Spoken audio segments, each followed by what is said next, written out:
All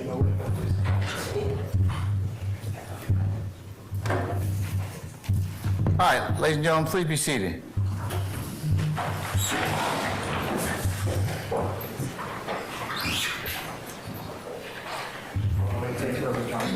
All right, thank you, Sergeant Ingram. All right, members of the jury, good morning. All right, y'all sound good. You ready to get started? Yes. Okay, all right, without further delay, Mr. Steele, ready to make your opening statement, sir? Yes, sir. All right, then go ahead.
Happy holiday season to everyone.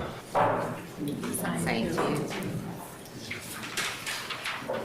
Jeffrey Williams was born into an environment, a community, a society that was filled with depression, despair, hopelessness, and helplessness. He was born and raised in the Jonesboro South housing projects. That's here in southeast Atlanta.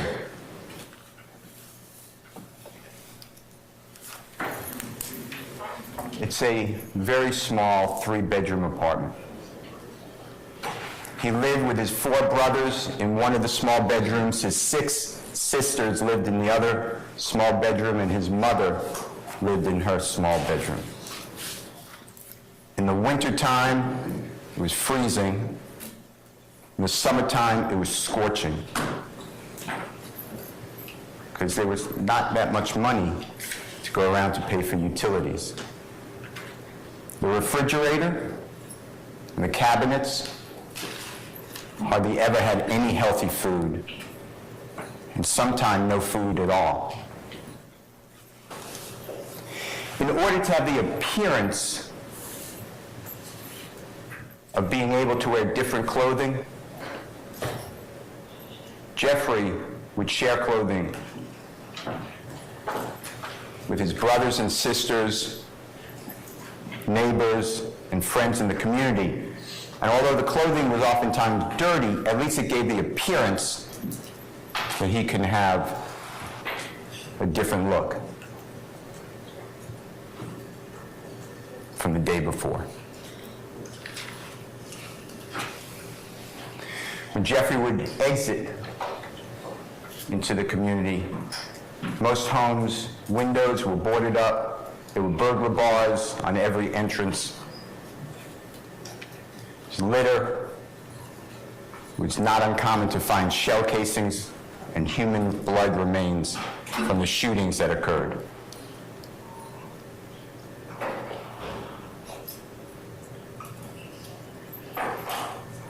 There was glass on the ground from the broken window of the cars. The cars are gone.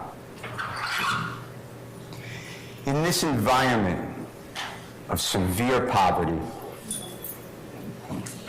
severe crime,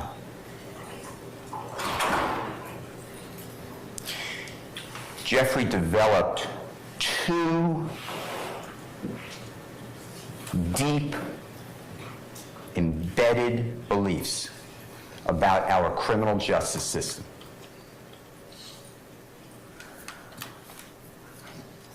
The first one is that it is not justice. Our criminal justice system was not just, at least for people that he saw. Jeffrey would see over and over again people in the neighborhood who were known to be the liars. These are the people that would lie to their kids, lie to their mothers, lie to their brothers and sisters, and then somehow those people would be used by prosecutors, allowed to come before judges.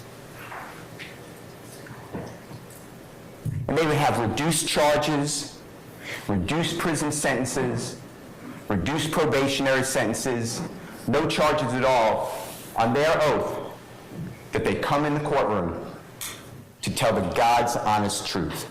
Your Honor, You have an objection, ma'am? I have an objection. What's your basis? Your Honor, I'd rather approach and not speak it out loud in front of the jury. It will take 1 second. All right. Thank you. If I put your listening device on, please.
Whoever's got their mic, turn it really loud, turn it down. So I can hear you, okay?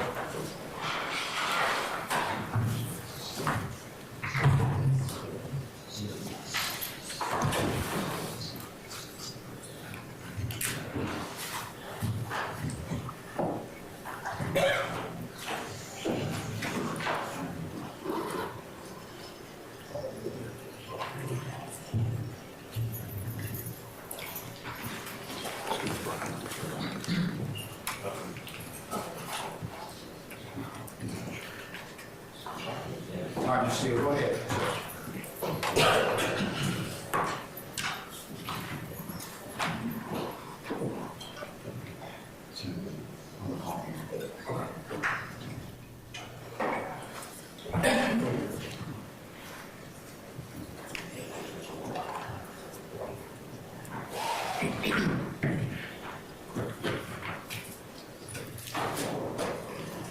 Jeffrey learned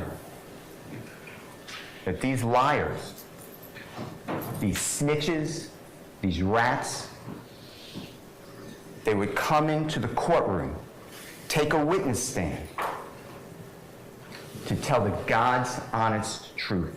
They were still the same liars. And they would testify against people accused of crimes. Jeffrey thinks that the entire justice system is corrupt. It should be blown up. And everybody who feeds into that are awful people, stealing lives away from others. The next abiding belief that Jeffrey had growing up is his despise for the police.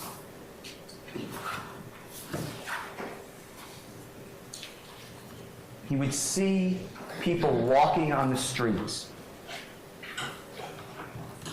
This could be an adult, teenager, a child. Wearing their backpacks, holding a football, bouncing a basketball, and the police just swarm in. They're aggressive. They search the backpack. They throw the football over the house. They kick the basketball down the road. It got to the point when people saw the police coming, they just ran. It's different experiences in different parts of America. It's different experiences in different parts of Atlanta. Jeffrey would be driving with his sister, youngest sister Dora. They're about a year apart. Dora is younger than Jeffrey. She's the youngest of 11 children of Jeffrey's mother. Jeffrey's the second youngest. He's the youngest young man. Those two, Dora and Jeffrey, have the same father. None of the other 11 children of Jeffrey's mother share the same father. And Dora and Jeffrey would be driven, get pizza, by their dad, and constantly. The car would be stopped for a window tint violation, a failure to maintain a lane, failure to use a turn signal, illegal left turn. His father would be handcuffed and sat on the curb, Jeffrey and Dora on the other side of the curb, the police rummaging through the car, saying, if we find anything, these kids are going to DFACS custody. That's how he grew up.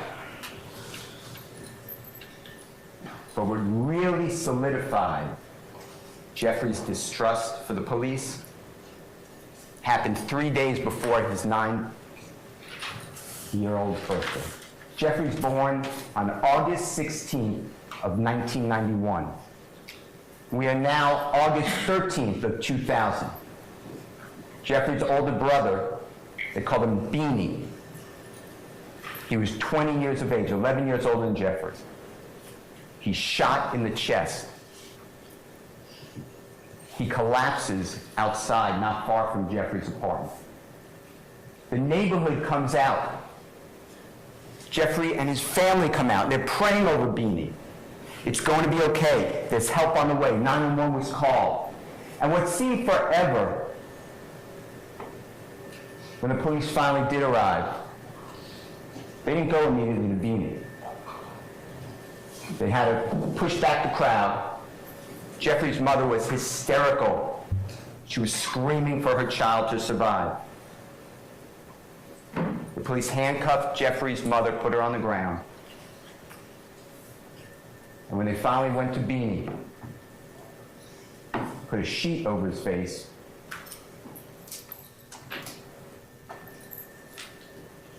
Beanie was dead to the police, even though his chest was still going up and down, he's still breathing.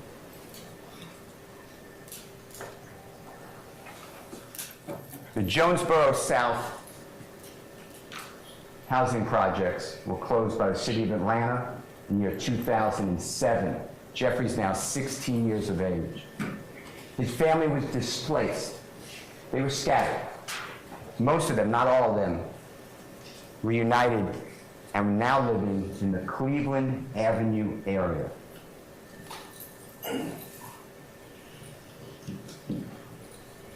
Jeffrey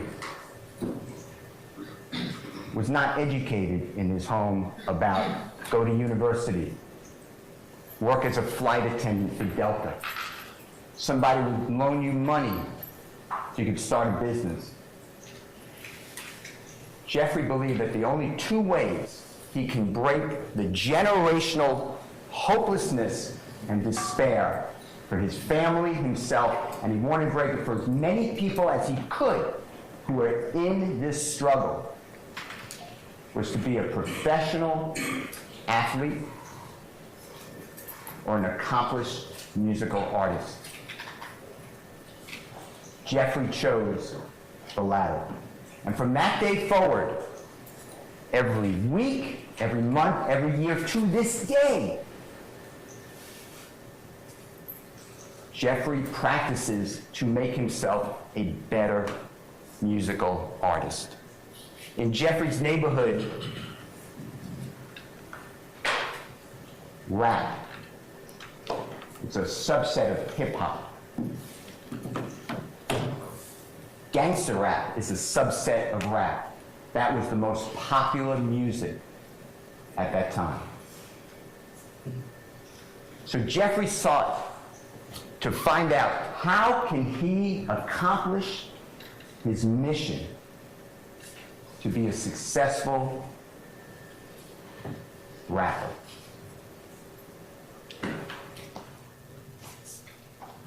So he had the internet.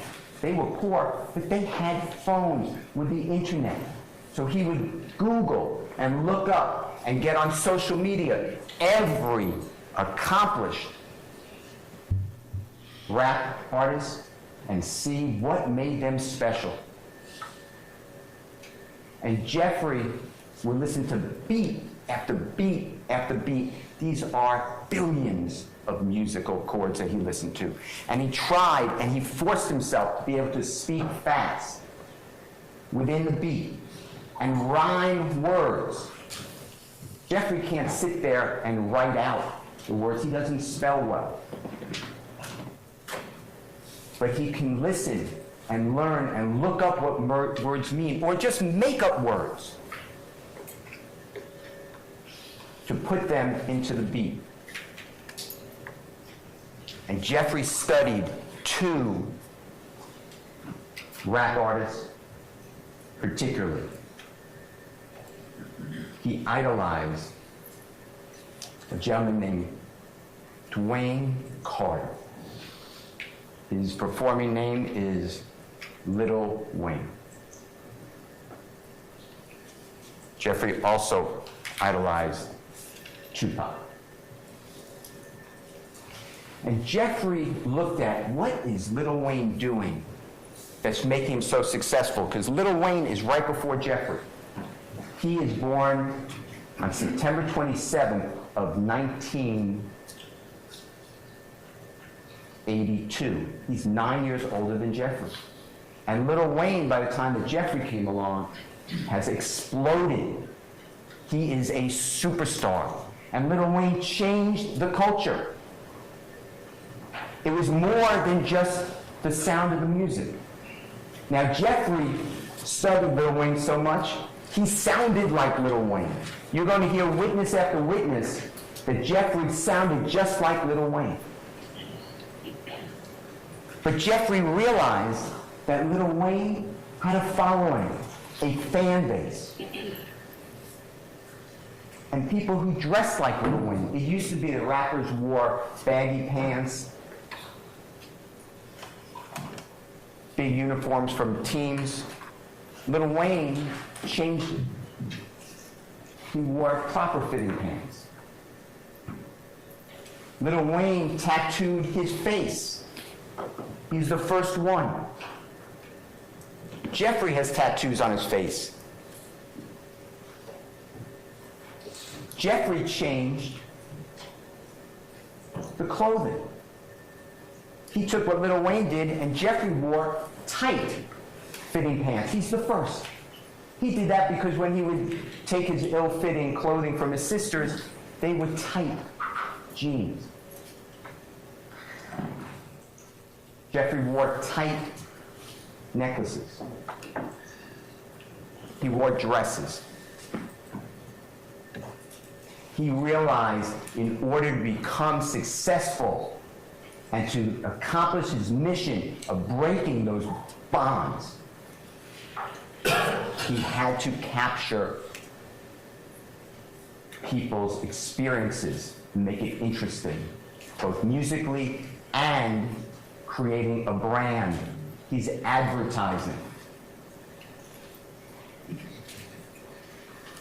Jeffrey was called Little Jeff. His father is Jeffrey Williams Sr.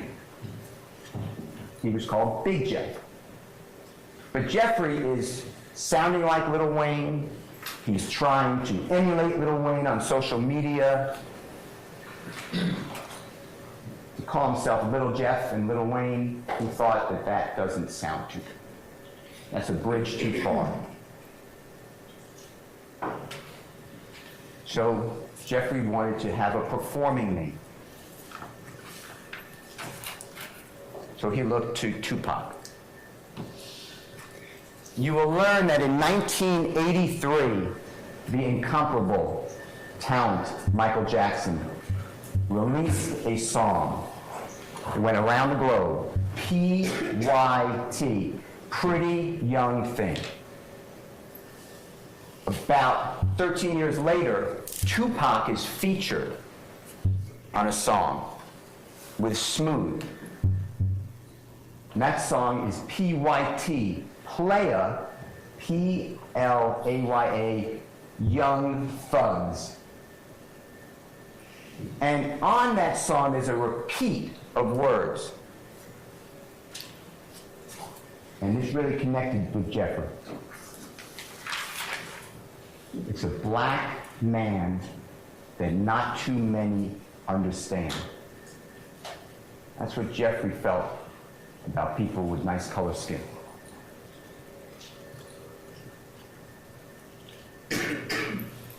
Jeffrey had interest in women, but he never considered himself a player. A player to Jeffrey was somebody who had the girls kind of coming at them at all times. Jeffrey wasn't like that. Jeffrey was shy. He was really tall and really skinny. He was malnourished. His teeth were rotten. There was no money to go to a dentist.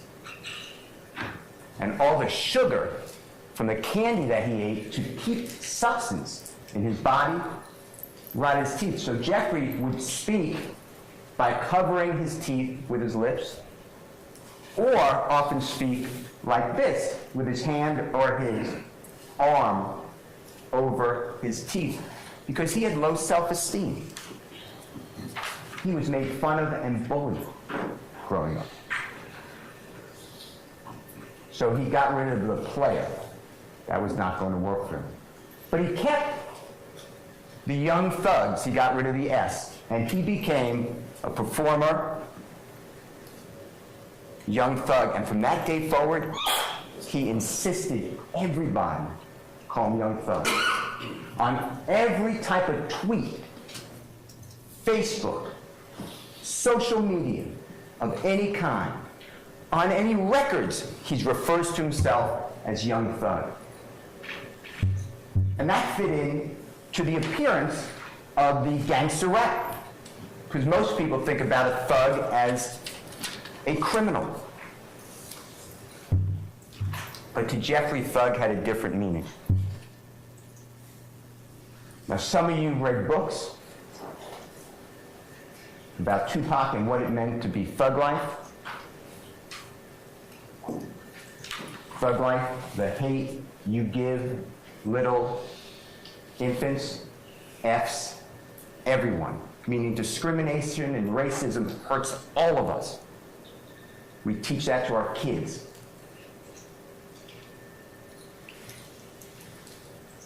That was not what thug meant to Jeffrey. Thug meant and means to Jeffrey something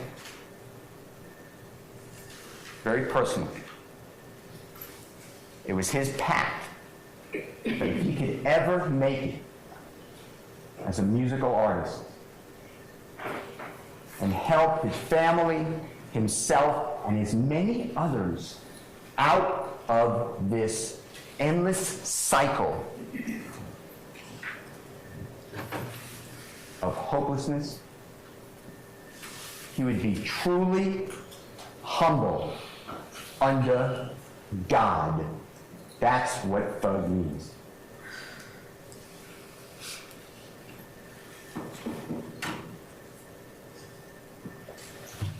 Jeffrey is talented.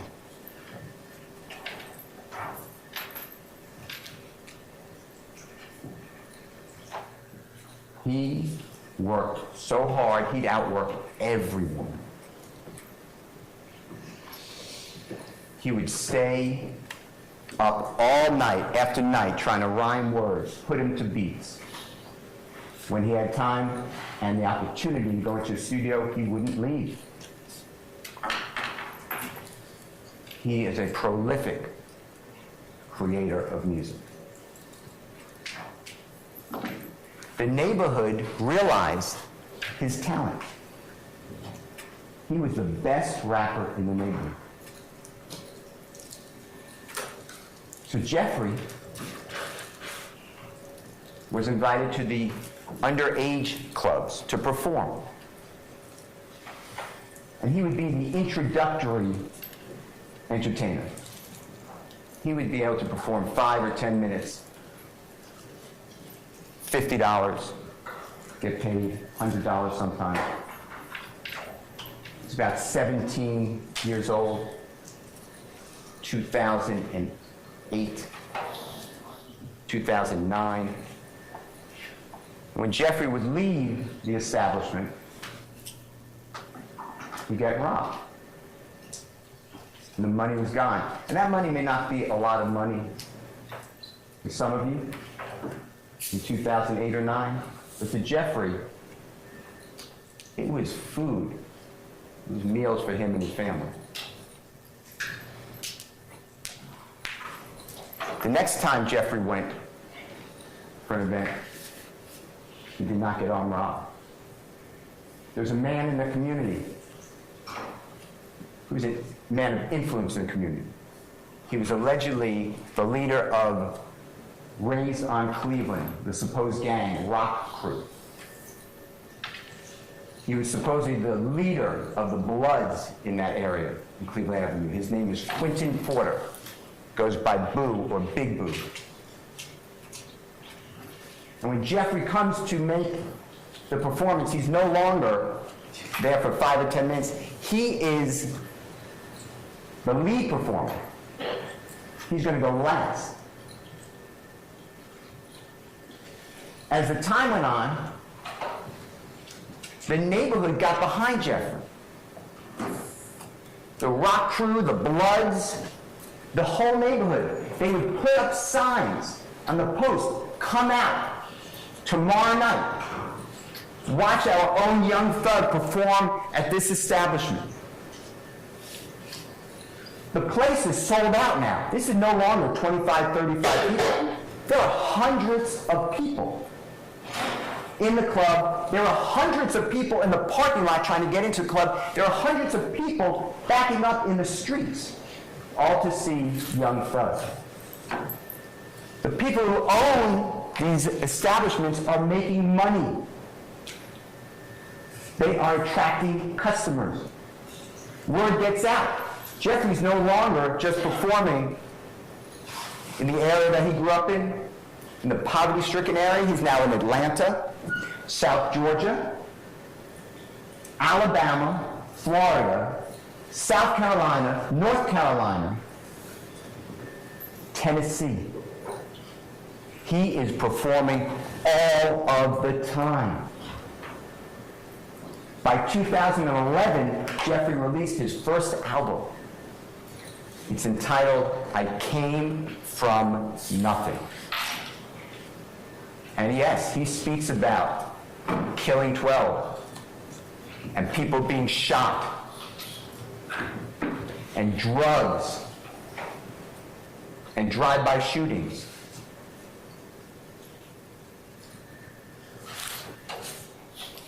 This is the environment that he grew up in. These are the people he knew. These are the stories he knew. These are the words that he rhymed.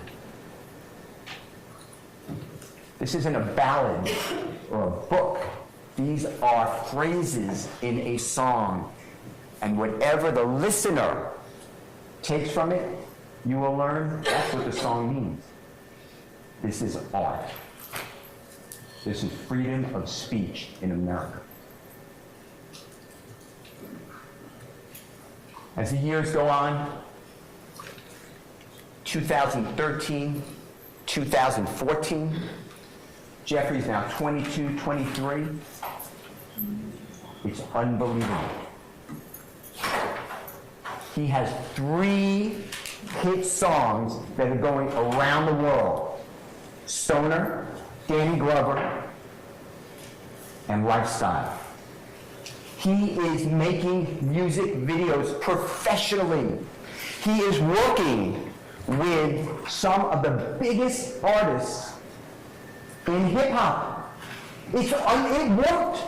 It's unbelievable. He is not running this criminal street gang in Cleveland Avenue area of Cleveland to gain property, money, or power. Jeffrey Williams did it on will and hard work and determination without anybody's help, except the people from that area that he will not turn his back on. By 2014, to today, you will learn. Jeffrey Williams has been nominated and won and recognized MTV, United Kingdom, American Soul Train Music Awards. He is a Grammy Award winner. XXL Awards, BET Awards, Billboard Music Awards. Every single year since 2014, that's what he has accomplished.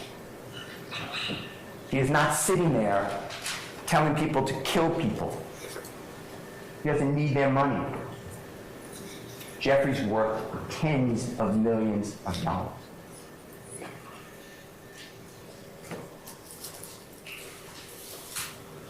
Jeffrey has been a sponsor for Puma, Calvin Klein. He has been featured on the cover of Rolling Stone magazine, GQ magazine, XXL magazine, Paper magazine, Complex magazine, Variety Interview magazine. He is at the top of his craft.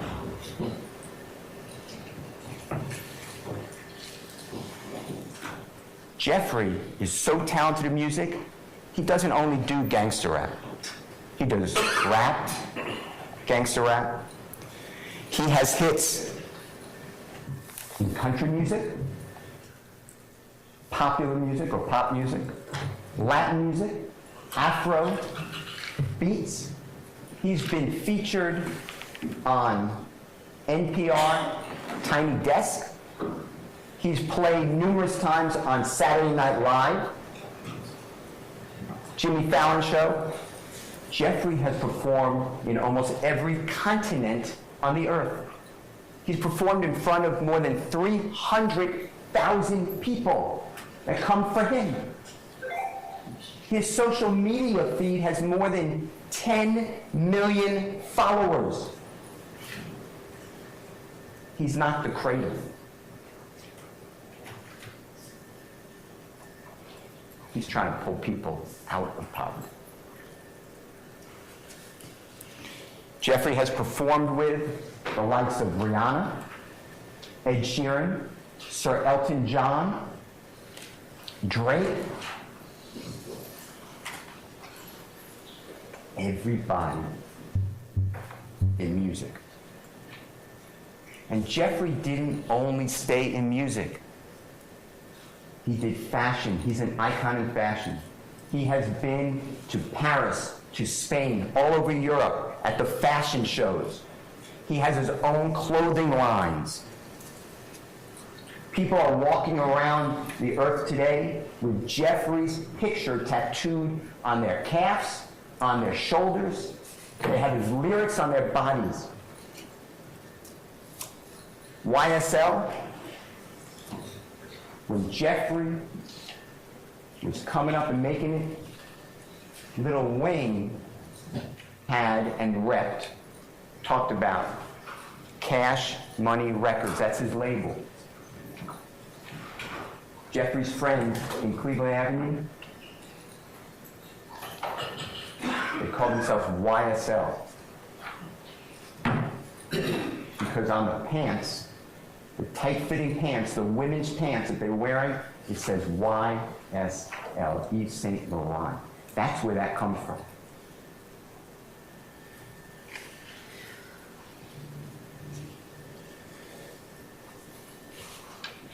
Ladies and gentlemen,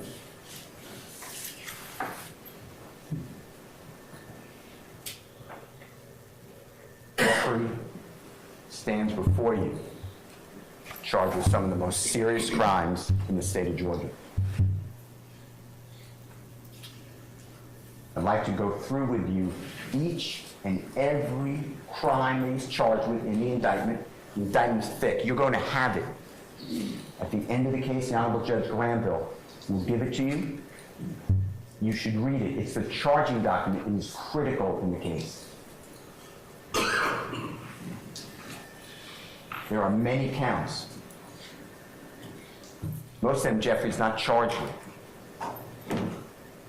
But everybody, there were 28 people who the prosecution, through the grand jury, indicted together.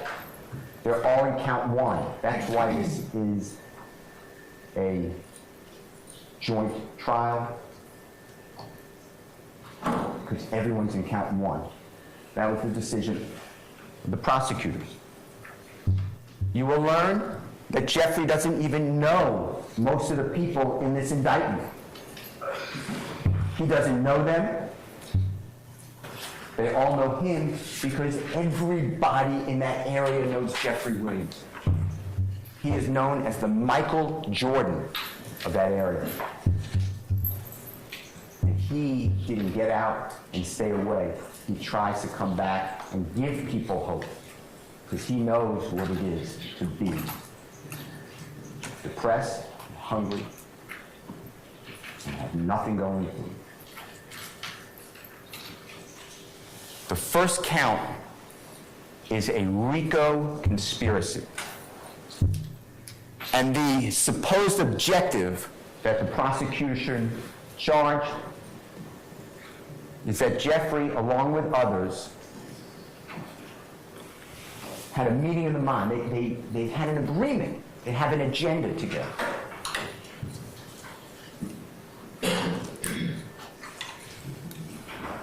And that they wanted to preserve and protect and enhance the reputation, the power, the territory of YSL. That's the allegation.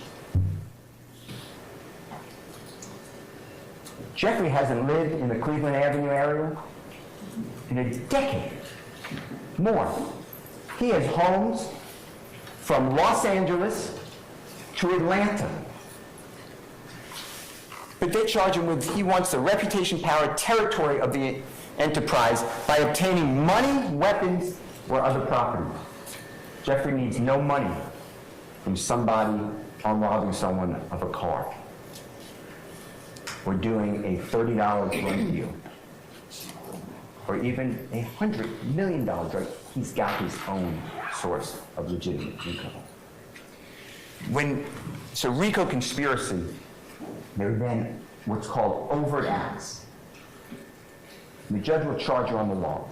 But there are 191 overt acts. And those are separate instances that the prosecution said they're going to prove.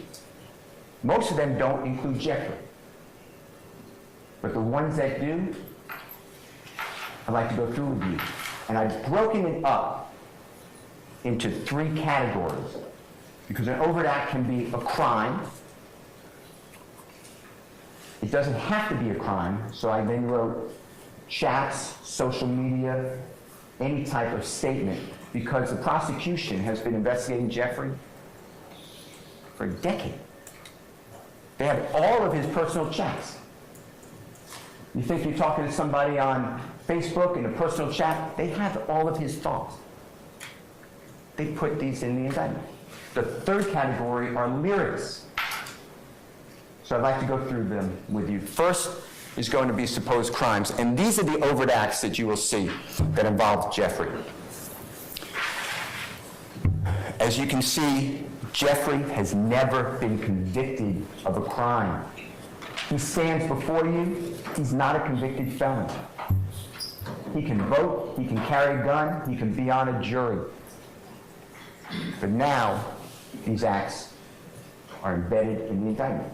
So let's start with the first one.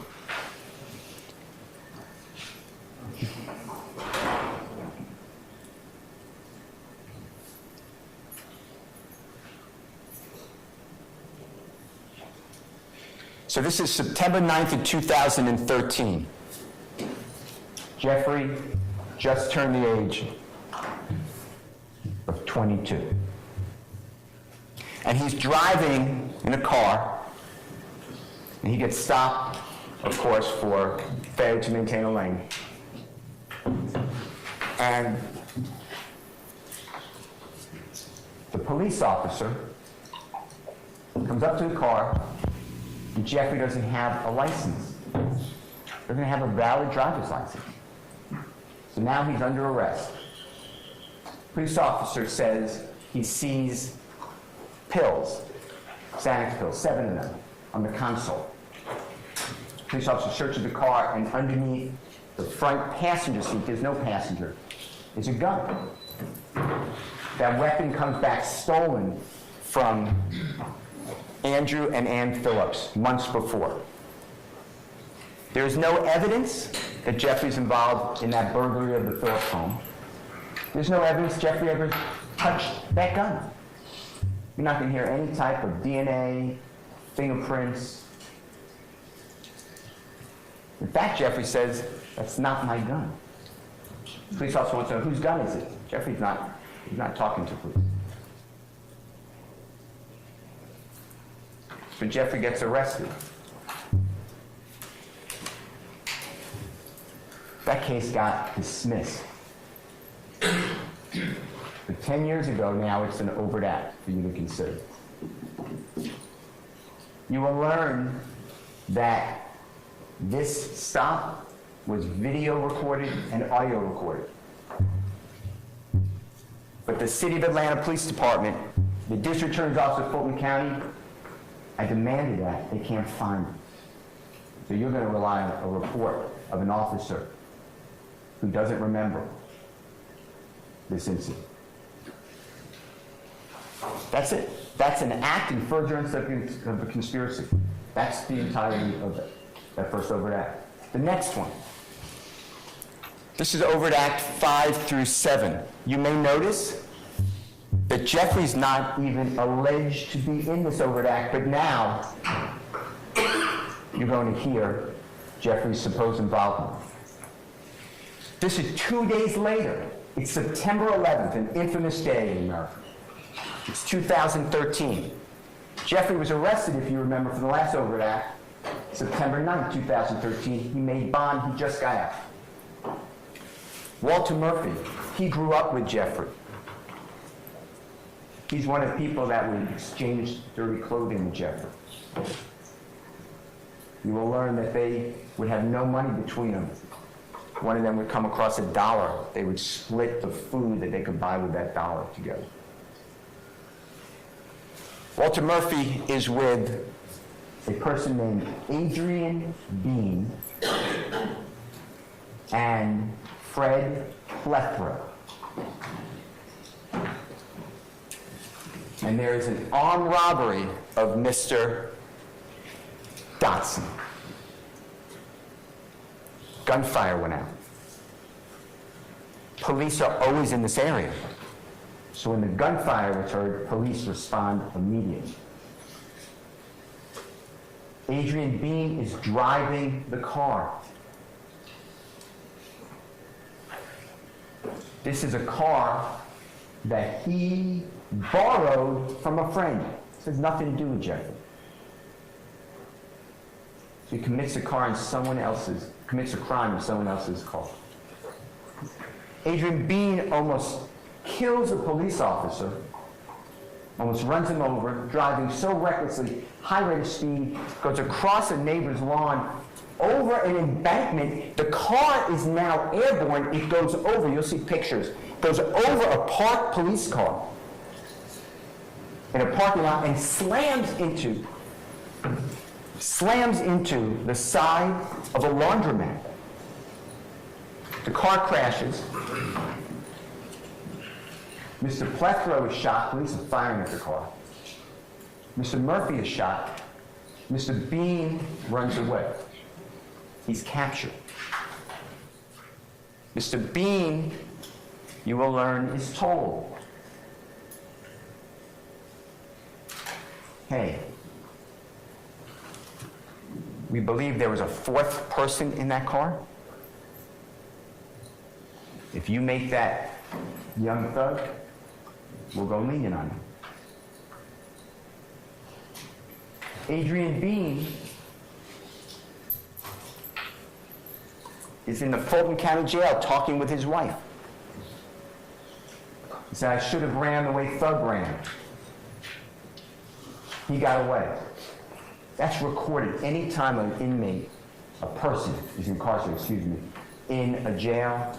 Most of the time, if they're speaking with a pastor, a lawyer, their calls are being recorded.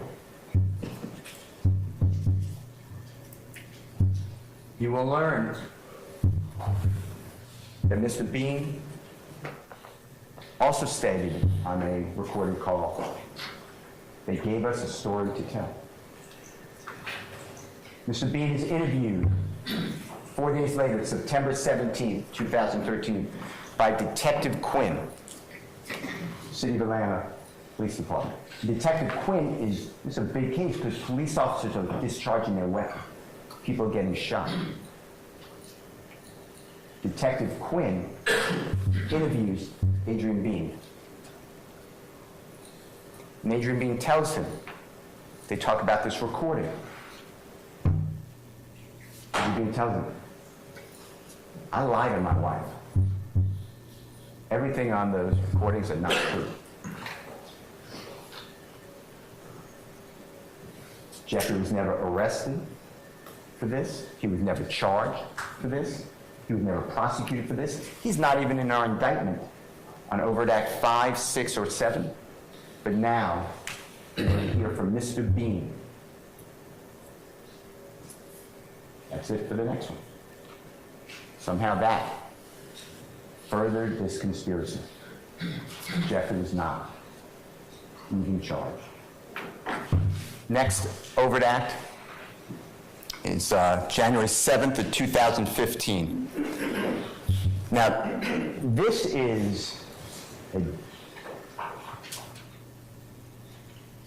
larger part of our case, probably.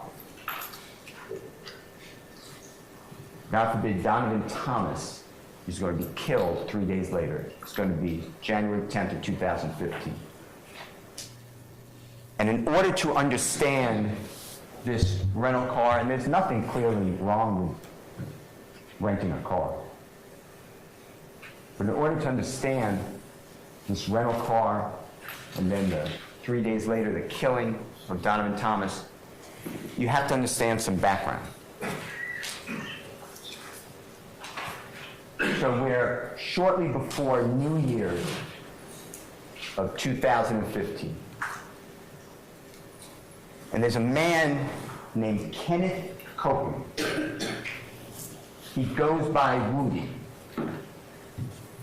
And Kenneth Copeland is not friends with Jeffrey Williams. He uses Jeffrey Williams, just like a lot of people. Because Kenneth Copeland wants to be famous and have money.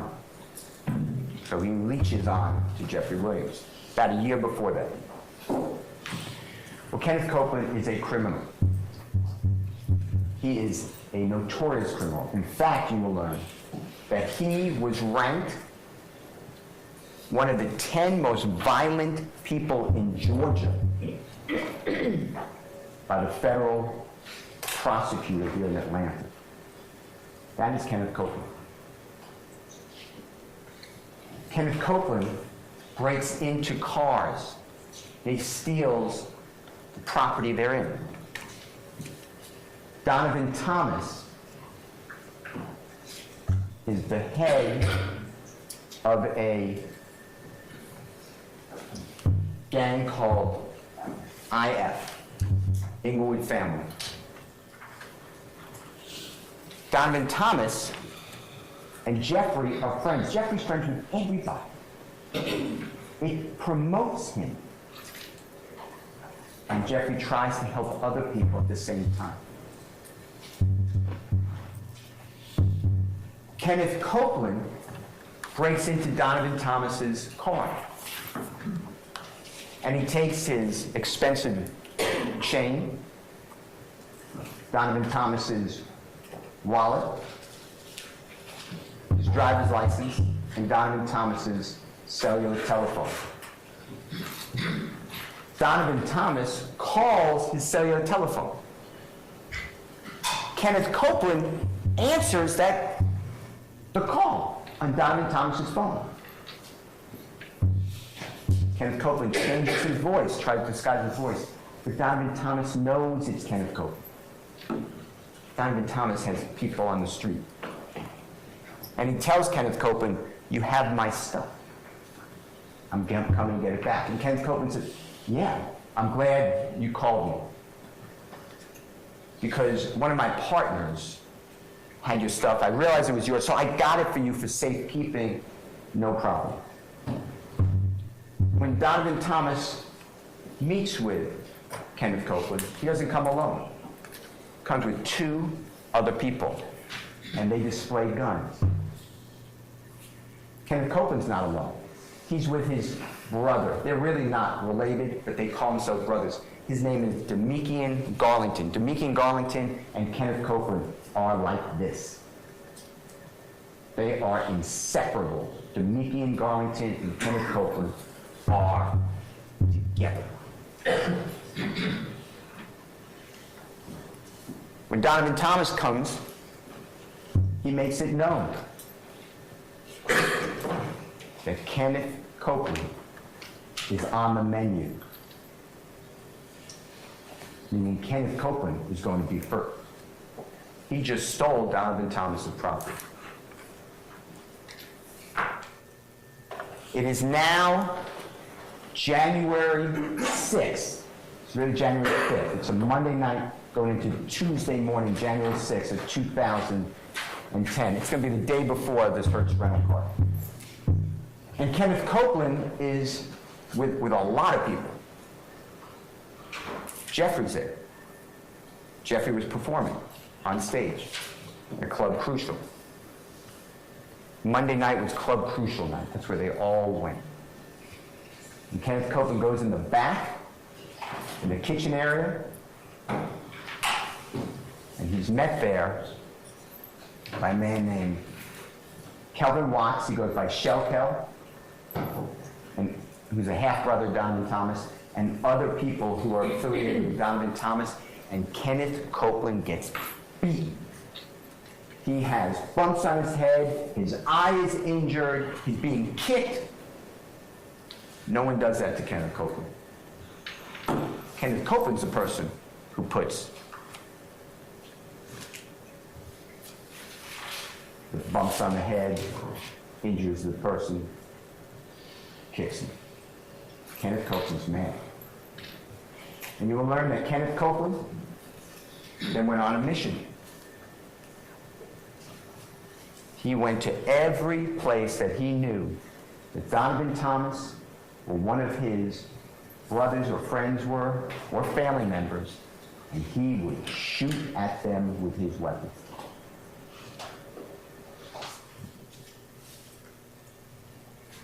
On the 7th day of January 2015, Kenneth Copeland told Jeffrey,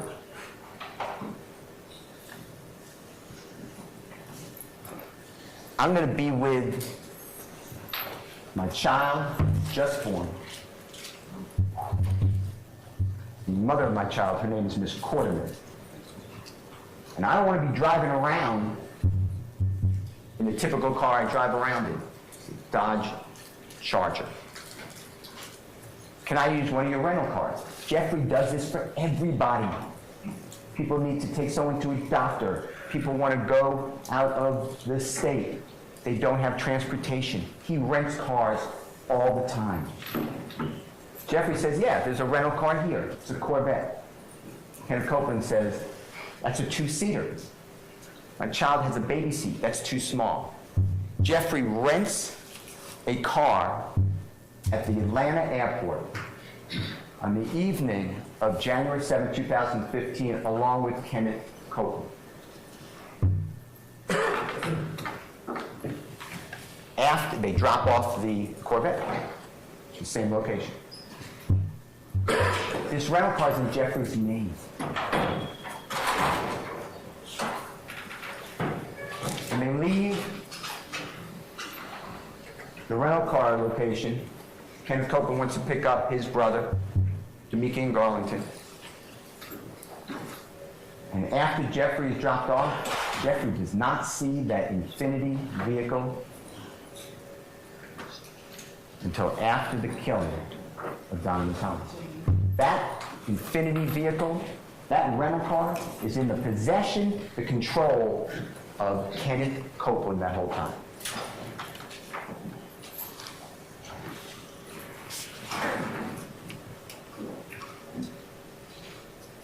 The 8th of January, Kenneth Copeland is shooting at Donovan Thomas and his friends, associates. He's using this Infiniti vehicle, he's using another vehicle. He is on a spree. It's now January 10th of 2015. There's a New England Patriot, Baltimore Raven playoff football game. It's Saturday evening. Donovan Thomas is watching the game from inside a barbershop with a lot of other people, his friends. At approximately 7:22 that evening, on Saturday, January 10th, 2015, Donovan Thomas is outside of that barbershop. His Chevrolet Tahoe is parked in that parking lot. Car drives by. You'll see a video, a surveillance video from the stores. You'll see sparks, it's gunfire. Donovan Thomas is struck fatally. The EMTs try to save him. He's taken to Grady Hospital, surgery after surgery, and he leaves us. 2 other people were shot as well, but their injuries were not fatal.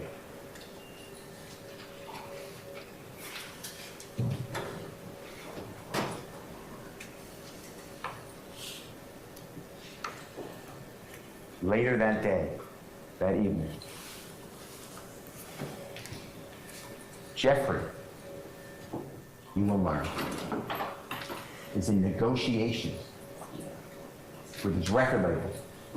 They want to give Jeffrey over $800,000 up front. And the contract's worth millions to produce these records. That's what Jeffrey was working on. He was working on a music video.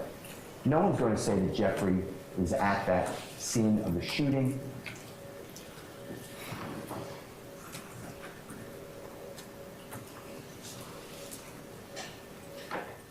But later, Kenneth Copeland,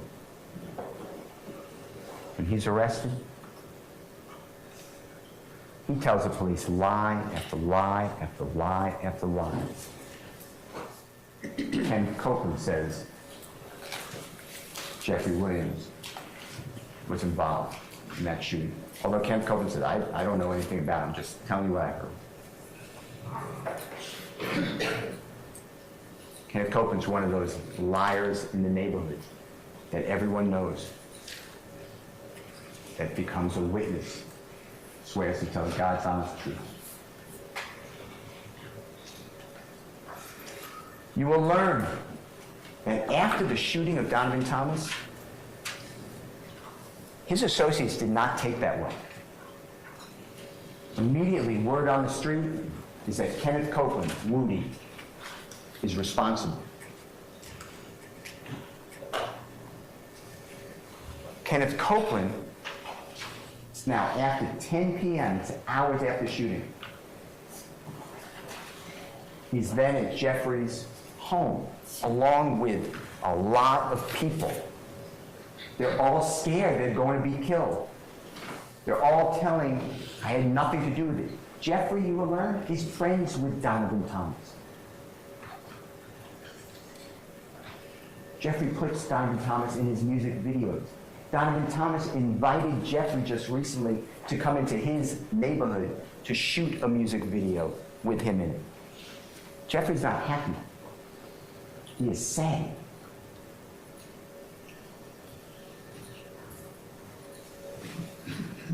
Kenneth Copeland says, the police are calling Kenneth Copeland. The police are right on him.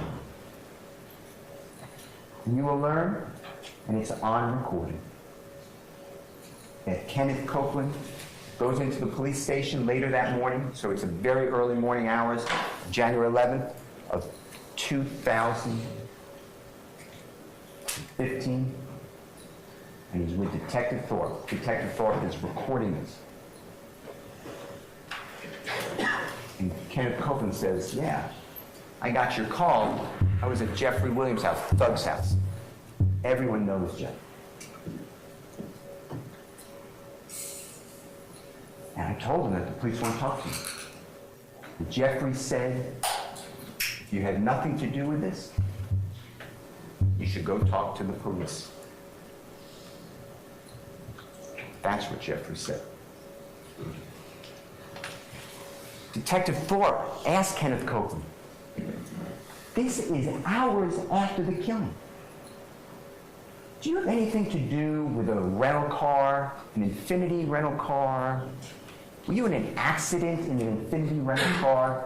And Kenneth Copeland says, no. He's just a liar. Kenneth Copeland tells Detective Thorpe, earlier today, during the time of the killing, I was at the Green Store. The Green Store is like a grocery store. It's green in color. It's called the Green Store. It's not far from where Donovan Thomas was got killed. You will learn that there's video surveillance inside and outside of the Green Store. Supposedly, Detective Thorpe, who is a qualified law enforcement officer, he's been doing this forever.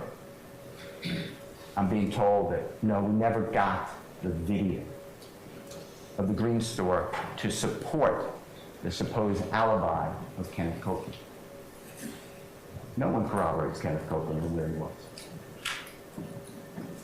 You will learn that Kenneth Copeland eventually says, it's now June of 2015, gets rearrested. He doesn't want to be in jail. He speaks with the police. He's now with Detective Dennis, Detective Gaither, also City of Atlanta police officers. They're detectives with the gang unit homicide. Kenneth Copeland says, oh yeah, the night of the killing, Donovan Thomas, I wasn't involved. But I saw Jeffrey Williams. He was at the McDonald's on Cleveland Avenue. I saw him with all these other people.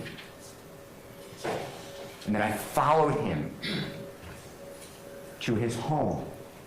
It's about 8 o'clock at night. There are videos at the McDonald's. They don't have any video. They never bother to get any video. We even try. But we have phone records. And phone records can show that they're not GPS. This is not like you're within 5 feet of this area if you call E911 or something. But it gives you range, maybe 1.5 miles, maybe more. And tells you which tower you're hitting off of. Kenneth Copeland tells the police, I followed Jeffrey Williams' car to his house about 8 o'clock. That's not true. When you track Kenneth Copeland's phone records, he doesn't go near Jeffrey's home. He doesn't see Jeffrey that night. He doesn't follow Jeffrey home. He doesn't go to Jeffrey's home till after 10. This is all a lie. Kenneth Copeland was told by the police, we want Thug. That's how he gets a deal. Because Kenneth Copeland was also told, you're an armed career criminal. You're going to spend 25 years in federal custody for having a gun. You're going to be dying in the state of Georgia custody because we're going to charge you with gang crime after gang crime after gang crime. But you can help yourself out. On Kenneth Copeland's word, Jeffrey Williams stands here concerning that overt act. So Jeffrey Williams rents a car in his own name to use in a homicide of his friend.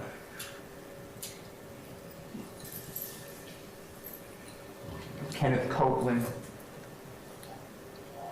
Antonio Sledge, they're all at Jeffrey's home, and they're all scared. They're saying, Donovan Thomas's friends are going to kill us. They think we're involved. Jeffrey gives money to Antonio Sledge so he and his family can get a hotel room and not suffer a potential drive-by shooting. Because Kenneth Copeland said they're all going to be killed. Kenneth Copeland made them all supposed targets by the IF gang. Kenneth Copeland, Shannon Jackson, Demonte Kendrick, others go down to Miami shortly after the shooting.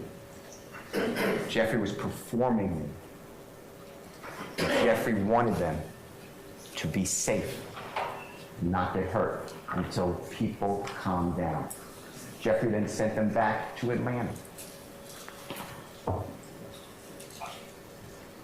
Jeffrey then went on tour, because you will learn by April of 2015, Jeffrey did his first nationwide tour. He did with a performer known as Travis Scott. In the summer of 2015, Jeffrey then toured Europe, performing there, and going to fashion shows. Jeffrey Williams is not involved. On the next overt act, you will see these are the people. This is overt act number 17 and 18 and 19 and 20. And this is charging murder and then attempted murder for shooting the second person who was shot that night, and then the third person, Mr. Sanders, who was shot that night, and then participation in criminal street gang activity. You may notice that the overt act doesn't even include Jeffrey. No one charges Jeffrey with murder. But here we are. The next overt act is April 26th, 2015. Jeffrey is touring. He is performing. He's in Louisiana. Lil Wayne, his idol, Jeffrey idolizes him, came out against Jeffrey, called him gay. Jeffrey did a promotional social media release where there's people with guns on either side of him, and Jeffrey's saying, come to this concert, we'll see what happens, come on to the concert. Jeffrey was told to do that video and release by his management team. Because when Lil Wayne says don't listen to his music, that impacts him. Lil Wayne is bigger than Jeffrey Williams at that time. So this creates interest in fans. You will learn that this is part of being involved in hip hop or rap. There's all these battles going across social media. It generates interest, much like the NFL have rivalries with the Saints and the Falcons, and how much they hate each other. It is generating advertising. It's branding. Jeffrey is in Louisiana.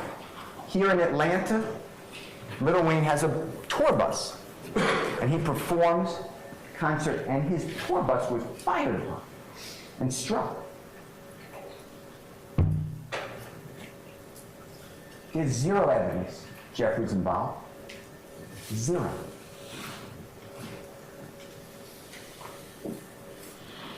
Jeffrey's not even named. And now you're going to hear about it. Because Jeffrey's the king slime.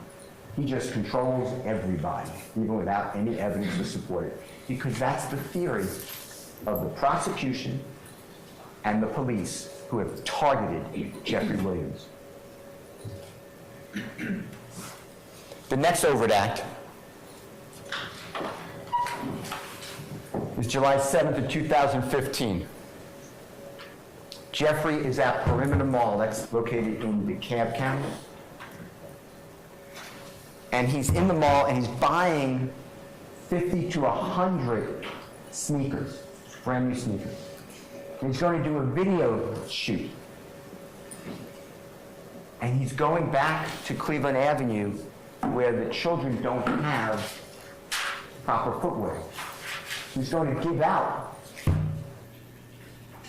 these sneakers and allow the children to be in his video shoot. So that's why he's at the Perimeter Mall, and he's there with friends of his. And he's on a Segway scooter. It's like an electric skateboard. And the mall security comes over and tells Jeffrey and his friends, and you'll see video of this, they have to leave the mall. You can't have a Segway inside the mall. Well, Jeffrey leaves the mall. But the security officers follow him. They follow Jeffrey and his friends to Jeffrey's Jaguar. And the security won't let Jeffrey leave. Won't let his friends leave. They're standing around the Jaguar. They can't shut the door to the Jaguar. They can't pull out. And they tell Jeffrey, you're waiting here. You're going to have to be here. They tell Jeffrey's friend, we're going to get a criminal trespass warrant for you. Allegedly, someone inside the car said, I'm going to go home, get a gun, and come back and shoot you in the face. That's the allegation. The security guards then supposedly step back, the car drives away. Nobody is shot. There's no incident. Jeffrey gets arrested on that. DeKalb County prosecutors dismissed that case. It was not even indicted. Now you have it here before you. The next overt act dealing with crime is September 24th of 2017. Jeffrey's with Sergio Kitchens. Sergio Kitchens is an unbelievably well-known musical performer. His performing name is Gunna. And he and Jeffrey both are under YSL. That's Jeffrey's record label. They signed Sergio Kitchens for Gunna. There's a third person in that car. His name is Cedric Jones.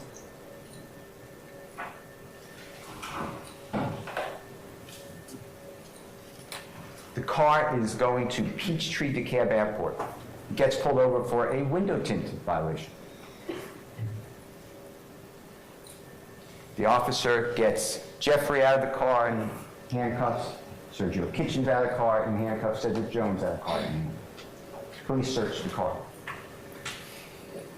They find in the car supposed methamphetamine, supposed hydrocodone, marijuana, and a stolen firearm. Jeffrey was on his way to perform at the Jimmy Fallon show that night.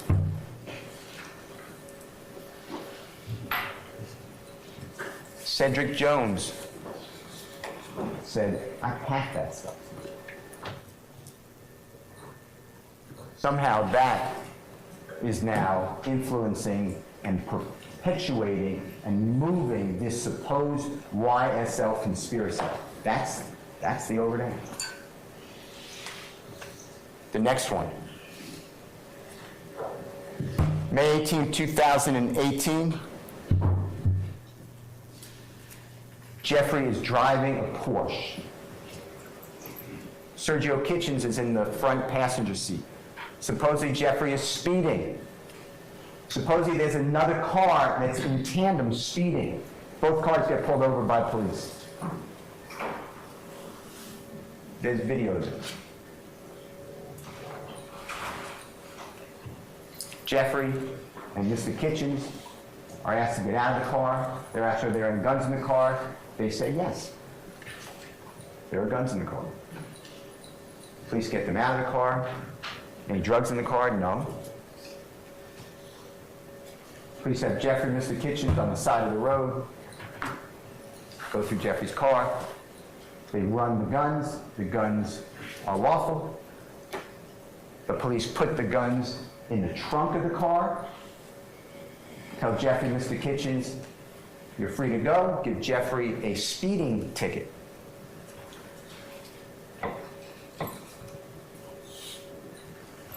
Jeffrey's driving away. He stops the police.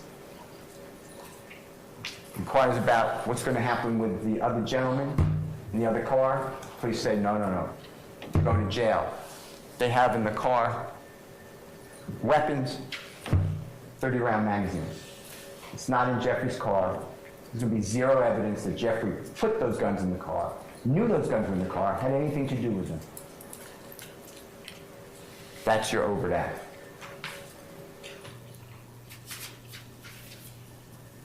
The next crime is an overt act.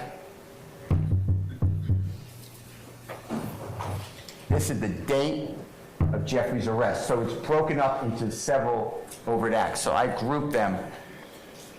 This is overt act 183, 184, 185, 186, 187, and 188. And what you'll see here is they're just different items. So Jeffrey's home is surrounded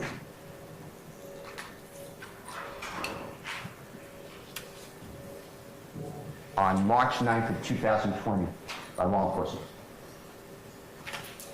Law enforcement has tremendous military power.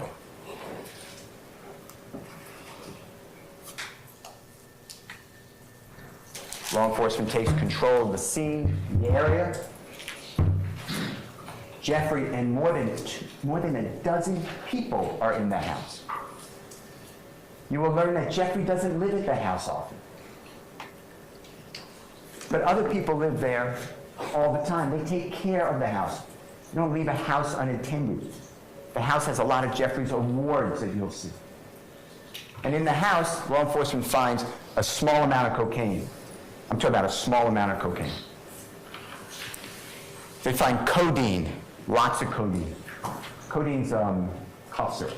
People drink it, get high, get very addicted. Marijuana in the house. And firearms. Other people had access to this home. Other people lived at this home. You will have no evidence that Jeffrey ever touched a firearm.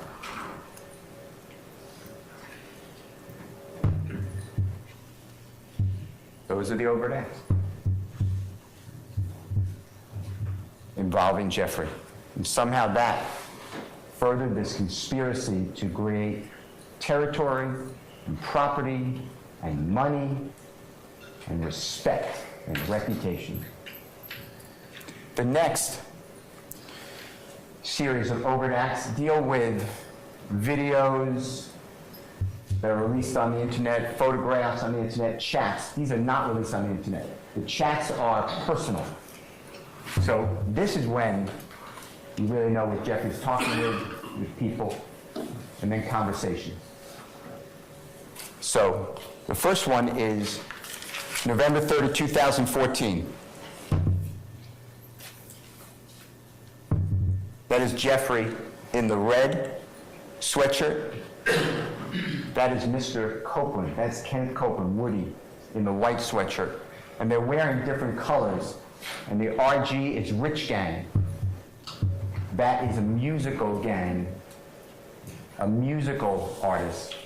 Rich Homie Quan, a man named Brian Williams, Birdman, Jeffrey Williams. They had lifestyle that went across the world. Success. And Jeffrey is holding up his fingers.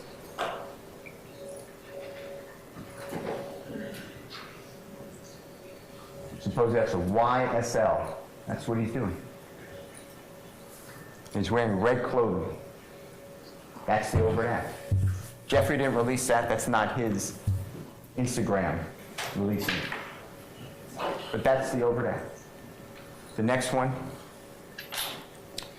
is January 3rd of 2015. That is Mr. Demekin Garlington in the red with the glasses on.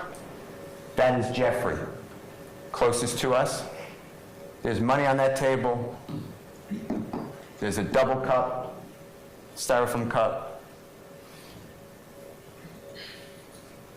And it says that Jeffrey posed for a photograph. Jeffrey's not even looking at the camera. Jeffrey didn't release that on social media. He didn't post it. That is Mr. Garlington. And that's Mr. Garlington's We Ain't Going Back and Forth. Mr. Garlington and Mr. Copeland are brothers. They consider themselves one. What happens January 3rd, 2015? It's an important date. Shortly before New Year's, you will remember that Kenneth Copeland stole Jonathan Thomas's chain, expensive chain, his driver's license, his wallet, and his cell phone. That's Mr. Garlington saying, we ain't going back and forth. That's the overt act. Dealing with Jeffrey Williams. Jeffrey didn't even post it. Next one is January 26, 2015. Again, this is Mr. Garlington. Now, what I'm showing you, by the way, are the overt acts from the indictment. You'll have the indictment. These are language of the indictment. And this goes to a video you will see. And it's Jeffrey. By this time, his teeth, his rotten teeth are covered with gold. He's trying to fix himself, make himself a better image. It is 16 days after Donovan Thomas is killed. And it says, Jeffrey saying, so an A lies to their kids, lies to their mamas, lied to their brothers and sisters, then get right in the courtroom and tell the God's honest truth. Don't get it. Y'all ends need to be effing killed, bro, from me and YSL. It's exactly what Jeffrey's been thinking all the time. The criminal justice system is out of control. But what do you learn here? First of all, Mr. Garlington released that on his Instagram, not Jeffrey. Second of all, when was the video made by Jeffrey? Was it made, as the state told you, 16 days after Donovan Thomas's killing, and therefore somehow it's relevant to this murder. You will learn that that video was in existence before Donovan Thomas was ever killed. That is a repost. That is a repost by Mr. Garvington. The prosecutors, the police, are misrepresenting the evidence. What does happen on January 26, 2015, though, is Donovan Thomas's close associate. He's also a very well-known musical performer. His name's Mr. Bennett. He goes by YFN Lucy. His mother's house. He's shot at. His mother, Mr. Bennett's mother, YFN Lucy's mother, is shot, as well as her boyfriend. That's what happens on January 26, 2015. This is released by Mr. Garvington. Because everybody wants to associate with Jeffrey. He's the only one who got out of that area. Everyone talks about him. You're going to see in the chats, they don't even know him. Hey, if I do this, how much will Jeffrey pay me? Hey, if I do this, will Jeffrey take me on tour? Hey, if I do this, will Jeffrey do this? Can I get Jeffrey's number? Can I come to his house? Will he buy me jewelry? They use Jeffrey.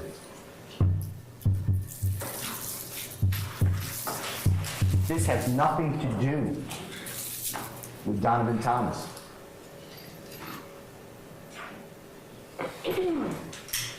But that's what you're being told. The next one is February 9th, 2015. Jeffrey is in a car. You'll see the video. He's singing. He's singing. And he's making signs with his hands that the prosecuting police say are gang signs. I can make gang signs. This is America. I can speak favorably to the Bloods, to the Crips, to Donald Trump, to anybody.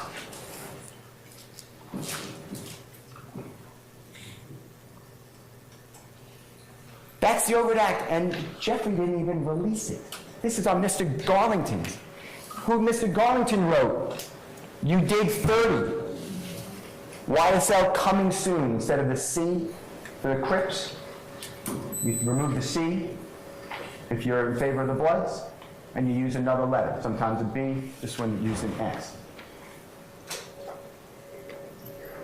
You will learn that in the YSL gang, it's now called a hybrid gang, because there's not only Bloods, there's Crips, there's anybody who wants to come, no rules. But now the experts in the Atlanta Police Department, that's the only experts, they're all the same, the Atlanta Police Department. Now it's a hybrid gang. That is the overt act. It's not written by Jeffrey, it's not released by Jeffrey, but they want you to fear music that talks about killing, drugs. It is art. If you don't like it, you don't have to listen to it. But this is America. It is art. And you will learn that rap is the most listened to music in the world. It's the #1. It is a multi-billion-dollar industry. We don't fear this, we encourage it. It generates money. It puts people to work. It's not meant for brainwashing. It's whatever the consumer chooses. It's art. It's like reading a book, looking at a painting, watching a movie, reading poetry. It's what you believe it to be. That's what we do, as opposed to Russia. They stop all communications. They censor. The next overt act is March 20, 2015. Jeffrey is with Shannon Stillwell, Diamante Kendrick, Mr. Garlington, Mr. Arnold.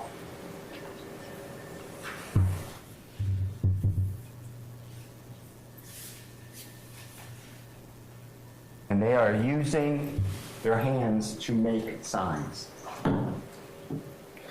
That's the overt act that furthers, that drives this conspiracy. That's it. Jeffrey didn't even release that photograph. Who releases it? Mr. Garland. Next. It's almost New Year's 2017. Antonio Sumlin also comes from the impossible life that Jeffrey was born into. He's with Jeffrey.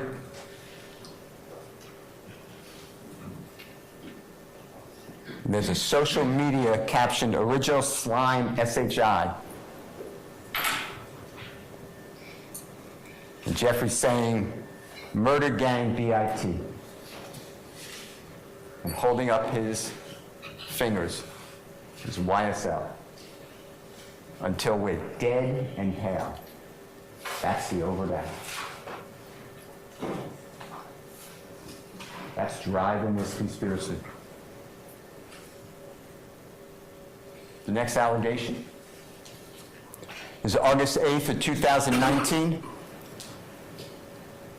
That is Mr. Bennett. He's a very, very, very prominent musical performer, rap, gangster rap. And it's August 8th, 2019. And this is Jeffrey's post. Jeffrey did post this. And he wrote, YFN, meaning Mr. Bennett, "If I ain't like what you do for your mother and kids," and capitalized, "I would have been kill you." That's supposed to be this rival, this leader of the YSL, the King Slime, against IF Gang. And here we go. What they don't tell you, but what you will learn, is the day before, Jeffrey released an album called So Much Fun. And YFN Lucy criticized that album in social media. That it's awful. And what you also will learn is that in 2016, years before, YFN Lucy, he's not as high as Jeffrey. He does not have as much fan base or interest. He doesn't make the money that Jeffrey does. So YFN Lucy does what all these rappers do. They attach to somebody bigger to promote themselves. Jeffrey did that too. He did it with Lil Wayne. He did it with others. In 2016, Mr. Bennett, or YFN Lucy, he released on social media that he has been having sex with Jeffrey's fiance. So King Slime, all these years, this man saying that he sleeps with Jeffrey's fiance goes unharmed. Nothing done. This is the post that Jeffrey says, and it's a real threat. If I didn't like what you do for your mother and your kids, I would have been killed you. It doesn't sound like too much of a threat. That's the overt act. The next one is March 12th of 2020. Mr. Huey and Mr. Williams. Now, this is not social media. These are actually conversations that the prosecution subpoenaed from Google, or from Instagram, or from Twitter, or from Facebook. You get all of Jeffrey's statements. This is very invasive. And what happened right before this, and if you look at the date, this is right before COVID hit in 2020 in America. Sergio Kitchens has a dear friend co-worker. He is a producer, an engineer, musical engineer. So Sergio Kitchen performs, this other person turns the music, the beats, makes it right, changes lyrics, does whatever they do. This producer or engineer's name is Chandler Durham. He goes by Turbo. And Turbo's car was stolen. And in that car are beats, lyrics that cannot be reproduced. They're the only copy. They're on in a hard drive in his car. The car is stolen. And it is alleged that Mr. Huey's friends or acquaintances or people that Mr. Huey knew took that car. Not that Mr. Huey did it, but that he knew who did do it, who has that property. And Jeffrey writes to him, if you don't take it back, he's going to die. Give back the property. You will learn that no one died. You will learn that the property was never given back. That is the real leader of this feared criminal street gang. He's ignored. That's it. That's March 12, 2020. The next one is February 4, 2021. Now this again is the personal chat. Trintavia Stevens, he grew up with Jeffrey. They exchanged clothing, dirty clothing. They went hungry together. And Woonie Lee is also a up-and-coming musical artist that Jeffrey wanted to sign, but Woonie Lee went to another record label. Jeffrey supports him to encourage his career. And this is February 4th of 2021. And what the indictment did by the prosecution through the grand jury is they put this together, and this is bad. I understand when you read it. Object to your argument. Outstanding objection. Thank you. This reads, YSL rule the world, kid. 24M on an N head. Y'all just start bringing me the money. Man, y'all and stop playing with me. So when you read that, it sounds like there's a contract on someone's head. Kill him, start bringing me the money.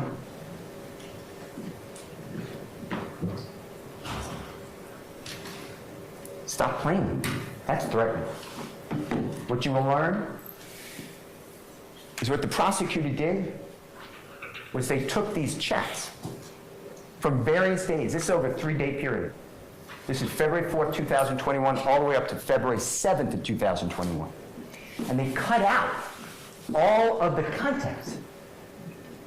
And what you will learn is that on February 4th of 2021, Jeffrey wrote, YSL rule the world, kid, 24M on an N's head. What happened on February 4th, 2021, that was released on social media and went around the world, is one of Jeffrey's artists that he signed, who developed, he encouraged, and who made it. This person had a supposed, maybe it's real, supposed $24 million pink diamond and had it surgically implanted into his forehead. There is a photograph next to YSL Rule the World Kid, 24M on an N's head.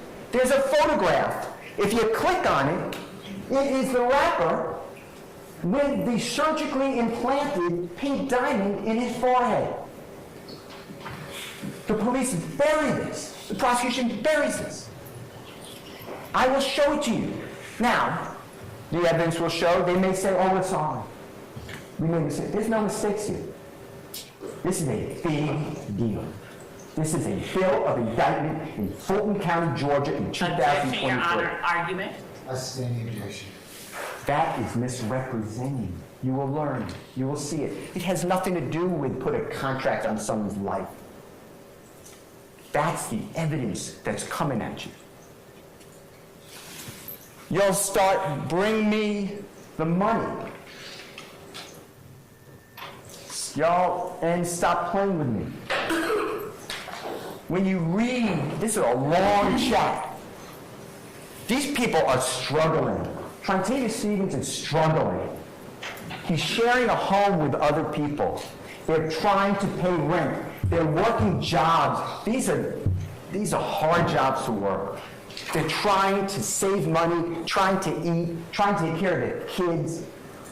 And Trontavious Stevens is in the chat saying, I paid the rent last month. Jeffrey doesn't live with these people. He's just included in the chat. He's hardly on these chats. And Trontavious Stevens is complaining. And he's saying, give me the money for the rent. We got to pay the rent. I paid it last month. Everyone's supposed to put the money on the stove, in the kitchen. Y'all aren't doing what you said you do. We live together. And Jeffrey said, y'all start just bringing me your money. I'll pay the rent.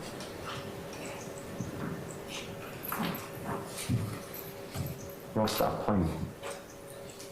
That's the overdose. That's furthering this conspiracy. That's what they did to that man. The next overt act is May 13th of 2021. This is the chat. It's again, these are the personal conversations not supposed to be seen. These are not released on social media. It's like a wiretap. This is supposed to be between these people. And it's Mr. Martinez Arnold, who, by the way, is a Crip. He's in YSL. Crips are blue, but that's why it's a hybrid gang. Everything moves to make it fit Jeffrey. Now it's a YSL gang that's hybrid. Martinez Arnold, Miles Farley, Quantavious Greer, that's Jeffrey's brother.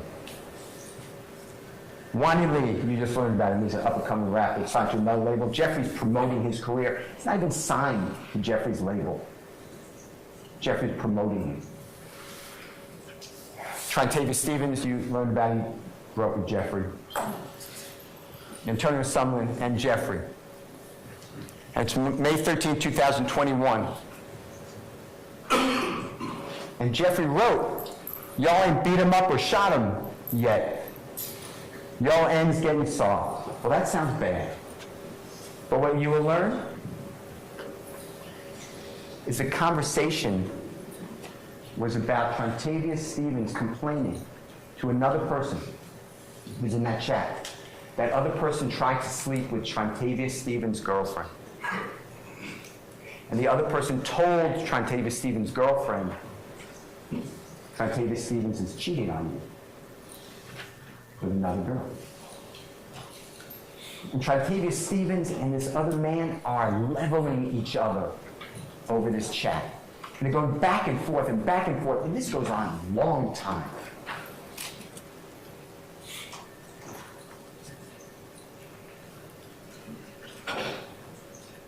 And Jeffrey, they're acting like kids. And Jeffrey wrote, y'all ain't beat him up or shot him yet. Y'all getting soft. He's talking to people that he tries to help and that he's known all his life. That is the overt act. He's totally taken to mislead you. I will present the evidence. And there's no apology accepted when they say, oh yeah, we were out of context, we made a mistake. There's no mistake here. They built a theory. They have an agenda. This is wrong. Objection, argument. Next one. September 1, 2021.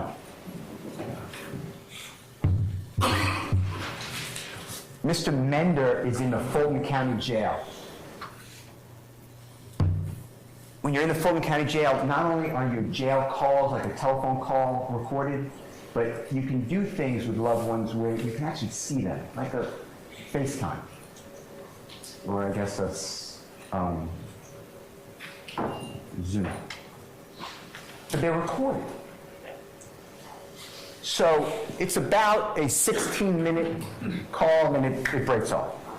It just, you can't talk longer than that on the jail call. You got to call back and pay more money. And Mr. Mender is speaking with Mr. Huey. And the conversation starts with Mr. Huey driving in a car. You'll see this. And Mr. Mender is on his iPad or whatever, Mac Pro, whatever device he has. And Mr. Huey meets Jeffrey Williams at a jewelry store. Jeffrey has an image. He's very, very visible. He wants to be visible. It promotes his brand. He wears gigantic jewelry all the time. His face tattoos, his tattoos on his body of the bloods of 5 stars, of his kids' names. He has 6 children. His brothers and sisters' names. Of the struggles he's been through. Jonesboro South. And Mr. Huey goes into the jewelry store. And Jeffrey walks up. So now you see Jeffrey in the viewfinder, in the video. And he sees Mr. Mender. And Mr. Mender knows that Mr. Huey's in a jewelry store because Mr. Huey before that showed him. And Mr. Mender says to Jeffrey, "Hey, I need something." And Jeffrey points to Mr. Huey and says, "Speak with him," and walks away. Jeffrey's on that video audio for 31 seconds. That promotes the RICO conspiracy, that Jeffrey dares to speak with a person who's in custody and treat them well. He didn't buy anything for him. Jeffrey walked away. That's the next overnight. The next one is September 4th of 2021, so a couple days later. And Jeffrey is with Mr. Huey. And Mr. Huey puts on his Instagram, it's not Jeffrey's post. Mr. Huey was in custody shortly before this. And he wrote, "From lockdown to a jet, slap is." Says Jeffrey poses for the photograph. Jeffrey's not even looking at the photographer. Jeffrey doesn't post this. That somehow promotes this conspiracy. This violent, territorial, money-gathering, reputation-building, fear-producing conspiracy. That's the overt act. The next overt act is November 14, 2021. It's again Mr. Huey, Mr. Williams. And Mr. Huey writes, and now this again, this is a private conversation. This is not social media. And Mr. Huey wrote, "You know I'm ready to handle the business and go sit down if I got to about any one of y'all on my mama." What the prosecution leaves out is the next line by Mr. Huey, where Mr. Huey writes, "But I don't even know if this is true or not." And Jeffrey writes, "Have you spoken with Gunnar or Sergio Kitchens?" And Mr. Huey responds, "Yes." And what they're talking about, if you remember, right before COVID of 2020, Jeffrey is telling Mr. Huey, get those people to return those beats. Those beats are not ever coming back. They're lost. That is proprietary information. That is valuable art. They're gone. Mr. Steele, I hate to interrupt you, but you might be time. How much longer do you have? An hour? We're gonna take a couple of breaks this one time. 10 minutes, okay? All right, we're in recess.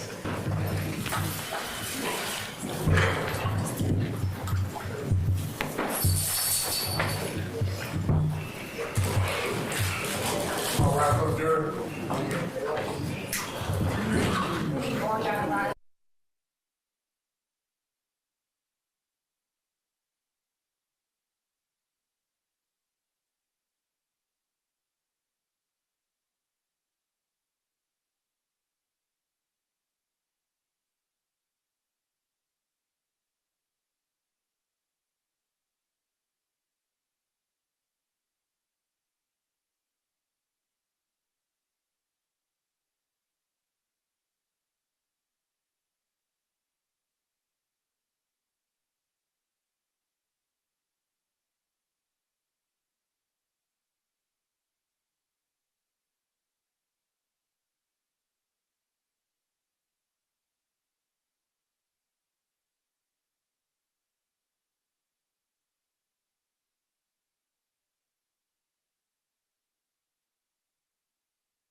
All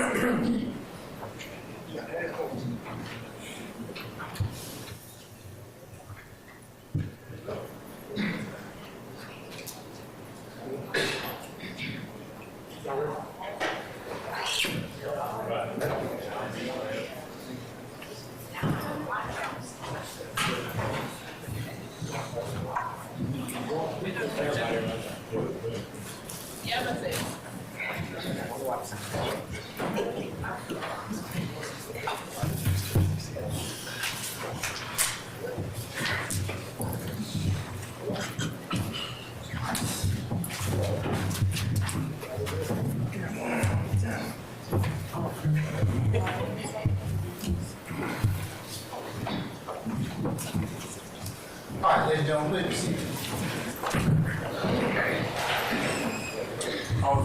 All right, thank you, Sergeant Ingram. All right, Mr. Steele, go ahead and continue.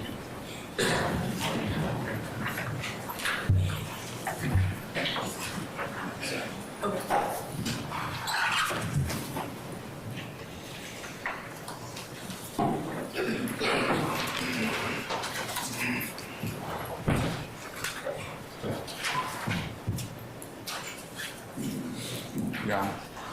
I said, go ahead.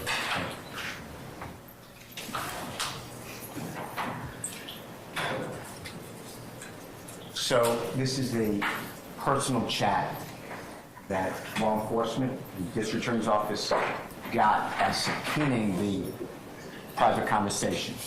Mr. Williams, this is Mr. Williams and Mr. Huey. And Mr. Huey wrote what I read before the Honorable Judge Glanville wrote. You know, I'm ready to handle the business. Go sit down if I got to about any one of y'all, my mama. And the next line that's omitted is Mr. Huey saying, but I don't know if it's true or not. And then Jeffrey Williams responding, have you spoken with Gunner, who's Mr. Kitchens, a well-known performer? And Mr. Huey saying yes. And this relates back to March of 2020, right before COVID. And Jeffrey Williams is telling Mr. Huey, you know the people who took the property of Mr. Durham, known as Turbo, who works closely with, is one-on-one with Sergio Kitchens. Mr. Huey is not in well graces with Sergio Kitchens. Sergio Kitchens holds a grudge against Mr. Huey at this time. And Mr. Huey is writing here before this, I need money to support my family. I want to work for the business. This is a big business that Jeffrey has. There are people who make the flight arrangements, book the buses, carry the bags, pack all the equipment, get the restaurants, the hotels, work in the studios, work on promotion. These are a lot of people that he employs. And the record label that he works with. He works with a publicly traded record label.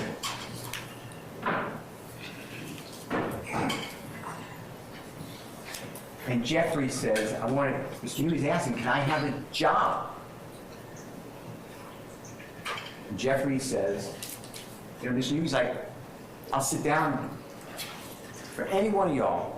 On my mama, I don't know if this is true or not. Meaning he's saying, I don't have the information that Mr. Kitchen wants. And Jeffrey's response is what I told him. If you speak with Gunner or Sergio Kitchens, yes. That's the conversation. That's the overnight. And this is already November 2021. That's their overnight. The next one. This is something that Jeffrey posted on his Instagram. This is New Year's. It's December 31, day before New Year's, 2021. And Jeffrey made this very popular. He didn't create it, but his fans love this. And it's white your fingers across the nose. Wipe an end's nose. And to the prosecution, the police, the district attorney's office, that is a rally cry for violence. That's what they're going to tell you.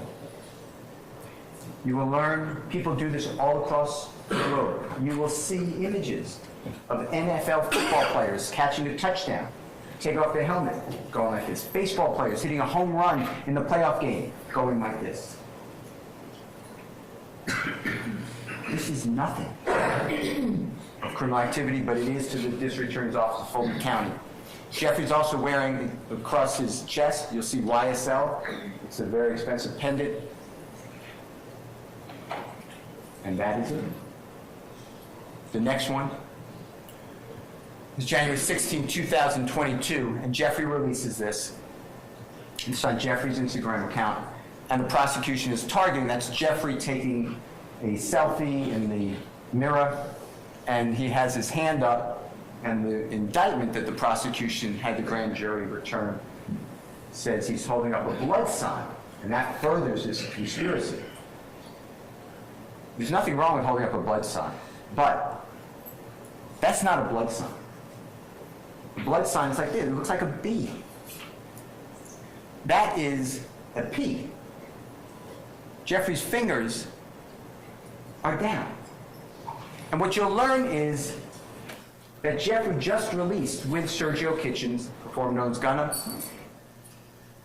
a song that is wildly popular. It's around the globe. It's called Pushing P. And it's positivity. It means any circumstance you're in, if you think positively about something, you can make it through. You're pushing positivity. You're pushing P. Jeffrey is showing the P. It's not a B. But that became, from the district attorney's office in Fulton County, from the City of Atlanta Police Department, a reason that furthers this supposed conspiracy.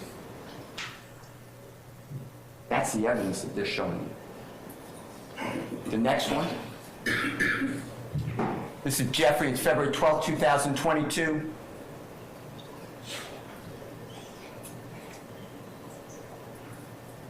And Jeffrey's wearing YSL chain or pendant. Here's a bracelet. It'll blow up. It says slime. Like that's some bad word. Jeffrey did not invent slime. Slime comes from Jeffrey's idol, Lil Wayne.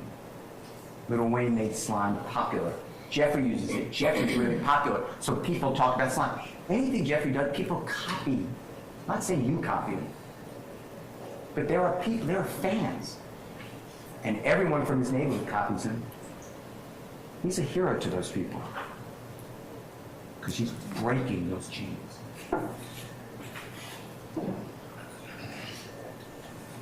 He has a tattoo. We'll blow it up for you during the trial, but it's on his right chest area, and it's a B, and it's colored red. Jeffrey doesn't run away from the fact that he knows people who are in gangs from all sorts of gangs. He promotes himself through his people. He talks with these people. Just like Jeffrey, you will find out, talks to heads of industries. He talks with everybody. He doesn't believe he's above anybody. It doesn't mean the fact that he talks with, or I talk with, or you talk with, or the prosecutor talks with, a person who's in and represents the Bloods, or the Crips, or the fashion show, or the Atlanta Hawks. We don't criminalize association.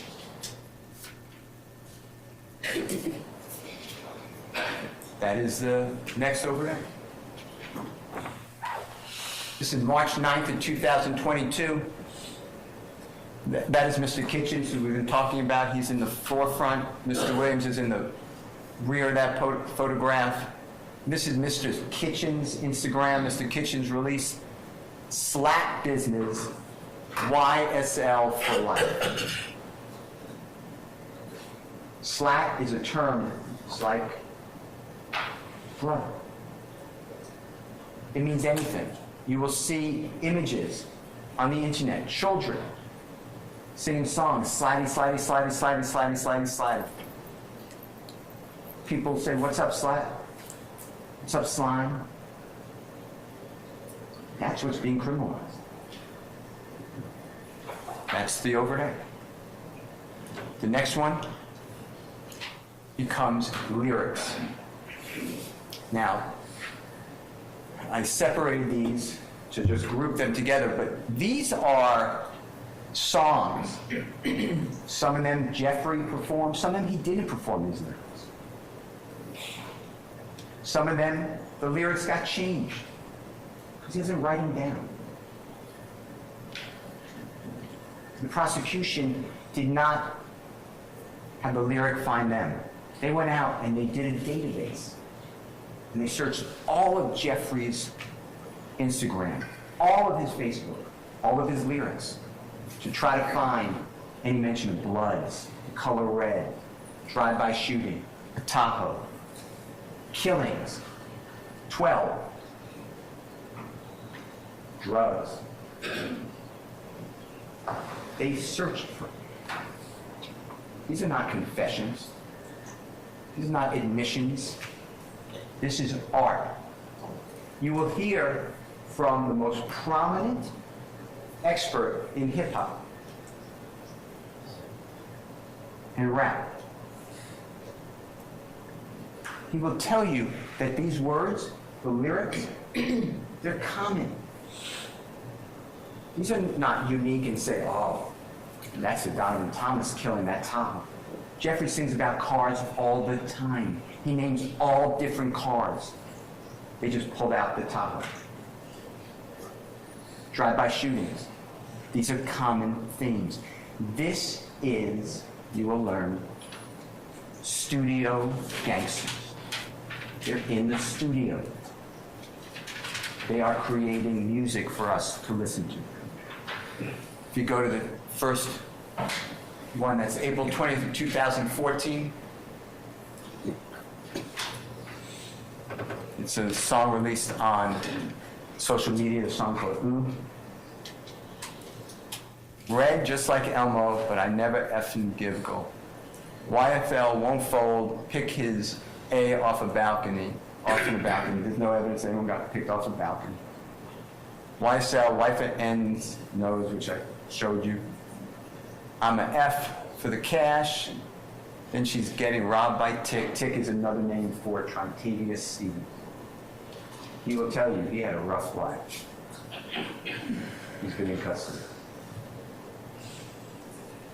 In a Bentley on Wesley, getting trailed by sniper, there'll be no evidence of that. All I ever wanted was some money. Put your hands in the air if you dare. Any MF to step over here, F&N, that's a type of gun. Put him in the wheelchair. These are lyrics that rhyme. Those are taken out of context in that song, but they're lyrics.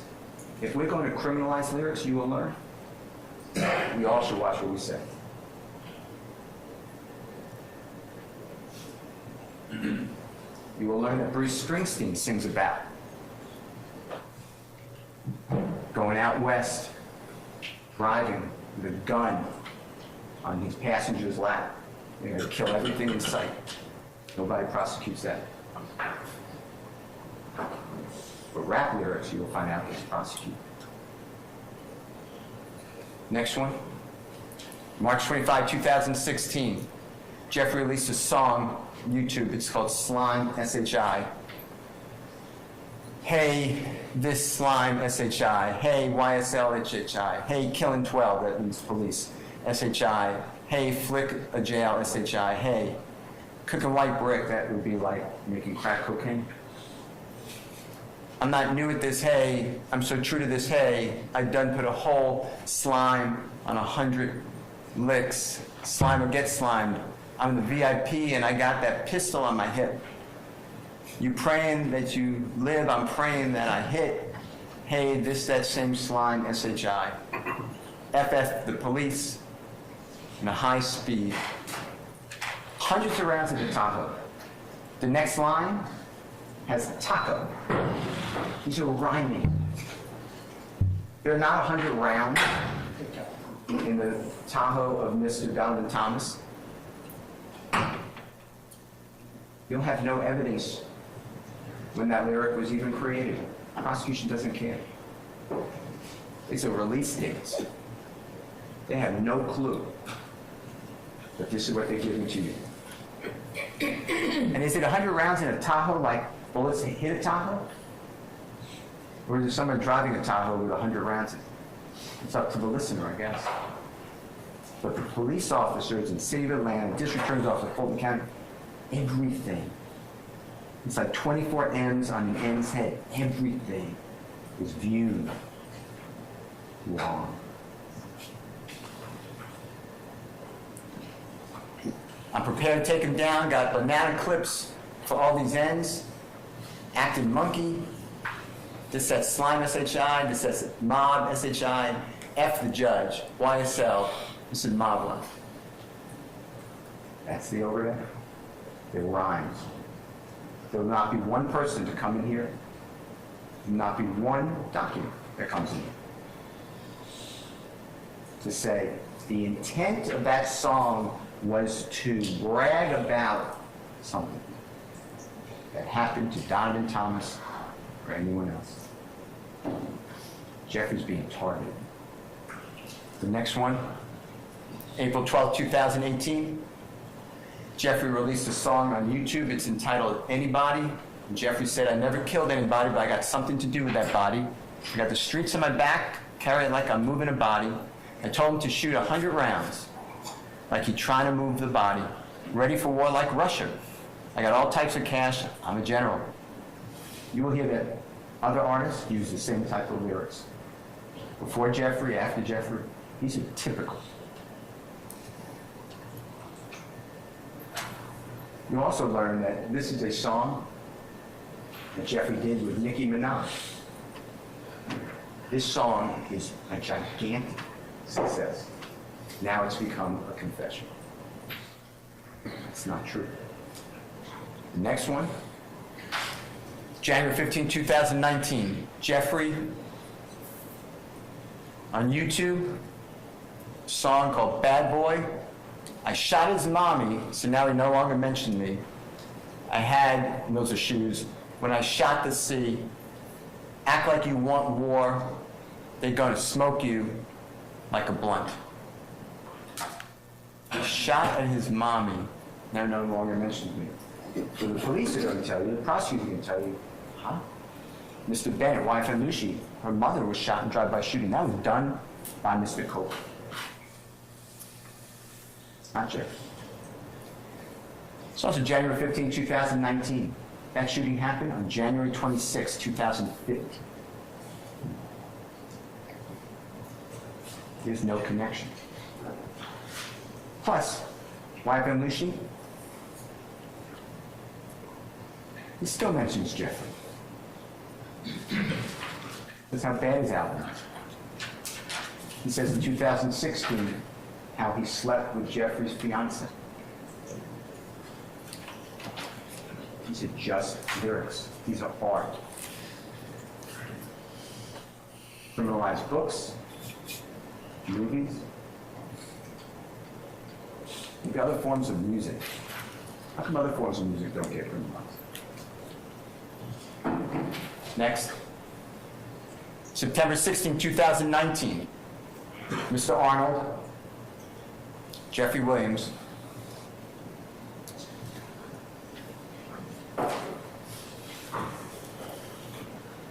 it's called Just How It Is. Jeffrey supposedly saying, I escaped every one of the licks because I was supposed to be rich. I don't care nothing about no cop. I'm telling you just how it is. Hit him with a Mac now, his whole body scab. I done for the crew, I done did the robbing, I done did the jacking, now I'm full-time rapping. Last end tried me, almost got popped at Lennox. Ask the cops, ask the detectives. They all know the business. Ask the cops, ask the detectives. All the jurisdictions. Gave a lawyer close to $2 million. He handles all the killings. We don't speak about S on wax. It's all mob business. We know to kill the biggest cats of all the kittens, and that has to be Donovan Thomas, right? It just has to be Donovan Thomas. There's no evidence that that's true. That's what you're told. $2 million for the lawyer to handle all the killings. The authorities got all of Jeffrey's finances. How much money Jeffrey paid to lawyers? For other people? Hardly any. You'll see a chat that Jeffrey's asked to pay $2,500 to someone's lawyer. He doesn't even do that. He's asked to pay for lawyers all the time. Who doesn't do it? He's not the head of a conspiracy. He's not in a conspiracy.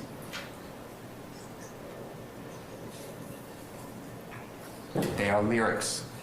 The next one. It's December 18, 2020. This is Mr. Kendrick, Mr. Kitchens, Jeffrey. And they released a music video, Take It to Trial. This is a very popular song. This song was based on another song called Take It to Trial. They changed the lyrics. So that was the inspiration. Take this MF trial. I rep for my life for real. For slimes you know I kill. Trial. I done beat it twice. State. I'm undefeated like feds. Came and snatched me. I don't know. No point in asking. I was unbelievable. And that would be like Cleveland, except the C was dropped for the B. Stuck like a magnet, B-I-T-A-S-S.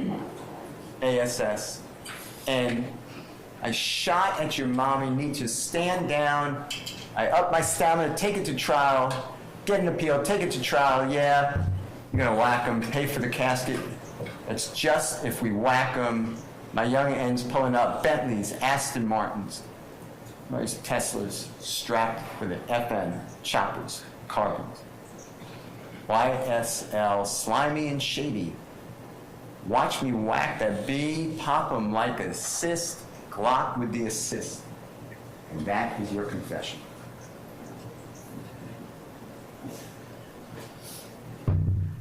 Stuff goes around the world.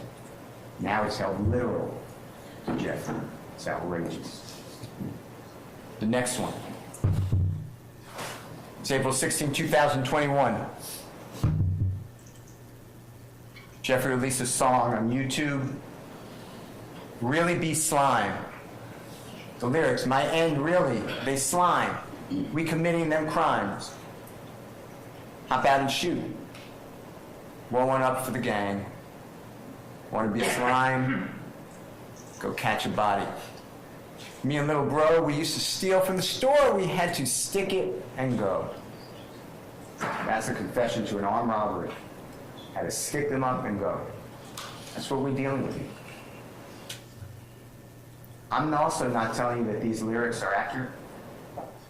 This is the interpretation of the City of Atlanta Police Department and the District Attorney's Office of Fulton County. You will not hear from the District Attorney's Office. Call one witness who's an expert in lyrics, in rap, in hip-hop, in gangster rap. They're not going to do it. They're going to do it through gang experts. Because the gang experts know what they're doing. And they have 5 gang experts. But they really have 1. Because you're not going to get experts from different jurisdictions, from different types of teachings, from different learnings, from different thoughts. Your 5 gang experts in this case from the District Attorney's Office of Fulton County all work together in the City of Atlanta Police Department. Those are your 5 gang experts. They teach each other. They talk to each other. They decide what the rules are. None of them gave a report. It's just they know it because they are control us. That's what you're going to be told. They know it more than you, more than me, more than Jeffrey. They just know. We're gonna have 5 people designated as experts. They all are biased. They all targeted Jeffrey. They all work together. They have an agenda with the district attorney's office, Fulton County. That's our crime. The next one. This is April 16, 2021. Mr. Kendrick Jeffrey. It's called Slatty. I killed this man in front of his mama, F little bro, sister, and his cousin. I shoot out, kill him, not leaving a trace. I had to break the safe. Yeah, I didn't leave even a trace. Dissect your body like science class N. Gangster cause, you got a body, little n. Magazine clips, so you might get your issue. You think you gangster because you got a pistol. Look at my trigger starts to issue. YSL, we going overboard. Oh yeah, the lyrics found the prosecution. They searched for this stuff.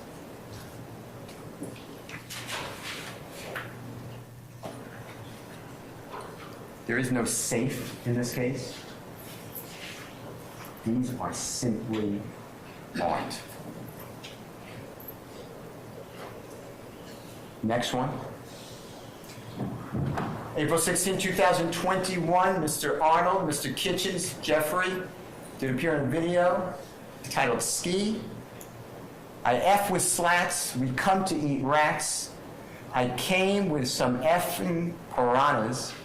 I towed an FM on me called Nietzsche Nietzsche. It's Glock, he keep rolling, Duke rolling 60s. He locked in C's. Duke is the name that Mr. Martinez Arnold used. It goes by Duke. Rolling 60s is Crips. That's the C. Some of these words are not really the lyrics, but you can decide for yourself. You'll hear the songs. You can decide what the lyrics are. It's a wildly popular song. It's now become criminalized. Words in America are criminalized in Georgia. Next one is count 56. So those were the overt acts dealing in count 1, the RICO conspiracy, deals with Jeffrey. There are 191 overt acts. Most of them don't deal with Jeffrey. But the prosecution has indicted it through the grand jury to say Jeffrey's in this conspiracy. So the acts of a Christian Eppinger somehow roll onto Jeffrey. Jeffrey's not in a conspiracy, you will find out. That is everything pertaining to Jeffrey and count 1. Then we have to skip. So you're going to have that count 2. Count 2 is the murder of Mr. Don Thomas. Jeffrey's not indicted for murder. And you keep going down until you hit count 56. And you're going to go through 56, 57, 58, 59, 60, 61, 62. Those pertain to Jeffrey. So that's what these are individual counts. It's not, these are just separated out. They're all in the overt acts, but now they are separated out into crimes. So 56 is from the 12th day of May of 2018 to the 8th day of May 2022. The dates are there because the indictment was returned the next day, May 9th of 2022. That's why it ends on May 8th, 2022. And it goes back the 4 years because that's something called a statute of limitations. The Honorable Court will charge you on that. But that's why you have a date range. And it says that Jeffrey, he occupies the position of an organizer, a supervisor, a management, a leader in YSL criminal street gang, and did engage directly or indirectly,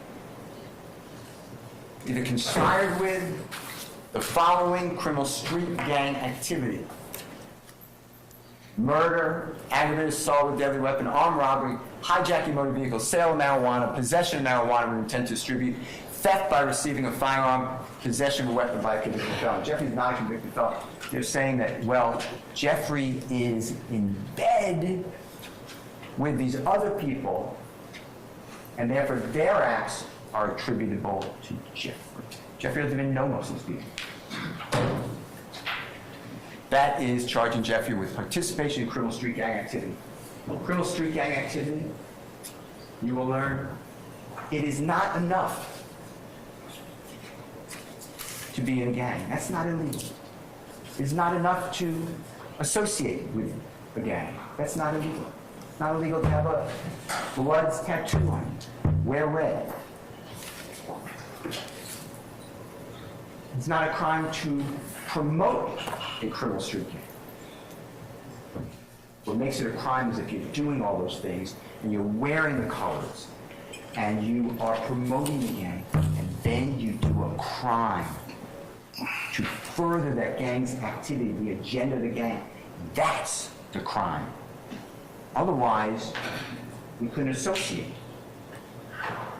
with someone who's part of the Ku Klux Klan, not that anyone would want to, or the Aryan Nation, or any other despicable organization.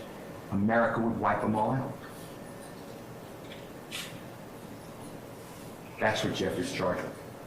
That's count 56. Count 57 also charges Jeffrey with participation in criminal street gang activity. This is along with Mr. Arnold and Mr. Kendrick.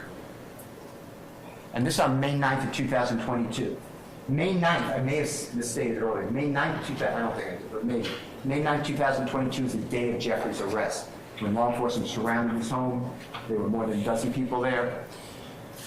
And what the prosecution did now is say that this is criminal street gang activity. This furthered the gang YSL, because in Jeffrey's home, where other people had access to, there's marijuana with intent to distribute. Jeffrey doesn't have to sell any drugs to make the money. Possession of codeine with intent to distribute. Possession of cocaine, it's a very small amount. Possession of firearms. And it's alleged in count 58, 59, 60, and 61 of the indictment, which we'll get to right now. That somehow promoted the gang. That was in furtherance of the gang. Being in a house where other people have access to it with these drugs now furthered the gang. That's the allegation. That's it. Next count. The 58. Mr. Arnold, Mr. Kendrick, and Jeffrey. They possessed marijuana with intent to distribute the day of Jeffrey's arrest. Marijuana is found in Jeffrey's home.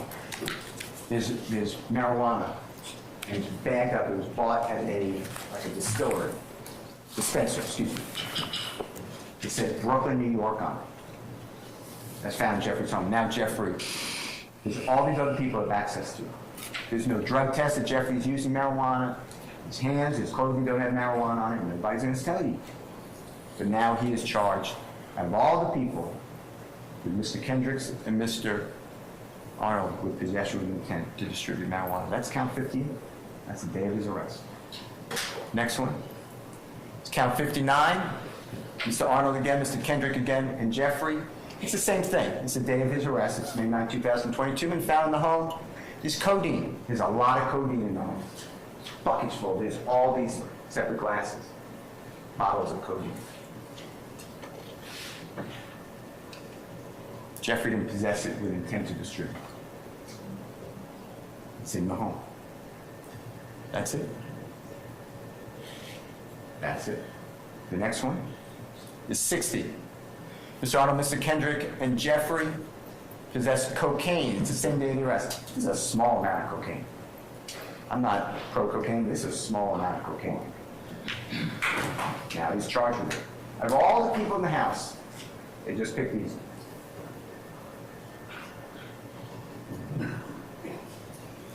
Next one, 61. Mr. Arnold, Mr. Kendrick, and Jeffrey, possession of a firearm during the commission of the felony. It's the same date of his arrest when the police took over the home and searched it. And it says that Jeffrey did have on his person,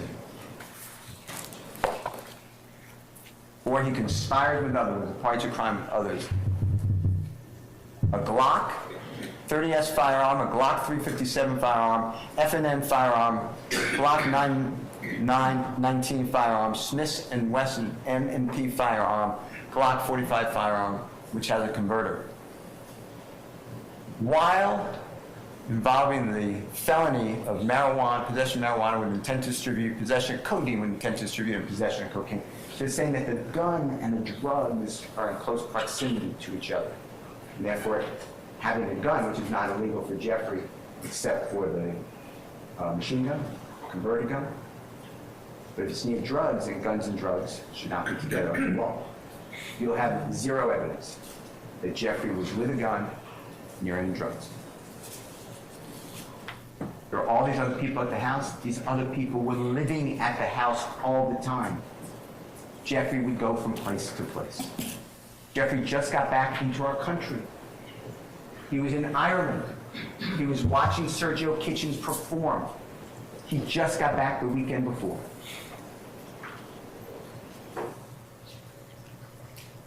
The next count is count 62. Mr. Arnold, Mr. Kendrick, and Jeffrey were in possession of a machine gun, Glock 45 firearm with a converter switch, extended magazine. During the commission or attempted commission of participation in criminal street gang activity, possession of marijuana with intent to distribute, possession of cocaine with intent to distribute, possession of cocaine, as alleged in count 57, 58, 59, and 60. You will hear zero evidence that Jeffrey ever touched a gun with a converter. You will hear zero evidence. This is a knowledge. You have to know. We don't trick people. You have to know that the gun is transferred into an illegal machine gun. You'll hear zero evidence that Jeffrey had anything to do with that gun. The purchase of it, the possession of it, even knew it was in the house. Knew that it was a machine gun. That's the count.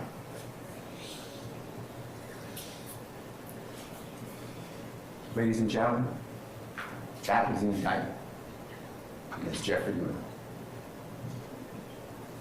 That was everything.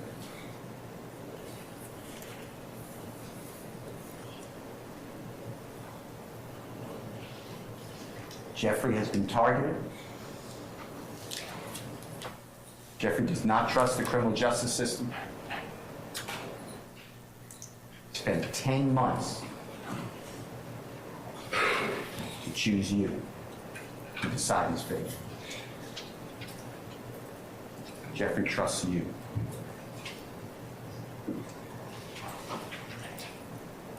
There's a wiretap in this case. There's actually two. Antonio Sumlin's phone, a wiretap. Wiretap just means that it's called wiretap because we used to have phones with wires, and the law enforcement would get into the phone system, the AT&T system, and be able to connect to the wire for that phone. And they can listen to all incoming and outgoing calls. Today, you don't, our phones are cellular, but it's the same exact thought. And law enforcement, with a court's permission, or without a court's permission, that's illegal, can get into a cell phone on the frequency so they can capture your Google searches, your text messages, your phone calls, everything you do with that phone, your GPS. And Mr. Garlington's phone was wiretapped. Mr. Sumlin's phone was wiretapped. And you will learn that these people who are so embedded with Jeffrey in crime, Jeffrey's the king slime, the leader of this organization. You know how many conversations in any way they have with Jeffrey? Zero. He is not on a wiretap. Zero. But others speak about Jeffrey. Hey, we did this for King Slime. He should pay for our lawyers. Jeffrey doesn't pay for anybody's lawyers. Hey, how much will King Slime, the biggest, pay us to kill YFM Lucci, Mr. Bennett, who's in the Fulton County Jail and we have access to him? How much will he pay? Jeffrey pays nothing. He doesn't encourage it. He's not even on there. But everyone talks about, oh yeah, he's going to pay big. That's a big one. He really wants it done. These people don't even know Jeffrey.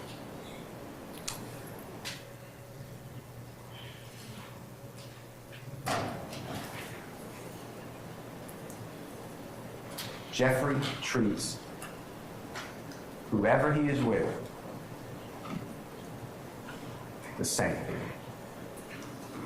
Whether he's with some giant president of a company,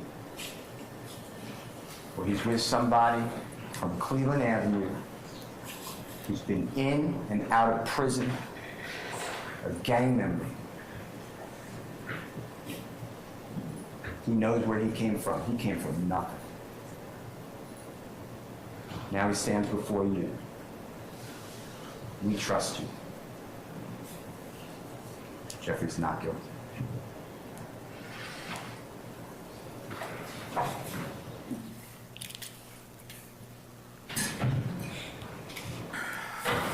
All right, ladies and gentlemen, how about some lunch? Yes. Good? Okay, all right. What we're going to do at this point in time, ladies and gentlemen, it's almost the hour's 1:45. Let's come back at 2:45 and we'll see where the day leads us at that point in time. Remember the admonitions that I gave you earlier. They apply to you, well, unless you have any other inquiry of me. Remember, I told you if you leave your headquarters, leave your notepads in there.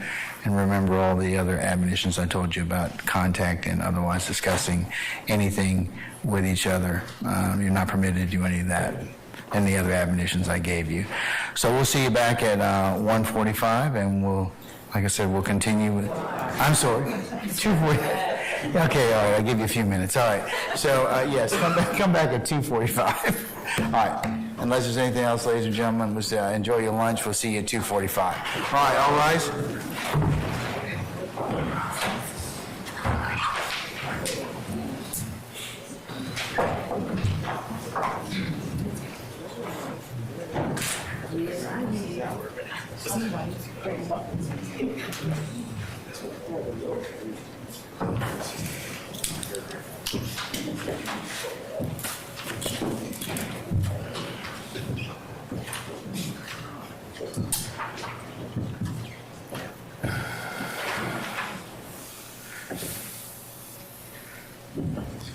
All right, ladies and gentlemen, please be seated.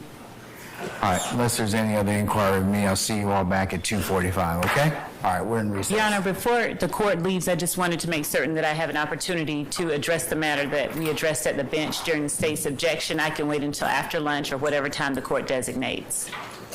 It was already taken up and recorded at the bench, so. That part, not the objection, Your Honor. It was a motion in limine that the state wanted to make that goes along with that. I can wait until whatever time the court designates. Let's just do it now. What is it? Okay. Your Honor, I wanted to move the court in limine to preclude any attempt to admit self-serving hearsay if it does not come from Mr. Williams himself. Anything that Mr. Steele has represented to the jury that Mr. Williams thought or felt. Mr. Steele announced at the bench that he expected that information would be coming in through evidence. And so if there is no such evidence at the proper time, the state may move for a mistrial. I don't know what'll be done at that time. Here's the thing. If he doesn't prove what he says and he has already promised that, there are ways to deal with that, so I'll leave that within your wise discretion and lawful means. Mr. Steele, anything else, sir, in terms of that particular conversation? No. All right, so with that, unless there's anything else, we'll go ahead and recess until 2:45, all right? Thank you. Okay, we're in recess.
Why she wants it in?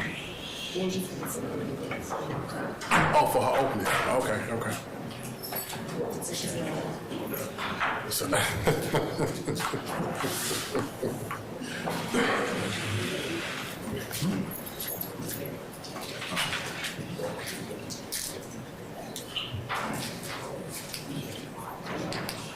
bring your check.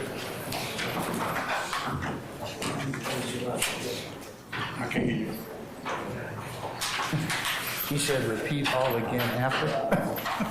So what, Jack? He said repeat all again after?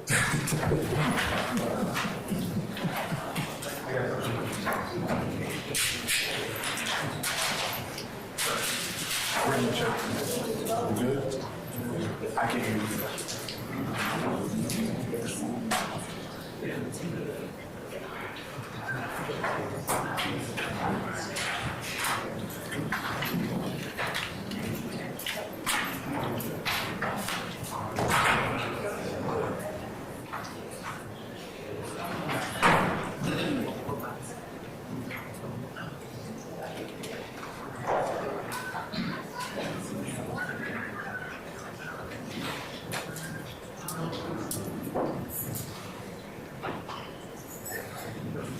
If you can hear me, hold on just a second.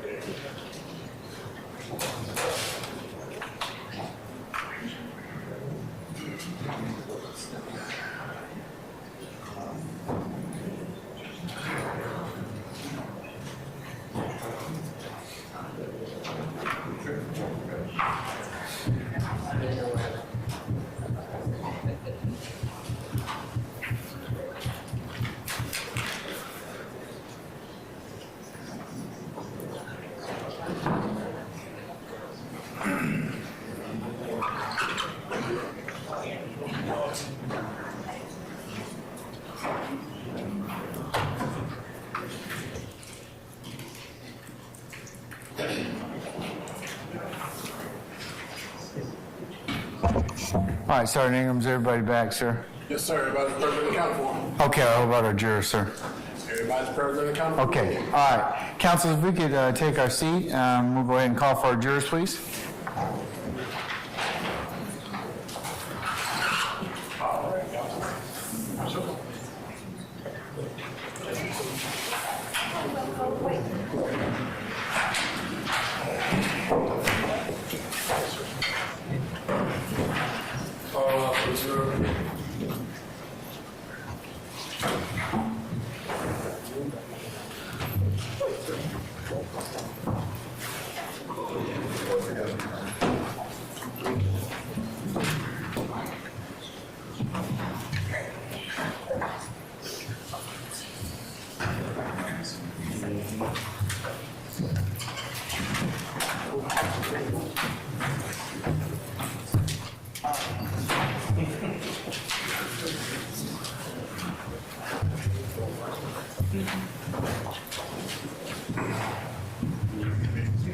All right, ladies and gentlemen, please be seated.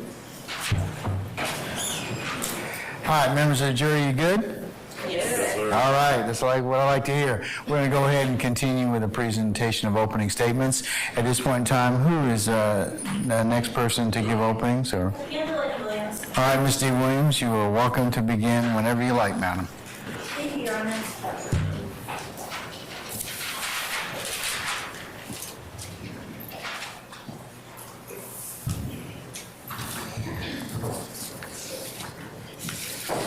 Hope everybody had a good lunch.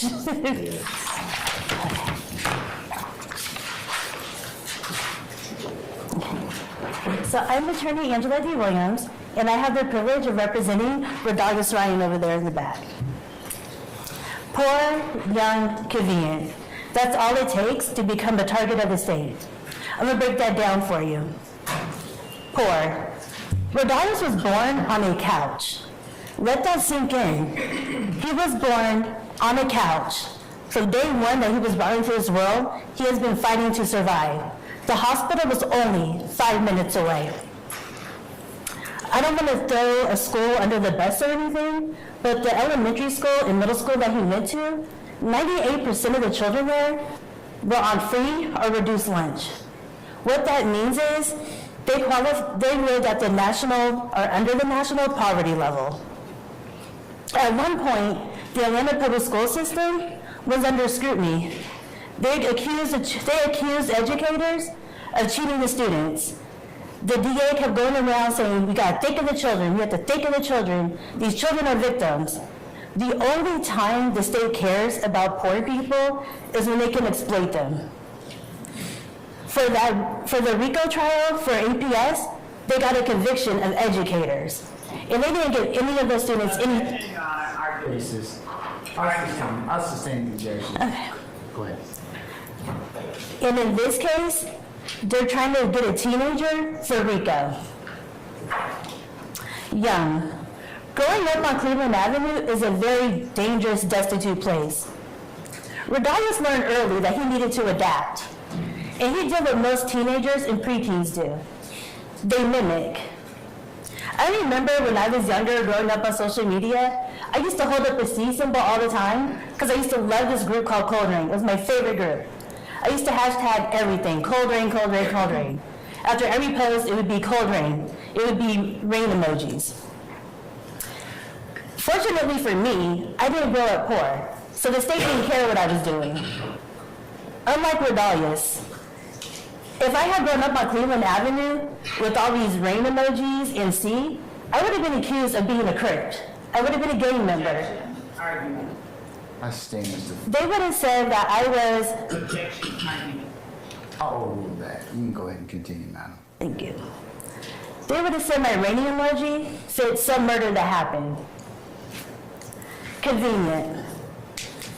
Rodalius is here because when he was 15 years old, the state told this incredible tale of murder, and when you're young and you don't have the means, it's hard to refute those claims.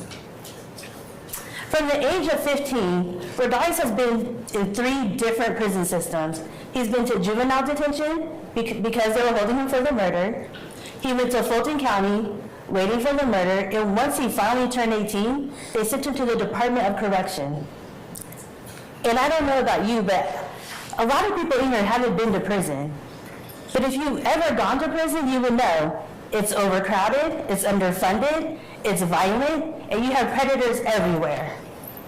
And unlike maybe college or a new job, you don't get an orientation when you first go to prison to figure out how you need to do anything. Rodalius had to do what he's had to do since day one, survive in prison. And if you look at Rodalius, you can see he's maybe 100 pounds soaking wet. So he posts things. He posts things on Instagram. And I wouldn't even call them Instagram posts. I would call it a survival post. He has to boast, he has to be boastful. He has to show people, this is what I have. Because he has to protect himself. It's prison. So you put poor, young, and convenient together, and what do you have? You have the perfect scapegoat for the state. This indictment has 28 co-defendants. And the prosecutors keep saying, we're trying to clean up the streets of Atlanta. We're cleaning up Fulton County. We're trying to drive crime down. You just heard me say Rodalius is in prison. The jurors got it wrong in that murder case, and they convicted him. He's going to be there for life. They're not cleaning up the streets of Atlanta. They're cleaning up the prisons. And I promise you, the people in the prison, the wardens, they know how to handle their inmates. They don't need the DA's help. They have it. I sustain the objection. Out of 65 counts in this indictment that you guys had to listen to, Rodalius is only in 1 count. He's only in RICO, that's it. Out of 190 overt acts, Rodalius has 8 of those acts. 3 of them are for the murder that I've already told you about. 5 of them are survivor posts. He has to do these posts so he can survive prison. So why are me and Rodalius here? Because the state was to put on a show. Rodalius is in less than 1% of this whole indictment. This reminds me of this anime named Bleach, where it's 16 seasons. Every episode is about 18, 20 episodes. Sorry, every season is 18 to 20 episodes. And they have season 4 and 5. They have these bounce. They're the villains of the whole thing in season 4 and season 5. The main characters are trying to get them out of soul society. You go to season 6, you don't hear about the bounce. You go to season 7, you don't hear about the bounce. Why don't you hear about these important characters? Because they're filler characters. It's a filler season. Me and Redalius, we're fillers. We're not integral to this story. They just dragged him out of prison to jail to make this bigger than it has to be. We're basically distractions. So, as a juror, what can you do to tell the state, we're not going to be distracted? We don't need to listen to filler. You come back at the end of this with a not guilty for Redalius Ryan. You tell them we do not want to waste our time on fillers. We just want to get to substance.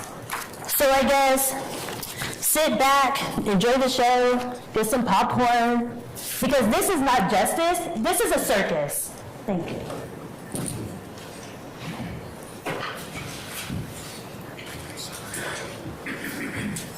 All right, who else wishes to make an open statement? Mr. Apt? All right, go right ahead, sir. Thank you so much.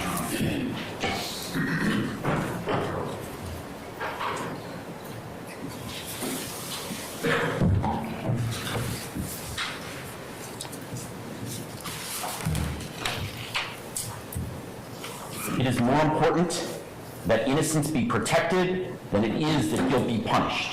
For guilt and crimes are so frequent in this world. That's a quote from the man who wrote into our Constitution what the presumption of innocence means. His name was John Adams. He was the second president of the United States, right after George Washington. Why is that quote important? Why is the presumption of innocence important? Why did that get included in our great Constitution? Because we want to make sure that we don't accidentally send innocent people to prison. Innocent people don't get punished. I have the great honor of representing Diamante Kendrick, who's sitting in the gray vest at council table with me, along with my co-counsel, Doug Weinstein. Doug, stand up so everyone can see you. Also, you'll meet or hear from, at times, Katie Hingerty. She was here yesterday. She was the tall woman, blonde hair. And the three of us have the great honor and privilege of defending Mr. Kendrick. I've been practicing law here in Atlanta for almost 30 years, exclusively representing innocent people like Mr. Kendrick. He is not guilty. He is not guilty of every accusation and every count in the indictment that the state alleges. Let me say it a third time, just so you're clear. He is not guilty of every single charge against him.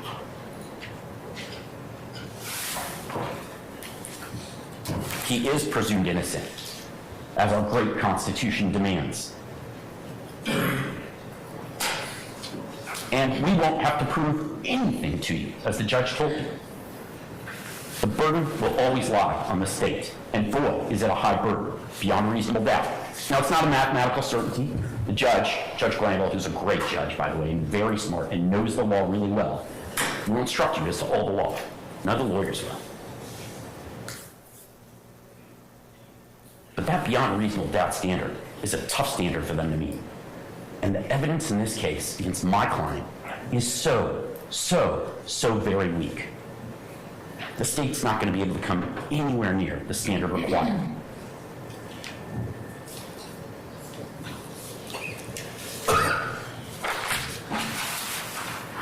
My client, Mr. Kendrick, grew up here in Atlanta in a tough neighborhood. He did not come from money. He was poor, hungry, deprived, socioeconomically disadvantaged. But he had a loving mother, a mother who's been with him the entire time of this case and will be every day. And she made sure that he had the best upbringing that he could. You heard Mr. Steele earlier talk about the disadvantage of how Mr. Williams was brought up, and my client had a similar upbringing. It was tough. Food, clothing were sparse. But he dreamt of a better life for himself and for his family. And through hard work, through creativity, maybe a little luck and fortitude, he became a very successful musical artist, a rapper. Now, despite Mr. Kendrick's mom's best efforts, he did get into some trouble. And we acknowledge that. We don't hide from it. We don't skirt it. Mr. Kendrick, you'll find out, went to prison between 2015 and 2020. So, the state is actually limited because during those years, he's locked up. He can't possibly be committing any crimes that they've alleged. You'll also hear that he pled guilty to a crime right here in Fulton County in 2017 while he was locked up. And he admits that wrongdoing. He owns it. He paid his debt to society.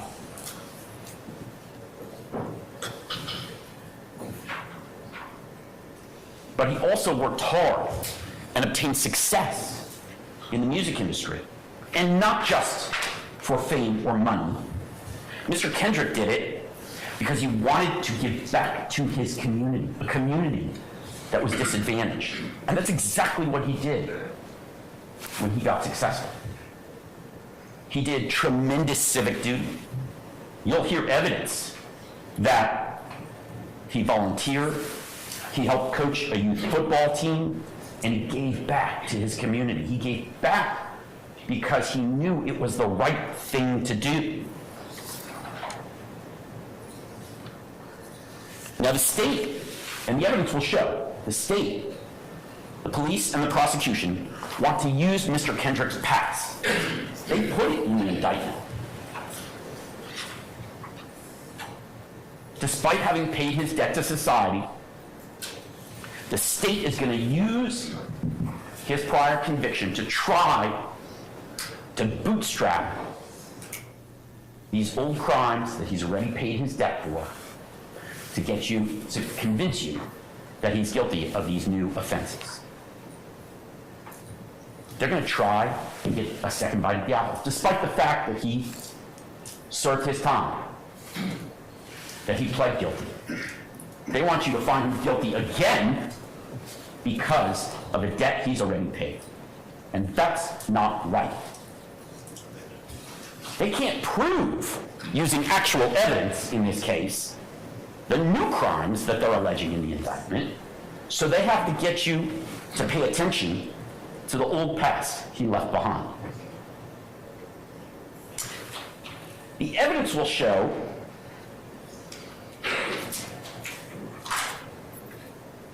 that he is not guilty of the charges in the indictment,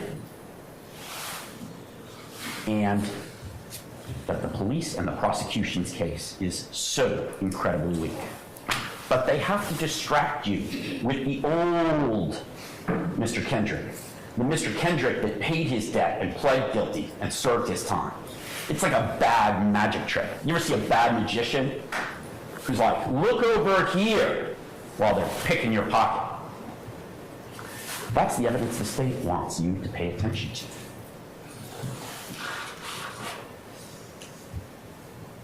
I've been involved in a lot of RICO and murder cases in my career, in almost 30 years of doing this job. But the judge told you, and the prosecution told you, this case is unique, different. Why? It's going to take months. There are going to be hundreds of witnesses. It is massive. It's definitely the biggest case that any of us have ever been in. Maybe the biggest case in the history of the state of Georgia. Why is that? Lots of murder cases, gang cases, RICO cases take 1, 2, maybe 3 weeks to try at most. Why is this case going to take months?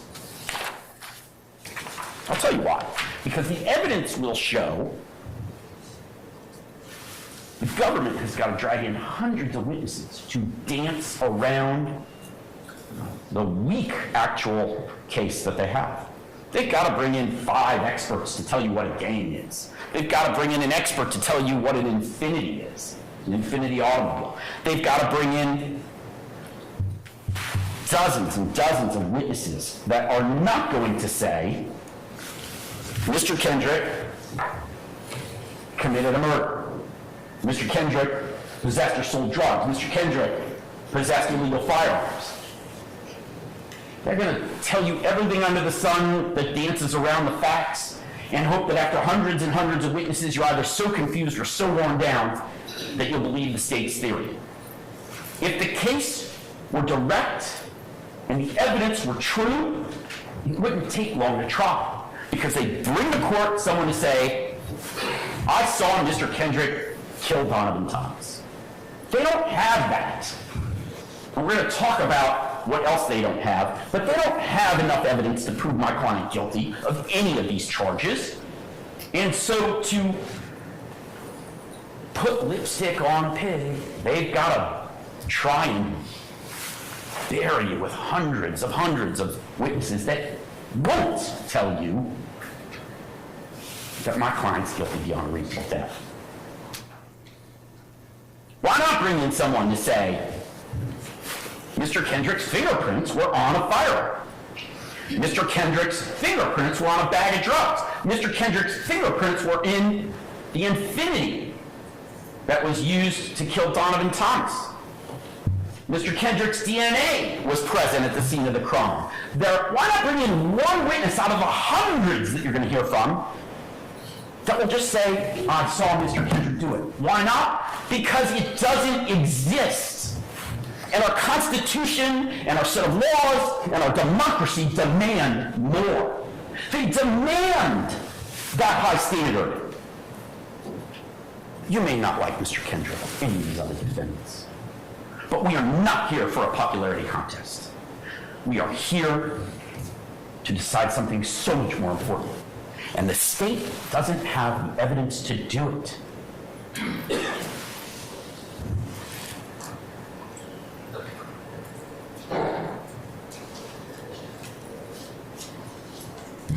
The evidence doesn't exist, not real concrete evidence.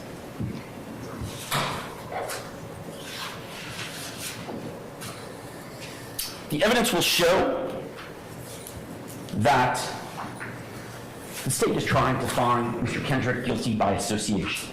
That's what they want you to believe.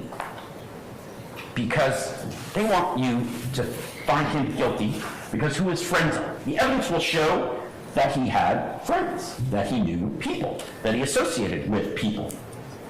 I thought in America, we had freedom of speech, freedom of association in the First Amendment. But the state wants to present evidence to show you that those freedoms are not true, that the Constitution does not matter. They want to present evidence that Mr. Kendrick is guilty by who he hangs out with, the color of the clothes that he wears, the symbols he makes with his hands, and the beautiful lyrics that he writes and sings. Those aren't actual crimes, that's just free speech. And that is what is on trial here, the First Amendment of the Constitution. They want you to look at evidence and say, these people are guilty because they exercise their right to free speech in America. That's not just wrong, it's un-American. Now, the evidence will show you in 2020 that when my client did get out of prison, due to his hard work, his talent, he became a famous rap star. Almost like buying a lottery ticket. You know, the chances of a young person going in the music industry and making it are very, very small. But that made him successful. He used his brain and his creativity and his really hard work to make his family and his mother proud. And the government wants to punish him for that success.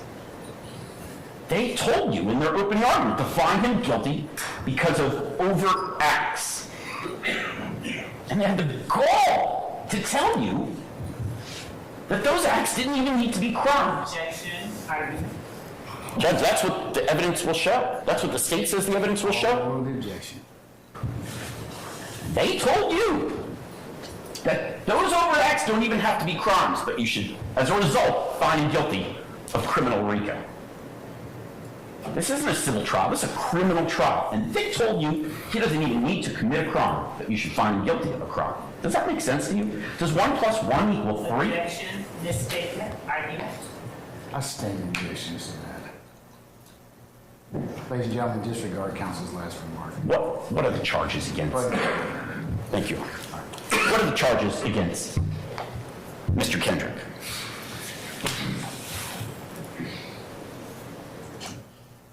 The first and the biggest is a murder.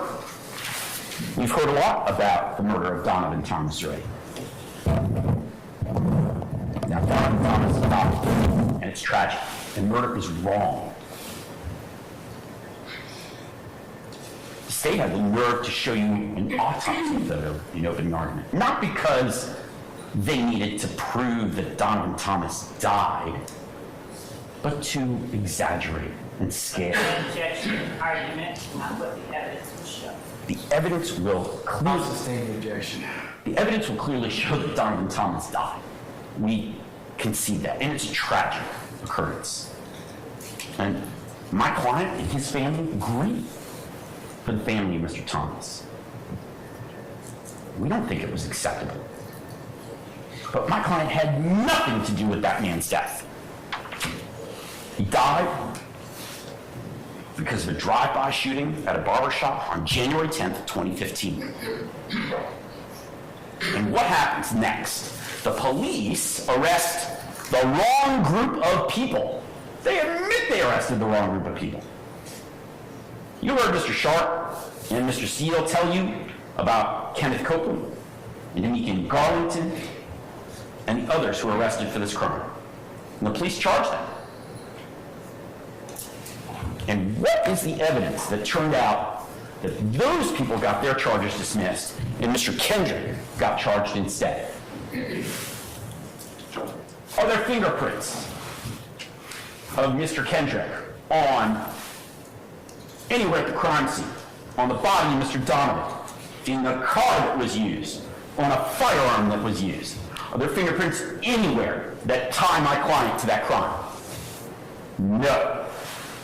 What about DNA?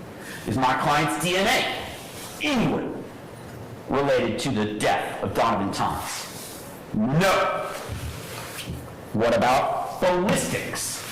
Are you going to hear evidence that there was a match between the bullets or the gun used to kill Donovan Thomas that was a gun ever possessed by Diamante Kendrick?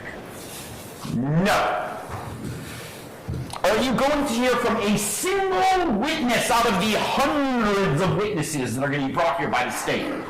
One. I beg you for one witness to come to court and stand right here on this witness stand and say to you, I saw Diamante Kendrick kill Donovan Thomas.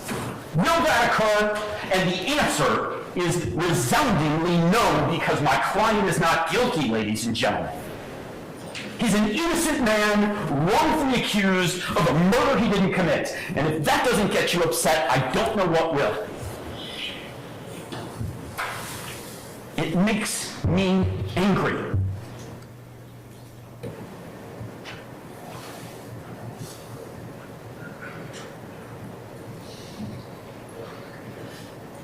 Not one witness.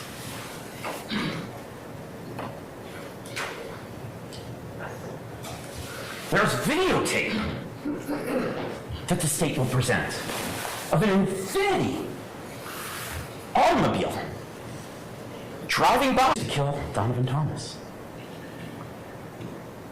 Are you going to hear witnesses that say my client owned the Infinity, rented the Infinity, leased the Infinity, was the rightful driver of the Infinity? Nope. Will you hear or see evidence to the contrary? Oh, yes, you will. Shortly before Donovan Thomas dies, the state has another video of my client getting into, are you ready? A Pontiac Bonneville. Not an Infiniti, a Pontiac Bonneville.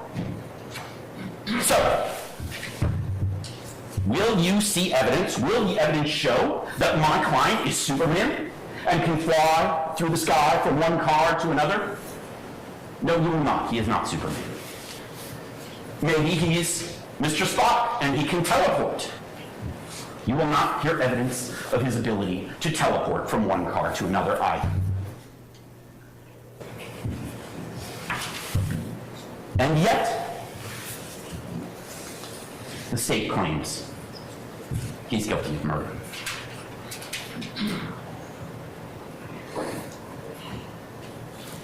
Now remember, you heard previously about a man named Nicholas Robinson, whose real name is Spencer Wright. He came in and told the police, and they made arrests of Mr. Copeland, Mr. Garlington, and others. The state's key witnesses.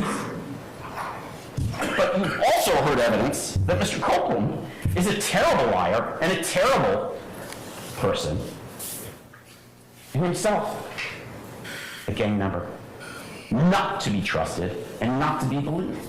But that's the state's key witness who says, oh yeah, it wasn't me, it was Mr. Kendrick and others. Why do we know he's lying? Not just because his lips are moving, but because he was one of the people who was originally charged with the murder. How naive does the state have to think you are to not understand that the incentive for Mr. Copeland to lie is as simple as, I'm charged with the murder. If I say someone else did it, then I don't get charged with the murder.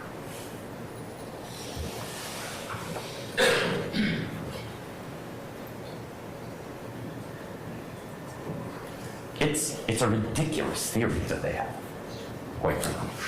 And the evidence is so super thin and super weak, it reminds me of nothing more than a Krispy Kreme donut. Thin air.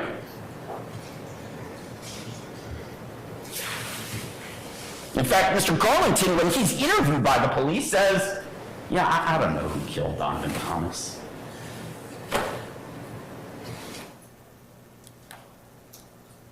They have no way to corroborate it. They have no actual evidence. The state wants you to buy into this theory of murder, and our Constitution demands you don't.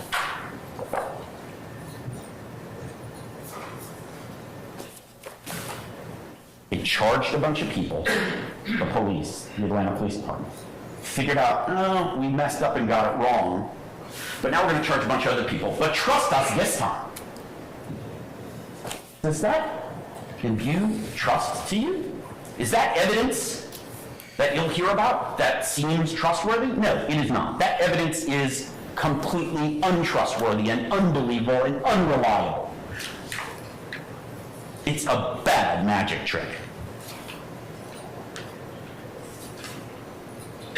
No fingerprints, no DNA, no witnesses, no ballistics, and videotape that actually exonerates him and proves that he's not guilty. Krispy Kreme donut hole. What's the next charge against my client? Well, there's a bunch of them involving guns. And 3, to be exact. One is that he's charged with possession of firearm during the commission of a felony. If you're committing some other felony and you're using a gun, you get charged as an extra charge. The second is possession of a machine gun. Ms. Love described to you, Mr. Steele described to you, what a fully automatic weapon is. Pull the trigger once, all the bullets fly out. That's illegal. And the third is possession of firearm by a convicted felon. Yes, Mr. Kendrick's a convicted felon. So he's not allowed to possess a gun. And he knows that. And again, the indictment. We've talked a lot about the indictment. You're going to get it. It's a document. It's a long document. But the indictment charges my client with those 3 firearm charges, all stemming from one date, March 9th of 2022, the date that Mr. Kendrick is arrested. So what happens on March 9th of 2022? He's at a house owned by Jeffrey Williams, his friend and colleague, who he's made beautiful music with, wonderful music that's entertained millions of people. And at that house, the police, and there's dozens and dozens of people at this house on the night of March 9th of 2022. It's not like there's 2 or 3 people there. Dozens. And there are guns in the house. So, how do we get to firearms being in the house to Mr. Kendrick possessing firearms? We don't. We don't. There's not going to be a single piece of evidence showing that Mr. Kendrick's fingerprints are on any of the guns. There's not going to be a single piece of evidence showing his DNA is on the guns, and quite frankly, you'll learn, and the evidence will show, there's something called touch DNA. What is that? You're going to learn that if I touch this table, and my hand is here for a couple seconds, I don't just leave my fingerprints behind, I actually leave some of my DNA behind. And that can be tested, forensically tested by the police and by the GBI lab and the state of Georgia. So there's no fingerprints on the guns that belong to Diamante Kendrick. There's no DNA. There's not a single person at the party or a single witness who says Diamante Kendrick had any of these guns.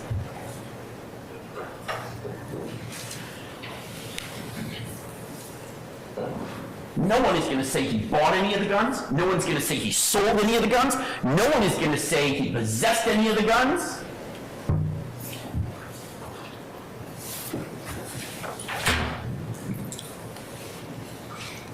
But they're going to want to do a dirty magic trick and show you his past. He pled guilty to a gun offense years ago. And so he must have been possessing the guns. That's their theory. Assume and speculate to find him guilty. That's not what we do in this country. That's not what we do in a democracy. That's not what we do with our Constitution. And that's not what we do when someone's presumed innocent and has to be proven guilty beyond a reasonable doubt. One witness, please, that says Diamante Kendrick was holding a firearm that night. Diamante Kendrick bought one of the guns. Diamante Kendrick used one of the guns. No one. No one's going to testify to that. And why is that? Because he didn't have any of those guns. He was at a house where there were guns. That doesn't mean he was in possession of illegal firearms. You could go to a party with 50 people, somebody has guns, you don't know about it, maybe you do, but it doesn't mean you're possessing the guns. That's what the evidence is going to show. He was there.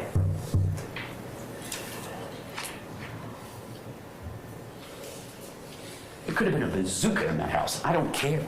Mr. Kendrick wasn't in possession of any firearms, illegal, machine gun, or otherwise. He didn't control a gun, he didn't use a gun, he didn't buy a gun, he didn't sell a gun, he didn't hold a gun. Not one witness. And there are dozens of people that they could call to say, oh yeah, I saw Mr. Kendrick hold a gun, but not one. And there could be hundreds of witnesses. I want to bury you with witnesses so that you'll forget about the presumption of innocence and what real evidence is required. Zero, nada, zilch, donut hole, reasonable doubt. What will they show you? What will the evidence show that night on March 9th?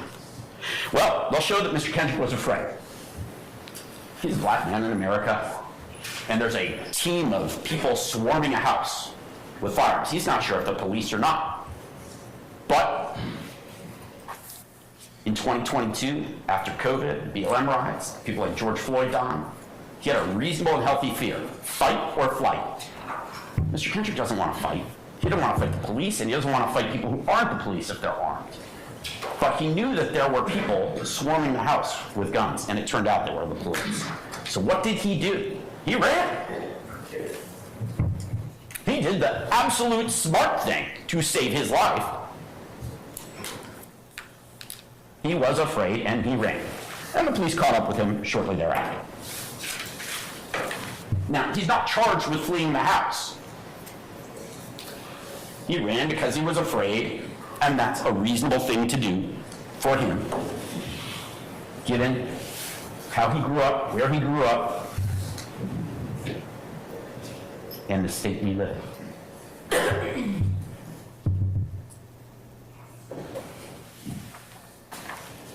And when the police caught up with him, just shortly thereafter, did they find him holding an FN, the type of gun Ms. Love described? Did they find him holding a strap machine gun? Did they find him holding a Glock? Did they find him with an AK-47, an AR-15, or any other kind of gun? No! He was unarmed because he never had a gun.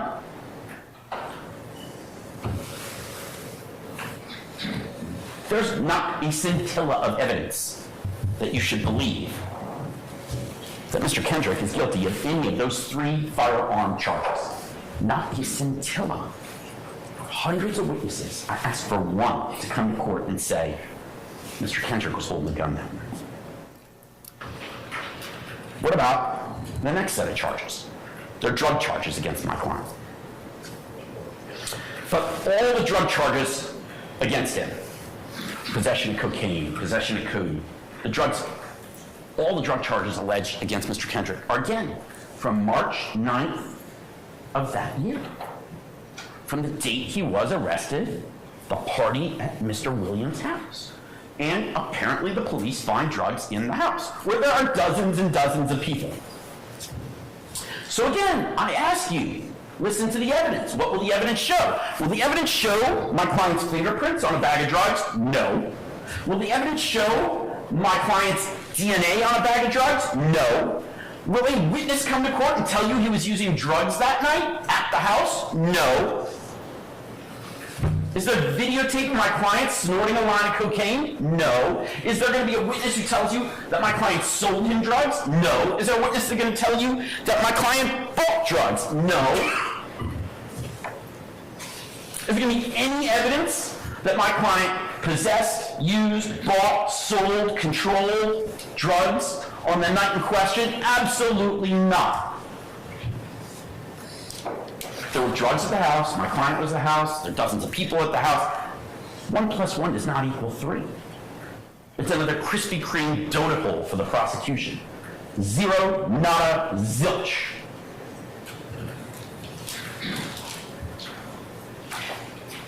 You're not going to hear evidence that my client's blood or urine was tested and that it was in his bloodstream there was cocaine or other drugs. And the indictment says that the drugs that they're charging him with are from that date, March 9th, 2022, the day he was arrested, not any other day in his life. So the question you have to ask, the evidence you have to look at is he possessing drugs while he's at the party at that house? And there is no evidence of that, just like the guns.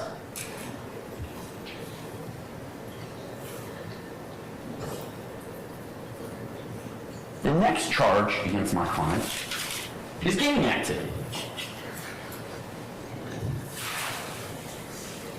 And the gang activity they allege, very specifically in the indictment, it's not just any gang activity, it's gang activity related to the possession with the intent to distribute illegal drugs from March 9th of 2022. And again, where is the evidence? Not one witness. They also allege that he committed gang activity based on the guns. Same thing. There's just no evidence of it.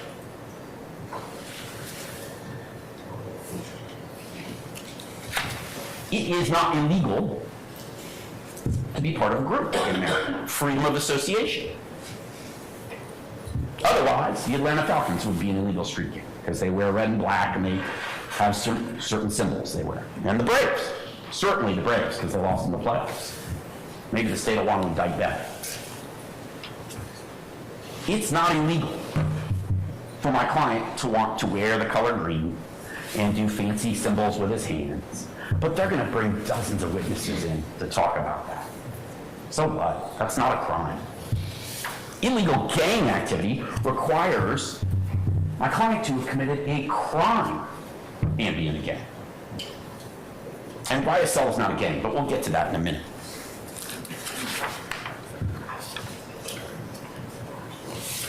They want to attack free speech and freedom of association. They're guaranteed to us in the Constitution. And if they want to do that, then they should go out and arrest the Falcons and the Braves too.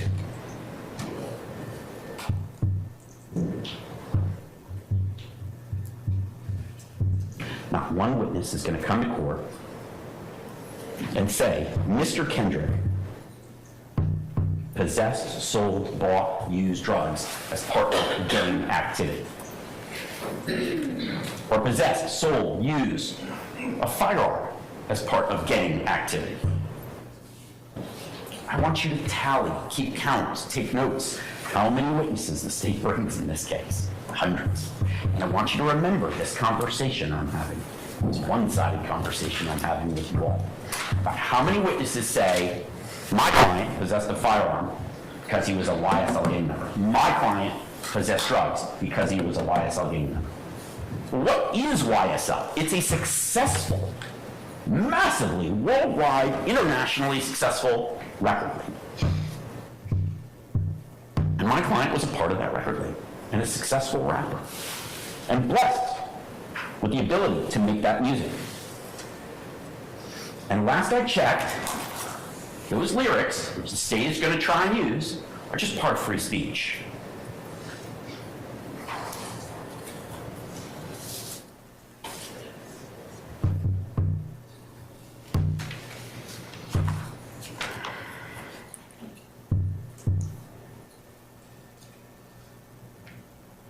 So, we've eliminated murder, we've eliminated the gun charges, we've eliminated the drug charges, we've eliminated gang activity based on gun or drug charges. So what's left? What's left is count one, RICO. Ms. Love told you that's a term that most normal people don't use, for good reason. It's a very complicated legal term. Most lawyers don't even understand it. I'm going to try to explain it to you. And you've heard a lot about overt acts versus predicate acts. Are you confused already? You should be. They want you to believe, and they want the evidence to show, that Mr. Kendrick is guilty of this vast conspiracy because who his friends are, who he hangs out with, the colors he wears on his clothing, and the lyrics that he writes, the rap music that he makes. And they suggest to you this is all part of a vast conspiracy. But the reality is, some of these lyrics may be offensive to you, and that's okay. Because in a free society, we have free speech. That doesn't make it a crime. The state says that the evidence will show that they dug to find out the murder and then used the lyrics to support it. You know, I watched Goodfellas. It was a movie about real crimes that took place. It was written by Martin Scorsese and acted out by Robert De Niro. The DA's office is going to go arrest Mr. Scorsese and Mr. De Niro. They're exercising their free speech to tell a story. Why can't my client, Mr. Williams, do the same and write lyrics about crime? Maybe they're offensive. Maybe the movie Goodfellas is offensive because you see people committing crimes. But in a free society, we're allowed to exercise free speech. It's the price we pay to live in a free country, and it's a great price. Just because someone raps about murder or other crime does not make it a crime.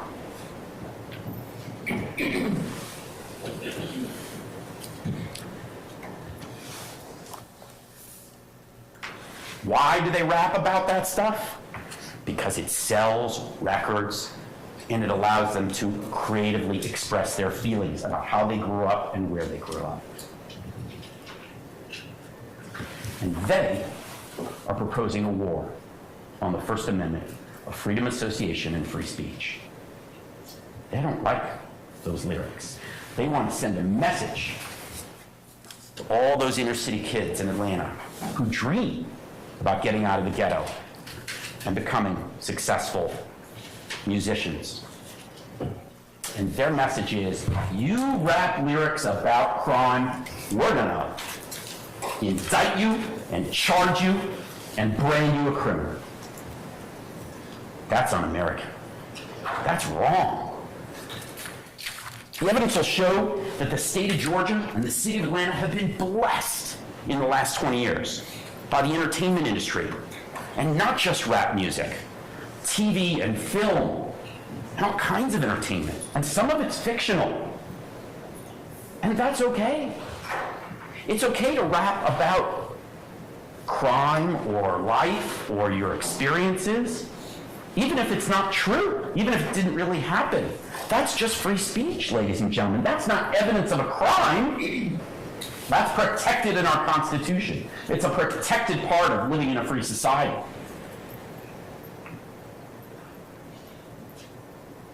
YSL was a very successful record label, and there's going to be evidence of that.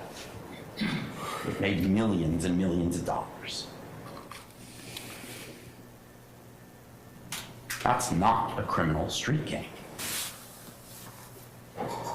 But it's not just a successful record label. It gave my client the opportunity to give back, to volunteer his time and some of his money. He coached an inner city youth football team. Does coaching that inner city youth football team support their RICO accusation? Because they told you the overt acts don't have to be a crime. Maybe now we should criminalize civic volunteer work. I don't know where it ends if we start making free speech illegal. They want to lump Mr. Kendrick in. They want to have you find him guilty because of other people's crimes or crimes that he already paid his debt to society for. So the state presented you some of the examples of that. Lil Wayne's tour bus got shot up. That's horrible. Whoever did that should be punished. But there's no evidence my client was there to part in it. They're alleging that's part of this case. The shooting of Shamel Drinks you heard about, gunned down in a rental car. But they're not alleging Mr. Kendrick took part in that either. And what about the attempted stabbing of Rayshawn Bennett, who's known as Wyatt Benucci, another rapper, and the armed robberies they alleged? None of those incidents involve Mr. Kendrick. But what they're going to argue to you is that if Mr. Kendrick was part of the YSL label, or what they call the YSL gang, then even if he's not charged with those crimes or involved in those crimes in any way, he should be found guilty of RICO conspiracy, even if he didn't commit a crime. And that's wrong. It's just wrong.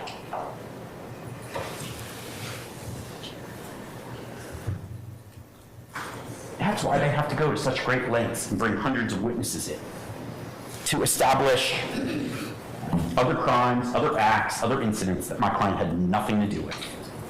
It's a bad magic trick. Look over here at Lil Wayne's tour bus.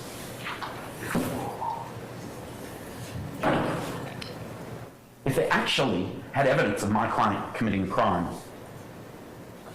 we'd be here for a week, not months. The conspiracy they want you to criminalize is being a rapper in America and being successful. They want to attack the First Amendment. They want to attack free speech. They want to attack capitalism. because they don't like rappers who rap about criminal behavior in Atlanta. And they're telling you that this is a pattern of activity, a trend to attempt to control and exert influence. But really what they're showing you is, if we don't like your speech, then some free speech is wrong and illegal. And you should find my client guilty as a result.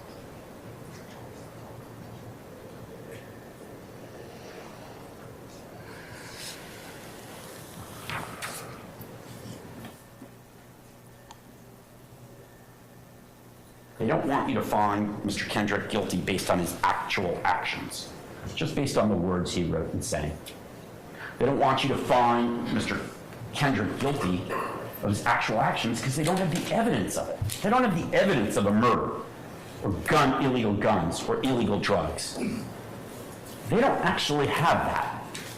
So instead, they've got to play their bad magic trick. But you're smart and you can listen to the evidence and you will see it's nothing but a Krispy Kreme donut. That's what the evidence will show.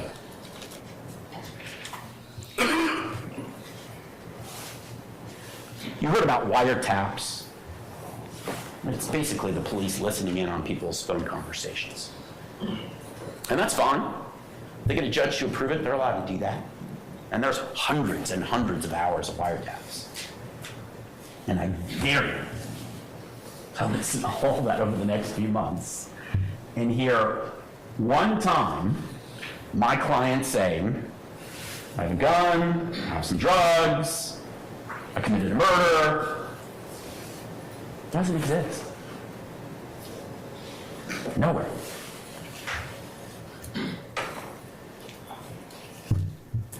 I'm part of the YSL gang. Remember, they told you that the YSL is this sophisticated gang, so there's no written agreement, there's no verbal agreement. It's just something you have to trust them with. Does that sound right? Just trust them. Take the government's word. And they're going to bring in experts on gang activity to tell you that the record label is a gang because they think so. Well, they work for the state, for the police. They're going to tell you what they want you to hear. But use your brain. Use your common sense. All those wiretaps, you're not going to hear Mr. Kendrick saying one time, I'm going to do something illegal. Whether it's a violent crime, a gun crime, a drug crime, or admitting he's part of a gang. Not once. In hundreds and hundreds and hundreds of hours of wiretaps. And why is it you won't hear that? Because what is he actually? He's a former convicted felon, a former gang member, and a current recording artist, a current rapper with YSL, and a current member of society doing civic duty. They have to point at his past and get you to only look at that because the actual evidence from March 9th and from January 10th, the 2 dates in the indictment that accused my client, there's no evidence of him committing a crime. The state turned over to us, the prosecution, 6 terabytes of data in this case. Now, I'm not a computer expert, but I want to talk to you about what the evidence will show. A lot of that evidence you're going to hear and see. What is a terabyte? It's an enormous amount of computer data. And here's what I'll sort of tell you the analogy is. If it were pieces of paper, 6 terabytes would be 420 million pages of documents. 420 million pages. That's how much evidence there is in this case. Is there one page? Is there one witness? One set of fingerprints, one set of DNA, one videotape that shows my client committed a murder, that shows my client possessed illegal drugs, that shows my client possessed a firearm, that shows my client committed illegal gang activity, or that my client conspired with others to commit crimes. It's a donut hole. It's a Krispy Kreme donut hole. You don't get the glaze, you don't get the donut, you just get the air in the middle. What did Mr. Kendrick do? Oh, they have pictures of him flashing gang signs and wearing green. They have pictures of him standing on the hood of Rayshawn Bennett's car at Lenox Mall. Oh, God forbid. He stood on the hood of another rapper's car, and they want you to believe that is the evidence that he's part of this vast conspiracy. No, standing on someone else's car, it's a nice car, is juvenile. It's silly. Maybe it's even a misdemeanor.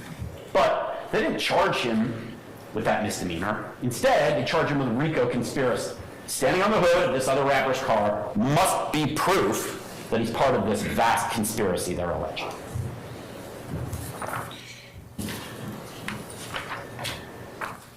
Quite frankly, the real juvenile behavior is all these hundreds and hundreds of witnesses to try and prove something that doesn't exist. There are lots of other overt acts, and I'm not going to belabor each one of them to you because you heard most of them from Mr. Steele and from the state. But you've also heard from me. If there's a witness who says Mr. Kendrick possessed a firearm or possessed illegal drugs or murdered Donovan Thomas, if they saw him murder Donovan Thomas, then bring that person to court.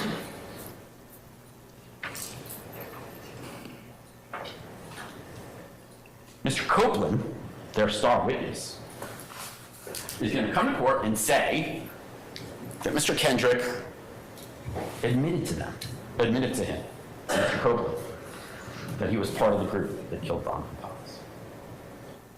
You going to believe Mr. Copeland, who has every incentive to lie? That's the evidence they want to rely on? That's what they're keeping us here for months and months for? The guy who was charged with the crime, who now says it's not him, it's my client instead? Please tell me there's something better, something else that we're here for.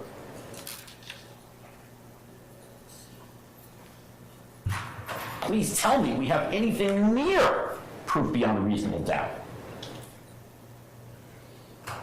We don't. There's no real or concrete evidence my client committed a crime. Not a single offense. Not RICO, not gang activity, not guns, not drugs, and definitely not murder.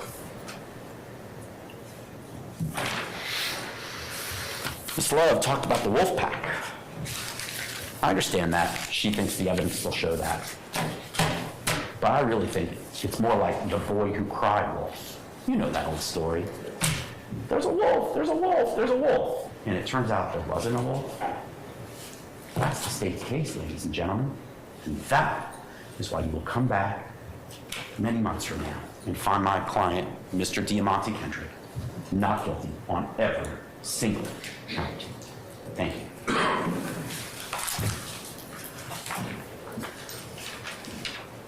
Mr. Harvey, you wish to make an opening statement this time, sir?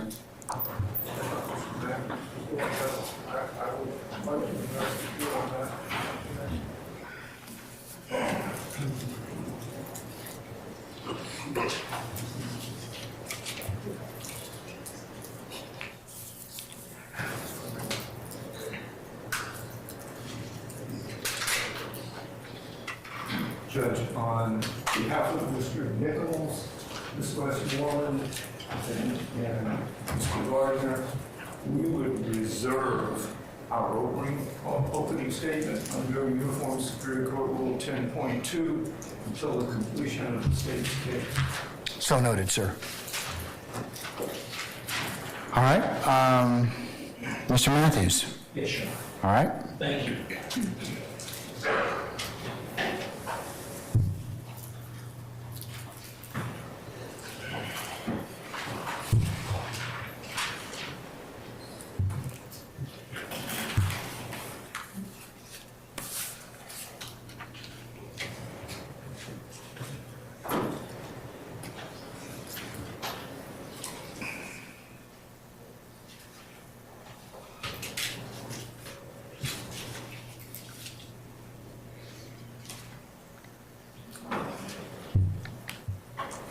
Good afternoon, ladies and gentlemen. You guys just need to stretch or anything. Feel free to do it. My name is Carrington Matthews, Sr. Attorney Teresa Mafood and Attorney Carrington Matthews, Jr. We have the pleasure and the honor of representing Mr. Marquavius Huey in these proceedings. Who is Marquavius Huey?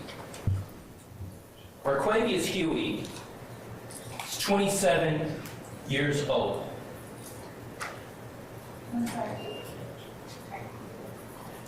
He is 27 years old.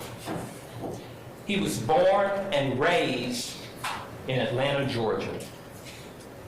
Born and raised in Jonesboro South housing projects, as you have heard about over these last several hours throughout these various opening statements. He has 6 other brothers and sisters, and he actually graduated, ladies and gentlemen, from South Atlanta High School in 2014. He has 2 children. He has a 4-year-old son, Major, and a 1-year-old daughter, Journey. Mr. Marquavius Huey is not a convicted felon. He can sit on a jury. He can own a firearm. He can vote. And he can do what other law-abiding citizens can do as a non-convicted felon. He has goals, ladies and gentlemen. He has goals of being able to one day open a store, a retail store that sells men's and women's clothing. It's one of his goals. And when he grew up in Jonesboro South, ladies and gentlemen, he grew up with various folks that live in that community. As any community that you live in, you gain friendships and you grow up together. And Mr. Huey, he grew up. He grew up with Jeffrey Williams. They were friends from childhood. That's what the evidence will show. You will learn it. Now, let's get into the Overt Act 76. This is a theft by receiving of a handgun in 2018. That's one of the overt acts in this case, ladies and gentlemen.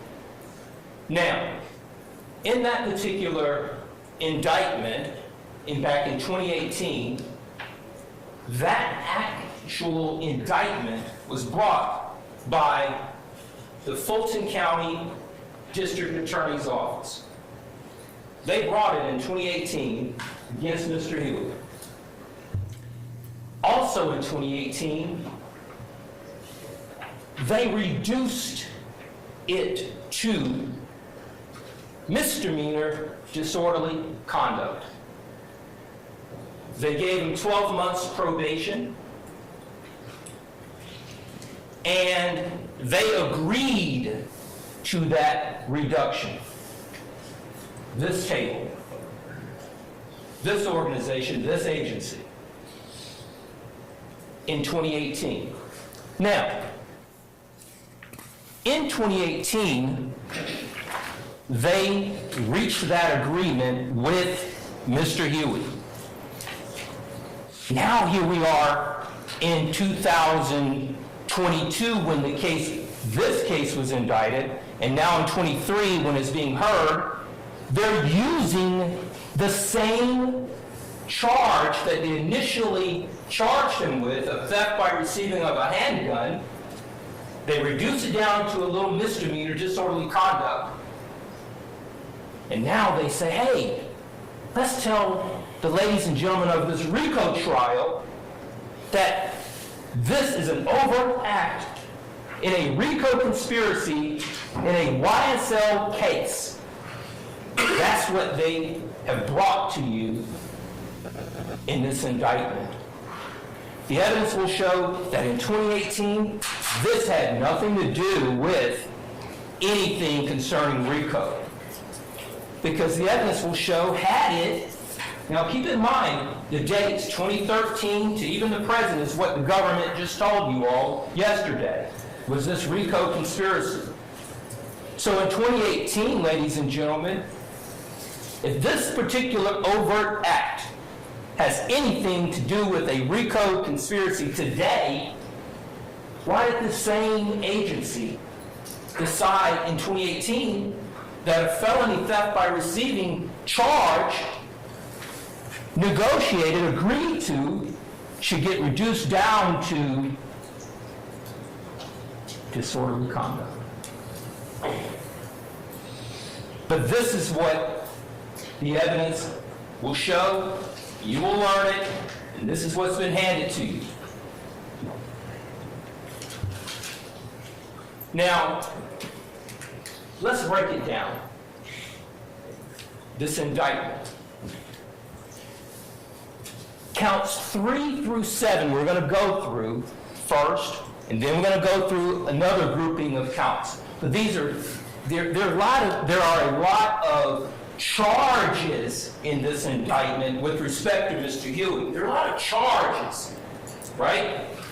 But when these charges are put together the way that they are supposed to be, you will see as we get through this case that there are 2 cases that we're dealing with in these groupings, and then we're going to talk about another incident concerning the Fulton County Jail. So just stay with me. We're going to get there. Let's first talk about April 26, 2019. These are counts 3 through 7. Count 3, overt act 88, Mr. Huey is charged with armed robbery. They're saying that on April 26, they're alleging that Mr. Huey, as a party to a crime, committed this armed robbery against this gentleman by the name of DeJuan Maynard. That's what that particular count talks about, an armed robbery, using a firearm with an unknown person to take these items from this person. We're going to get into details, but I'm going to go over the charges first. Count 4. They are charging Mr. Huey with overt act 89, aggravated assault, saying that with that same firearm that Mr. Huey pointed the weapon at Mr. Maynard as he took the items, and that this makes up an aggravated assault. That's the charge.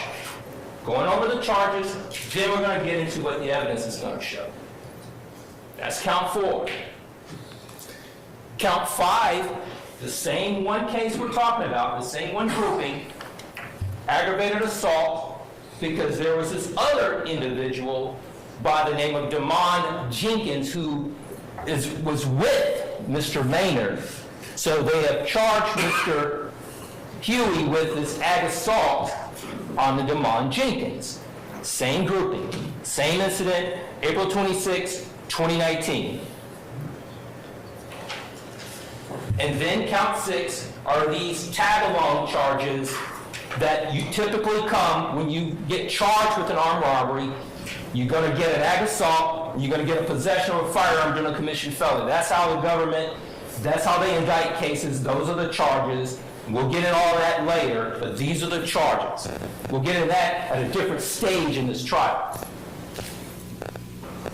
But that's count 6, saying that Mr. Huey had in his possession this firearm when this alleged incident happened, where they are claiming that Mr. Huey was involved. We're going to get into it. And then 7 is that same gun charge against Mr. Damon Jenkins. So that's 3 through 7, ladies and gentlemen. April 26, 2019. So what happened? Let's get into it a little bit. April 26, 2019, around 12:39 a.m. in the morning, at 741 Morosco Drive, Northeast, Atlanta, Georgia, at this apartment complex called Core Lindbergh Apartments. That's a stock photo of that particular complex. Now, here's the story.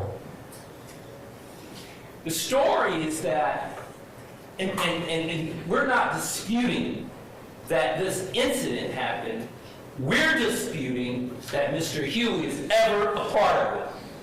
Mr. Huey stands before here. He signed an indictment and indicated that he is not guilty and he is innocent of these charges.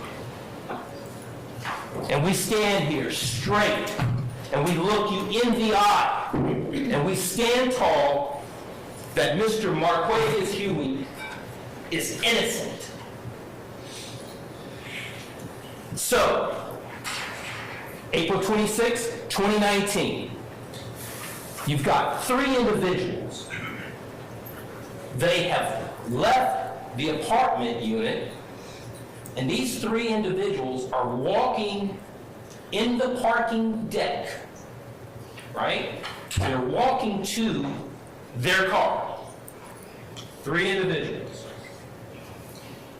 As they're walking to the car, these 3 individuals, they see 2 black males get out of a vehicle.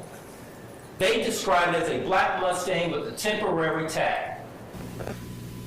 So these 3 individuals, they're in the parking deck, they're walking to their car, and 2 other individuals get out of a car, and they begin to chase these 3 individuals.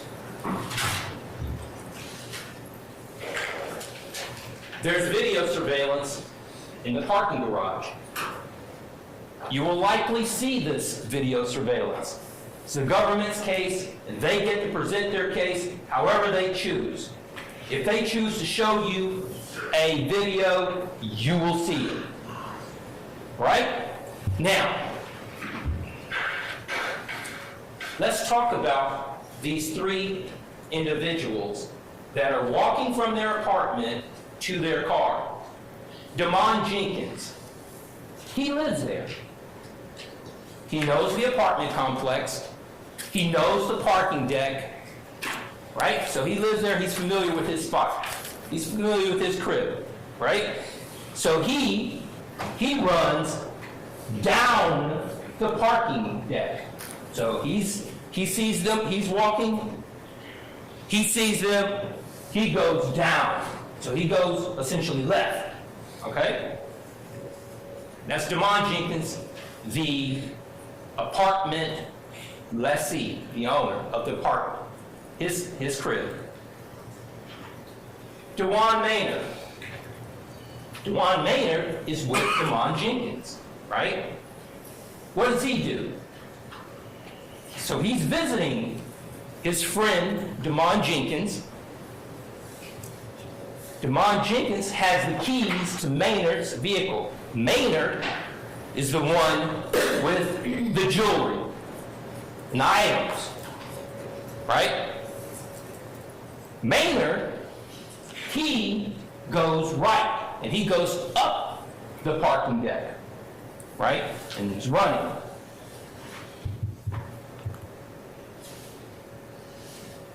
Now, you've got this armed robbery that is occurring. You've got Damon Jenkins going left, down the deck. You've got Maynard going right, up the deck. Now, pay close attention. The 2 perpetrators, they decide that they are going to go after one person. not 2, right? This is an armed robbery, right? You've got 2 perpetrators, you've got 3 victims. One of those victims goes left, Jenkins, Maynard goes right. Maynard is the one person out of those 3 that those 2 perpetrators go after. So you've got 2 individuals that are the perpetrators chasing Maynard up the parking deck. The third male, I guess he goes down and he is not chased. He goes down, one goes left, he ducks, the other one, Maynard goes up the deck, the 2 perpetrators chase Maynard. That's the story, that's how it's happening. Now, the 2 perpetrators, they reach Maynard. When they reach Maynard, ladies and gentlemen, Maynard, he says he got hit with, one of them hit him with the firearm, and that they took items. Now, these are the items that Maynard says were taken. This is what he says were taken. He says a ring, a diamond 5-point star ring. He says 2 gold chain necklaces, one with a cross, another with diamonds, 1 pair of diamond earrings, a gold Gucci bracelet, a SunTrust debit card, a Gucci bag, a Louis Vuitton bag, and some cash. So you got all this grouping of items that Maynard says that was taken from him.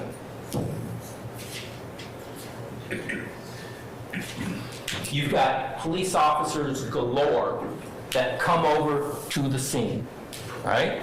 So you've got responding officers, you've got white shirt officers, you've got sergeants, everybody's responding there, trying to figure out what happened. They talked to Maynard and Jenkins, right? They talked to the security guard, Joel Hines. Joel Hines, he says that, I was patrolling the area. I saw this black vehicle had been parked and running for about an hour or so. It had tinted windows, and I couldn't see inside. And, apartment owners, sometimes they'll come sit in their apartment, in their cars before they go inside, so I didn't think anything of it. I didn't see anybody. I didn't get a look at anyone. So the security guard, he doesn't see any individuals that are in the black vehicle. They canvass the parking deck. The officers, they get surveillance videos from the parking garage. So that's what the officers are doing. That's what they did that night, right? Now, here's where it gets interesting, ladies and gentlemen. On April 26, 2019, at 12:39 in the morning, that's when this incident happened. Demond Jenkins, when he goes left, Demond Jenkins, who's the apartment owner, when he goes left, he goes downstairs, he runs out, and he happens to see an officer, he flags him down. So that officer's right there, pretty much. All right? And then other officers start coming and converging on this incident scene to try to figure out what happened. But on that same day, later that day,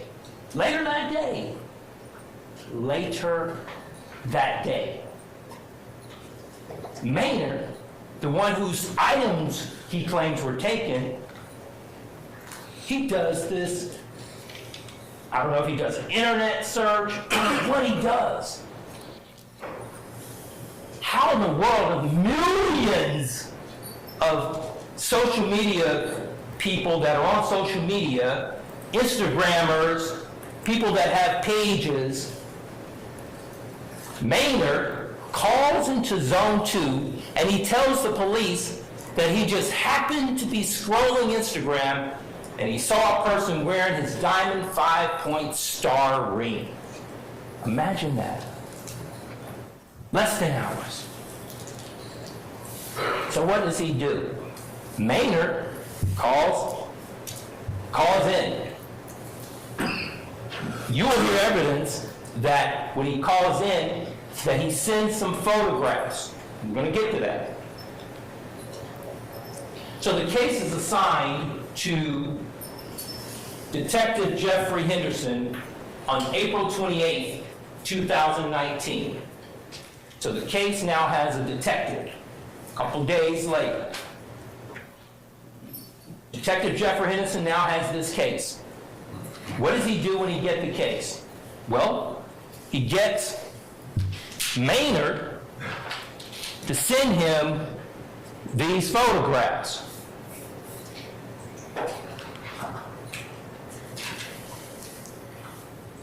He views the video surveillance footage that he obtained from the parking deck, from the apartment complex.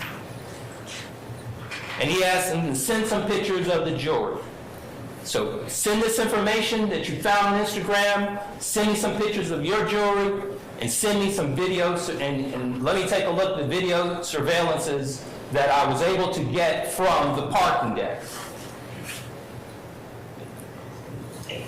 So these are the photographs that Maynard, the victim in the case, he sends Detective Jeffrey Henderson 2 separate Instagram pictures of 2 separate people. On the left there is a picture he sends of someone else, some person in the world on social media. Maynard sends that photograph, and he sends the one on the right. The one on the right is Mr. Huey's Instagram. The one on the left is someone else's Instagram. He sends these to Maynard, to the Detective Henderson. 2 different people with the same ring, or the similar ring, or some ring that looks like the one that he owned the same day. So he becomes his own detective. Now, the video that was obtained from the parking garage, ladies and gentlemen, that video, it shows the 2 perpetrators running after Maynard, right?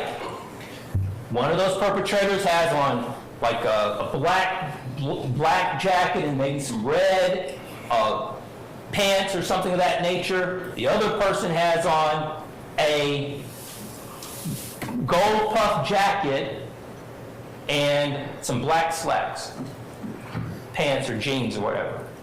So that's what the video is showing from the parking garage. So, what does Detective Henderson do? So he goes on to Mr. Huey's page, and I guess starts scrolling Mr. Huey's page. Oh, Mr. Huey has a gold puff jacket. But guess what, ladies and gentlemen?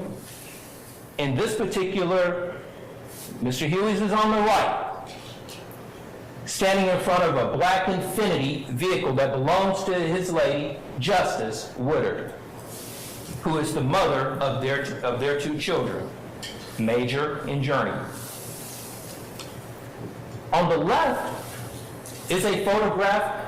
You heard Mr. App talk about that huge discovery that was sent to us. The evidence will show that that particular photograph is part of the discovery that came to us in this pile of evidence that is a part of this case.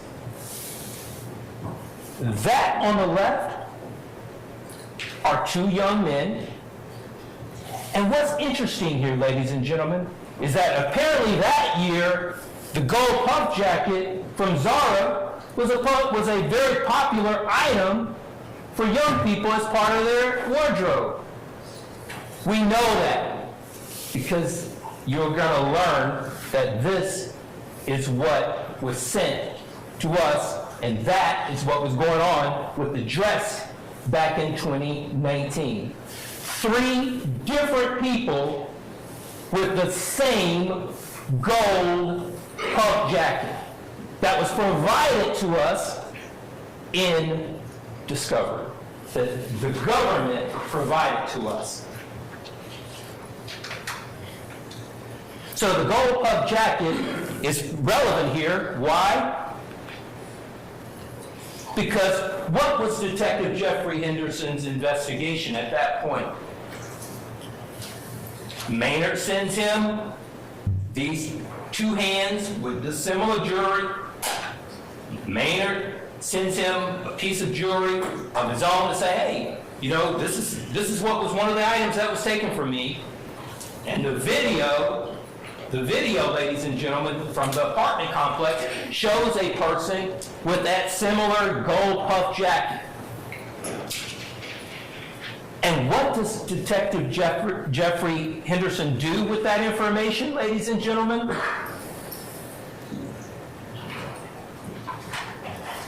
He completes it. He completes his investigation. This happened on April 26, 2019. 4 days later, he gets warrants for Mr. Huey's arrest on that investigation. That is the case. Now, there is no photographic lineup that was ever done. Maynard never says he saw Mr. Huey that night on April 26, 2019. They're not wearing masks. Mr. Devon Jenkins never selects Mr. Huey out of any photographic lineup. In fact, there was none done. There was no photographic lineup performed or attempted to be performed by Detective Henderson for the benefit of Maynard or the benefit of Jenkins in this case. He took what he got from that video surveillance, went on to receive the information that Maynard sent him,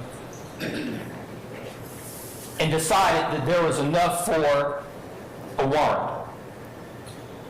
No photographic identification, no fingerprints left at any of those scenes, no shell casings that are linked to any firearms belonging to Mr. Huey. None of it. That's what you're going to learn. You're going to learn, ladies and gentlemen, that at any arrest that was made against Mr. Huey, any arrest that was made against Mr. Huey with respect to these items that Mr. Maynard says were taken from him, a gold 5-star ring, these necklaces, these items that we're talking about here, the Gucci, the Louis Vuitton, the debit cards, none of those items have ever been found on Mr. Huey's person, on Mr. Huey's any car, in any residence. None. That's the state's case for those grouping of charges, ladies and gentlemen. No DNA. Detective Henderson didn't even, when they arrested Mr. Huey for those particular charges, those groupings of charges, he didn't come down to the jail and even pull him out of the cell and say, hey, I want to talk with you. Are you willing to talk with me? Of course, that's Mr. Huey's right to either talk to him or not talk to him, but he didn't even try.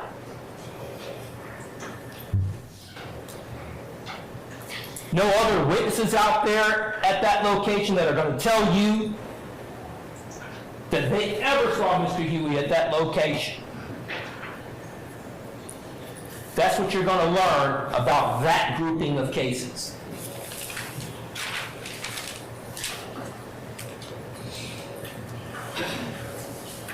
No photographic lineup. Ladies and gentlemen, this is interesting. Listen to me very closely. You will not hear any evidence of a cell phone power locating Mr. Huey at 741 Morosco Drive, Northeast Atlanta, Georgia. You will not hear it. In the technology-driven world that we live in, cell phone evidence is powerful in terms of being able to put people at locations. Ask me, did Detective Henderson make any efforts to do that? You will learn the answer is no.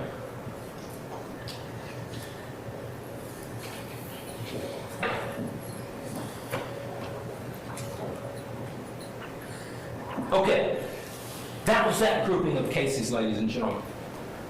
Okay? That was that case from April 26, 2019. Okay? Now let's move on to this other grouping of cases that we just, that I want to talk about now. So let's move on to another time and another place. Let's go to October 1st, 2020. Now, count 14, when you all get this indictment, count 14 over Act 116 charges Mr. Huey with armed robbery, alleging that Mr. Huey and another unknown person committed an armed robbery against a gentleman by the name of Gary Holloman. That's what count 14 says, by use of a firearm. That's 14. 15, we're still on October 1, 2020. These next series of counts are going to deal with one day. This particular count, 15, armed robbery, says that on that same evening that Mr. Huey, along with this unknown person, committed this armed robbery against Domisha Coppage, who is out there with Gary Holloman at an address that we're going to get to in just a moment. But I want to go over the charges first, and we're going to get into the facts in a moment. So that's the charge right there. Count 15, an armed robbery concerning Domisha Coppage.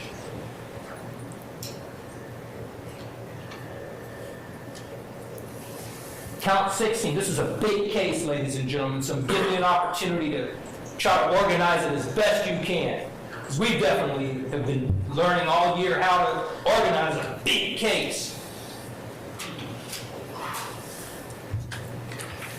Count 16, aggravated assault with a deadly weapon. Like I said, whenever there's this armed robbery allegation, it's going to come with a host of other counts and charges tagging along with it. Because that's the way the state and government, that's how they do it. That's how they get down, and that's how they do it. That's their right, and that's how they want to bring it. But we're going to talk about it. Count 16 alleges aggravated assault. So whenever you commit an armed robbery, then you've got a firearm, then you're going to get an aggravated assault charge with it. That's the aggravated account charge that deals with Gary Holloman. That's 16. 17 deals with Domisha Coppage.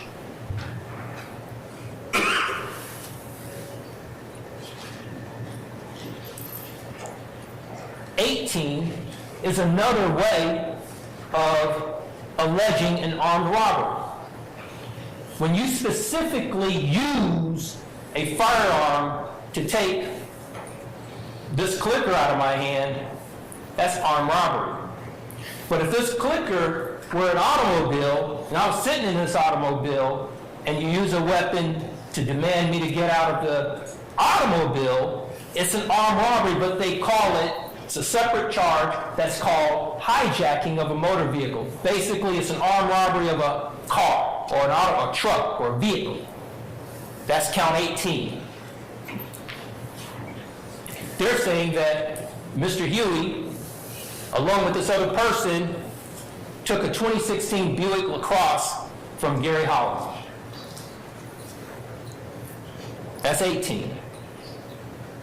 19, again, whenever there's a weapon that's involved, they're going to tag along this possession of a firearm to the commission of, in this case, the ag assault with a deadly weapon and the hijacking of a motor vehicle. So you're going to get a possession of a firearm during the commission of a felony charge. Same thing with respect to Ms. Coppage. Armed robbery and an aggravated assault to take that cell phone that she's saying was taken. You're going to get a count 20, a possession of a firearm during the commission of a felony. And then what they've done is they've said in 21 that this was gang related. So they tack on a criminal street gang charge.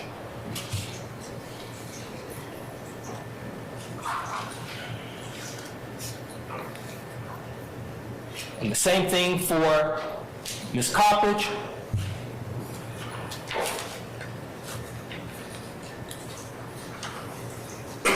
So those are the street gang charges that they've alleged. That's 23. So let's get into it now. So those are the charges, ladies and gentlemen.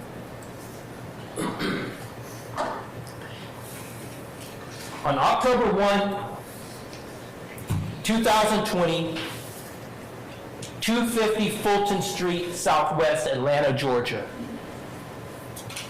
Not very far from where we are now, over by the juvenile court building.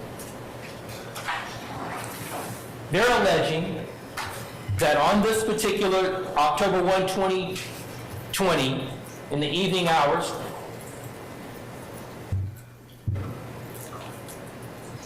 that these charges that we just talked about occur. Now let's deal with it. What is being alleged here? Gary Holloman, who's no longer with us, ladies and gentlemen, Gary Holloman sold pills for a living. He was a drug dealer. And Mr. Huey had gotten injured. And his injury was the result of a shot to his leg and being out in the public and living in the area. There was a shooting incident. He got shot. Okay? When he got shot, he ran out of the ability to get medicine the right way. So what did he do? He found that this guy Holloman that he knew through this other person, Mender, that Mr. Holloman sold Percocets. So what happens? He had been dealing with Mr. Holloman for some period of time. You're going to hear about it. And how do you know you're going to hear about it? Because when Detective Henderson comes into this courtroom and sits in this witness stand, I'm going to ask him questions about it.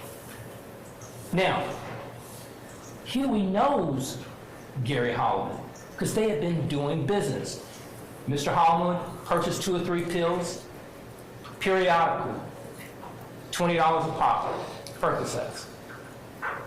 And he dealt with Holloman various occasions.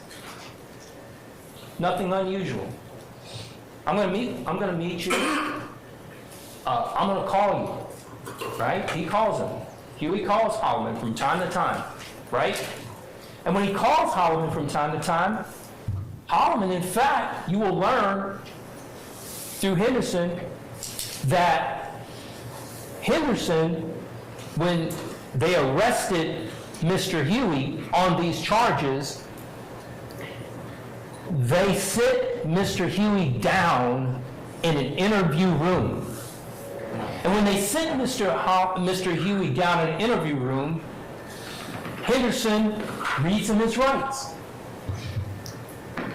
And Mr. Huey agrees to talk with him without an attorney, because I don't have anything to hide. I'm okay talking to you without a lawyer. He sits down, talks to him. And Mr. Huey, he didn't know specifically why he was even being arrested at that moment. And you'll hear about it, right? And when you hear about it, Henderson is saying, hey, somebody's saying that you carjacked him. Okay, tell me about it. What are you talking about? And then Huey and Detective Henderson, Huey says, okay, so you're talking about the streets been talking. The streets been talking. They saying that I set Holloman up. They saying I set Holloman up. I didn't set Holloman up. I deal with Holloman. I didn't set this man up. Holloman chose this particular location for us to meet, and we've met before. I know this man. In fact, now here's where it gets real interesting. In fact, Huey says to to Henderson, Detective Henderson, you can look through my phone. So, Henderson looks through the phone. And what does he see, ladies and gentlemen? He sees a... Your Honor, we're going to object to this portion of Basis. self-serving hearsay. Yep, the evidence will show. All right, I'll overrule the objection. The evidence will show, ladies and gentlemen, that Henderson, they have the phone out. Huey is leaning over. Henderson has the phone. They're scrolling.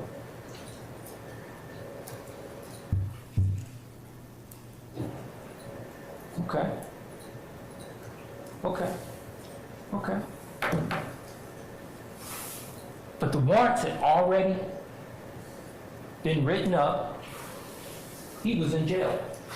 He was arrested that night. He was being arrested for it on the 24th of November, 2020. But Mr. Huey shows Mr. Henderson that he and Holloman had a relationship. You got something I want, you got something that I want to get, some Percocets, they're available. That was our relationship, right? Now, that's what Huey says to Henderson, and is corroborated in a phone that belonged to Mr. Huey that Henderson was allowed to look at on that particular morning when they arrested this man. So that's what came out from Mr. Huey. Let's talk about what came out from Mr. Holloman when he called 911. So what does Holloman basically say in the 911 call? He says that I just got robbed, and he says my nephew homeboy robbed me. My nephew's homeboy robbed me. That's what he says. And I was meeting with him because my nephew wanted me to give him some money to put on my nephew's books at the Fulton County Jail. That's what Holloman says to 911. Now, you're going to ask yourselves, ladies and gentlemen, the evidence is going to show that you don't need to give money to your nephew's homeboy to put on your nephew's books at the Fulton County Jail.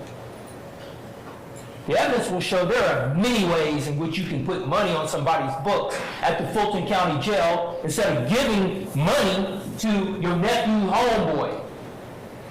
So, you are going to have to reconcile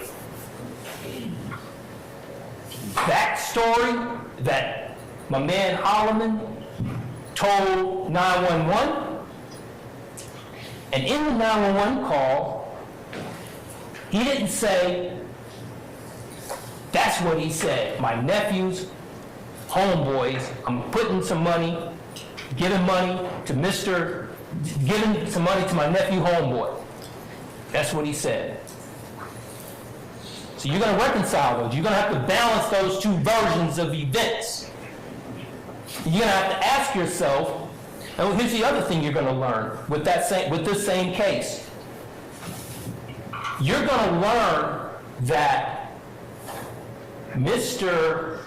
Holloman tells Mr. Henderson that Mr. Huey didn't have a firearm. And he's going to say, whatever he's going to say from my understanding is somebody just walked up out of the dark and put a stick on him and took his car, not Mr. Huey. What is Delmisha Coppage? Delmisha Coppage, you're going to learn that she actually lived at 250 Fulton Street, right? And that Mr. Holloman was there to meet her, right? And you're going to learn from Delmisha Coppage, if they decide to call her as a witness, that they interviewed Delmisha Coppage in September of 2022, shortly after they indicted this case that we're here today on. They decided to go out and, do their field interviews of their alleged victims and talk to them. In September of 2022, Delmisha Coppage tells Officer Investigator Viverito, she tells this law enforcement person that, they took BG's car, Gary Holloman, BG. They took BG's car, and they also took my car, the other one left in my car. You will hear that. And there had been no information, allegations of her car ever being taken on October 1, 2020 until September 22nd, 2022, when she told it to Investigator Viverito. Mr. Hughes not even charged with taking Delmisha Coppage's vehicle. Why would she say something like that? So you all, as the triers of fact, fancy little phrase that we use in the legal business, you all, as the deciders, will have to determine with whom you will believe. What is the credibility?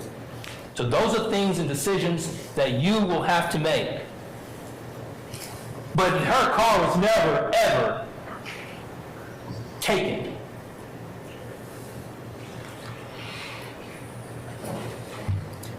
These are the items that were claimed that had been taken: a Buick LaCrosse, Gary Holloman's cell phone, Delmisha Coppage's cell phone, and Mr. Holloman tells him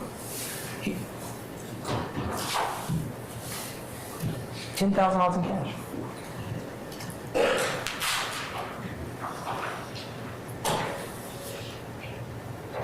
You will be assessing the credibility of witnesses throughout this case. For each of these wrongfully accused individuals that are seated at these tables. Now, witnesses are going to come into this courtroom, and they're going to sit right here. And you'll see me. You may see Attorney CJ. You may see some of these other lawyers. We're going to be standing right here, ladies and gentlemen. And we're going to be asking them questions on the witness stand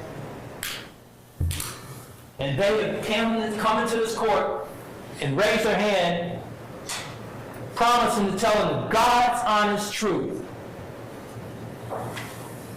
And when we get them into this courtroom, and when we cross-examine them, and we bring it out and establish certain things, we're going to come back to you, and we're going to tell you why, when we set this in opening, that this is the way it should go.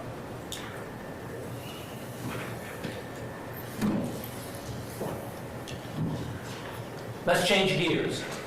One last gear, a few last gears to change. I know it's a long day, we're getting there. Now, ladies and gentlemen, let's move to a different day and time. So that was that case. So we have covered counts 3 through 7 for an April 26, 2019 situation.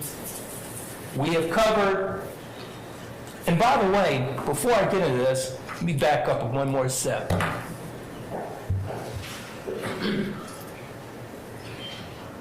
No vehicle cross was ever found in Mr. Huey's possession. No cell phone was ever found in Mr. Huey's possession belonging to Demisha Coppage, Gary Holliman. And in fact, there's technology out here, ladies and gentlemen, where these smartphones, these iPhones, they stay on, right? You can track these bad boys. We're going to be asking questions down the line. So when I'm upstanding and cross-examining and talking to these witnesses, pay very close attention to, that technology, these smartphones. What did Detective Henderson do to follow up?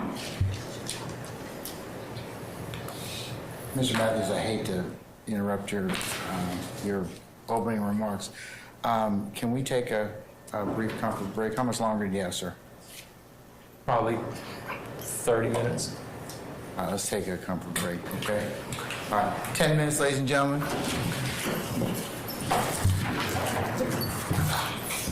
All right, for the jury.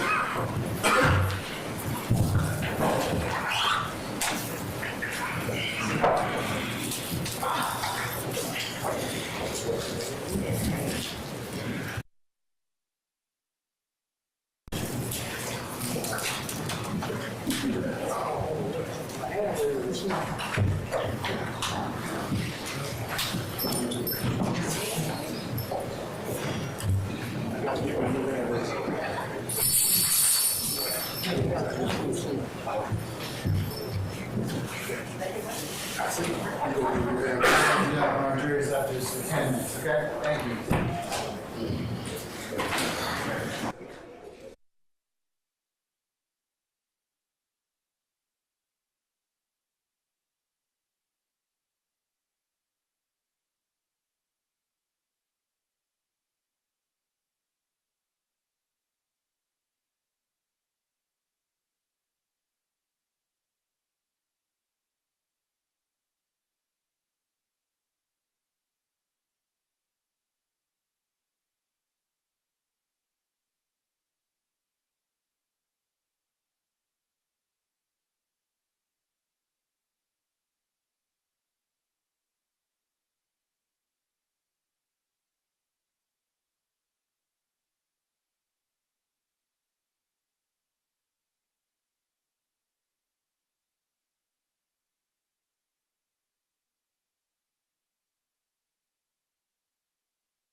All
right, Deputy Ingram, is everybody back from their comfort break? The jury need about another 2 to 3 minutes.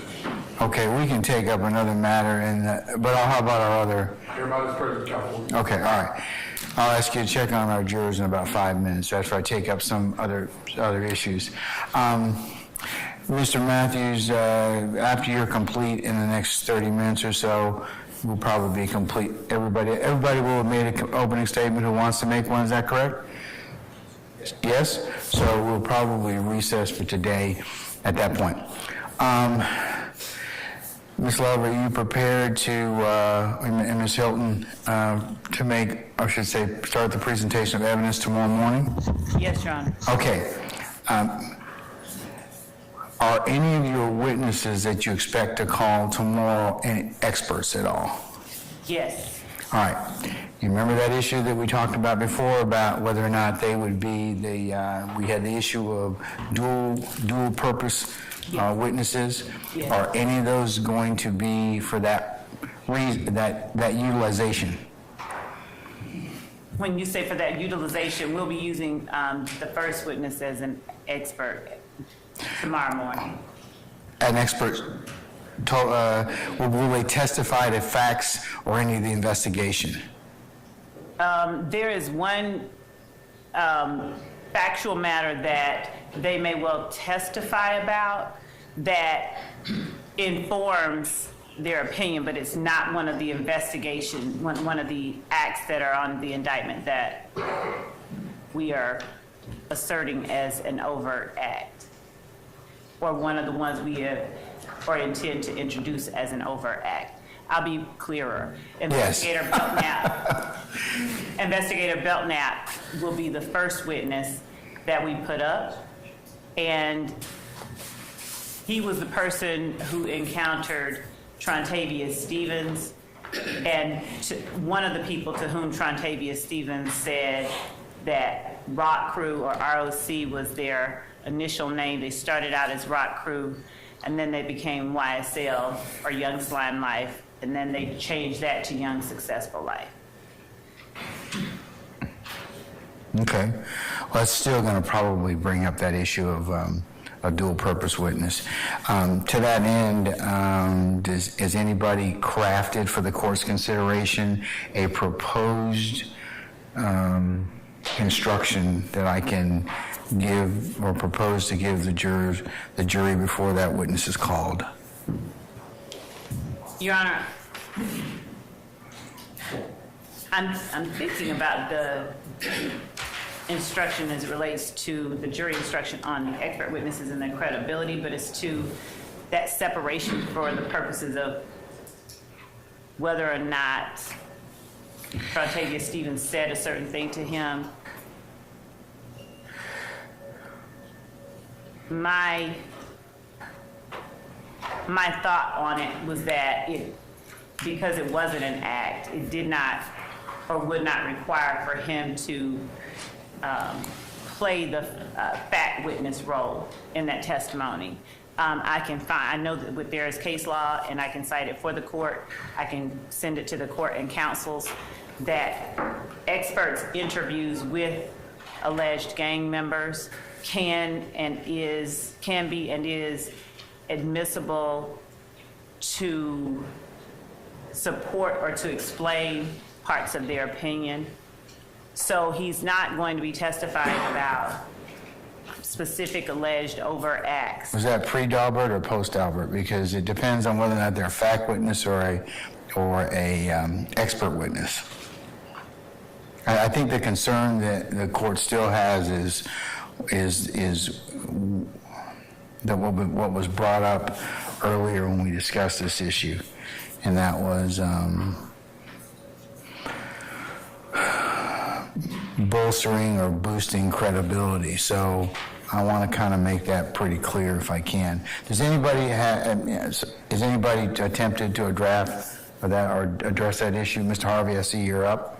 Yes, Judge. Can I point the court and the parties, to United States versus Jet at 908?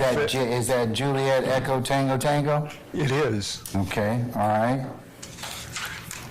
All right, and what is the citation for? 908 Fed 3rd 252. 908 Fed 3rd 252. 252? Yes, sir. And it is a Seventh Circuit case, but it has been generally adopted by the various circuits. Here's what the court in Jet says. When the expert portion of the case agent's testimony begins, the district judge should allow the government to lay its foundation and establish the agent's qualifications. After it does, the judge should instruct the jury that the testimony it is about to hear is the witness's opinion, not firsthand knowledge, and that it is for the jury to determine how much weight, if any, to give that opinion. That's the general nature. And then, at the end of the case, there is a charge in Jet after that particular witness has testified as an expert, and then, as I understand it, this witness will also be called back again to testify about percipient facts. And then there's a charge in Jet that the court should give at the end of the case. So I would refer the parties to that case. And the case in the 11th Circuit, there are two cases in the 11th Circuit, United States versus Hawkins, Hawkins, and you can tell me, I know the court report has got that spelling. That's at 934 Fed 3rd 1251. That's an 11th Circuit 2019 opinion. The dual witness testimony, the most recent case from the 11th Circuit is United States versus Perry, Perry, 14 Fed 4th 1253.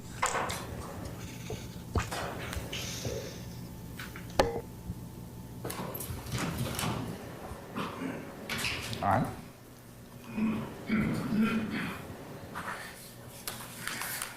All right, Mr. Harvey, would you be so kind as to send all the parties that proposed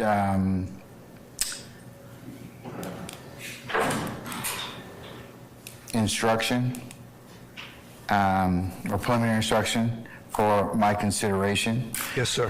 You can send that to the state, and the reason I'm taking it up now is because if we have to kind of address it and tweak it, I'm going to have you all come in a little bit earlier, and I'll tell our jurors to come in a little bit after that. That should not be deemed. It shouldn't take that long, but And it should not be deemed as acquiescence to the court's ruling that these. Oh, in no way, Mr. Okay, Harvey. I would never assume that you acquiesce to anything that Thank you. the court rules upon. Thank you. So, And Your Honor, asked the state whether or not the information that I shared was pre or post Daubert, and part of it was in federal courts, so it was, Daubert was being used during that time. But what I will do when Mr. Harvey sends out his proposed instruction is I will reply all with. yeah, I just want to make sure that it's that also when we're doing the court's charge at the end, that it comports with the proper tailoring of what an expert or a dual purpose expert. So, Okay. I just want to make for the 25 meter assessment, I just need to make sure that I give that so that they can, it's sort of credibility. So if you're going to do that and that's what you're going to call them for to begin with, I'll give that particular type of limiting instruction at that point. Okay? All right. Mr. Steele? Your Honor, it's a tangential issue, but the same issue I just want to bring to your honorable court's attention. Detective Belknap, I believe, if he's called as a first witness, that means he interviewed Trontavious Stevens, in this case, while Trontavious Stevens is in custody. And if Trontavious Stevens is not testifying or did not testify, the statement that I understand will be elicited involves Mr. Williams. It states something like, YSL was young slime life, but when Mr. Williams became very successful, starting in 2014, we now call ourselves young, successful life. That would be a Bruton issue and a confrontation clause issue for Mr. Williams. So I just don't want tomorrow you to say, why didn't you bring it up today? So I'm just letting. That's fine. I think you did before, but if I recall, I don't know if this is totally correct, but I thought that Mr. Stevens was going to testify as a I'm not saying witness. he's not. I'm not saying. And that would be the two objections if. But the order matters. Yes, it does. So, Madam. Your Honor, one, Bruton involves defendants who are at the table together, and one non-testifying defendant implicates the other and cannot be compelled to testify against himself. So this is not a Bruton issue. One does not arise. Mr. Stevens has already resolved his charges before this court, so there is not a Bruton issue before the court at all. Okay. Second, regarding Confrontation, are you going to call him as a witness? the state does intend to call Mr. Stevens as a witness. And that part I can say. We do intend to call Mr. Stevens as a witness. We do not intend to call him before we call Detective Belknap.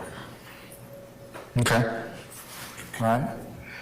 All right, Mr. Steele, given that, I think you objected to that before. I'll just maintain your objection, but I will just advise the state that it will be, since you have indicated and proffered to the court that you will be calling Mr. Stevens, then the confrontation issue will not be a problem. It will be a problem if you don't call him. Okay. As for the Bruton issue, I don't believe that, given what you told me, if he's resolved his issues in that respect, then there would not be one. But I'll note that objection for the record for Mr. Steele and Mr. Williams. Okay. Thank you, Judge. All right. Okay. Your Honor, we have for counsel for the defense a demonstrative aid that Investigator Belknap intends to use. He sent them to us, and we have had them printed out. He gave them to us today. We'll send them. We'll give to each of the counsels for the defense. Can you give it to him now so Right now. I know it's been given? While that's being done by one of your able assistants, Mr. Sharp, what do you have? Thank you, Your Honor. Just another piece of housekeeping, if now is the appropriate time. I would like to ask if the court would instruct the state to tell us exactly who they intend to call tomorrow. As Your Honor knows, This is a very big case. They've narrowed it down to about 70 witnesses that they plan to call in the first 3 weeks. But even that, just carrying that paperwork and all the materials for those 70 witnesses, unsure of who they're planning on calling, I'd probably have to borrow my neighbor's pickup truck. So I'd like a better idea of who we're going to be examining tomorrow so I can make sure that I bring the appropriate materials for cross-examination. Okay, well, I can't tell you what you need to bring. I think that I can ask this, we can ask the state that, but it's, I think they've given you the general, we're going to call these 60, 70 people, but I don't know about the order. So that's something that I can certainly ask them at this point. So, Madam, how many witnesses are you planning on calling tomorrow? I'd like to tell the jury at least what our order of march is in terms of just number of witnesses. I tell them that on a kind of daily basis so that they know how many people to expect or thereabouts. Your Honor, we will have approximately 6 available to testify tomorrow. We are confirming with the witnesses as we call them up because we were anticipating people today. Yes, ma'am. And so we are having to shift that around a little bit and make certain that the ones that were available for today, we'll have them here for tomorrow. Because if they're not, we were going to just switch the order that we will call certain witnesses. So after conferring with our lieutenants and investigative team, I can be more concise as to exactly who is and who is not, or who will and who won't. Will you have that by the time we close today, or? I don't know that they have confirmed with all of the ones, so I don't. But you anticipate, we're going to at least do Belknap first in the morning, Right. and you have maybe 6 witnesses or thereabouts? Yes, that's what. All right, best I can give you at this point in time, Mr. Sharp. And then we can ask again at the end of the day, okay? Yes, Your Honor. All right, anybody else? I was only being facetious, Mr. Steele. I need to call our jurors back, okay? And yes, of course. We just look at this before we leave tonight. I have objections to what was just handed to us. It's the law. Your court. In terms of what was just handed to you? Can I see it? And then maybe I'll address it when our jurors Judge, we have a copy for the court. We are going to label it State's Exhibit 1. And considering labeling, defense counsels who have used PowerPoints during their presentation, if you would be so kind to email a copy of those to Ms. Weaver for inclusion, I'll include them as the next court's exhibits in order for purposes of your opening statement. So you can do that as you're seated here, but just make sure she gets a copy of that, okay? All right, so I'll take up this issue.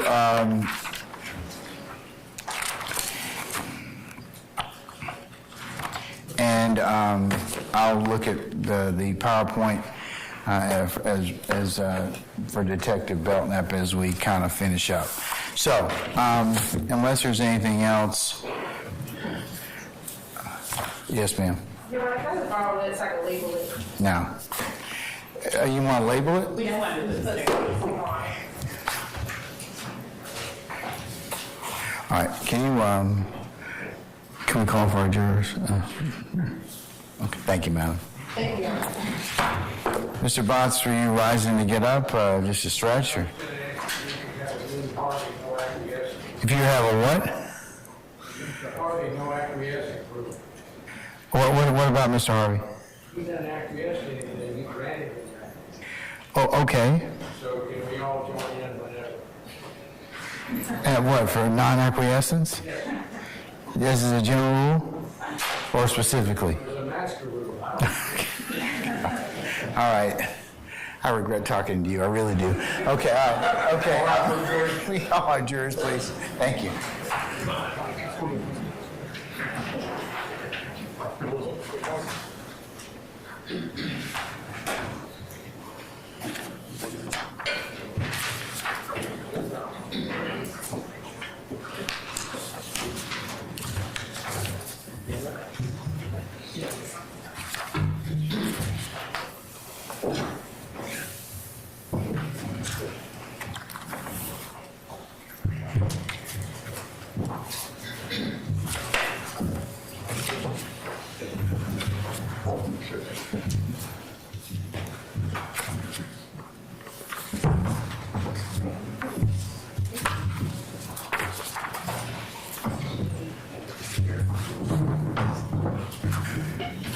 All those present? Yes, sir. All right, ladies and gentlemen, please be seated.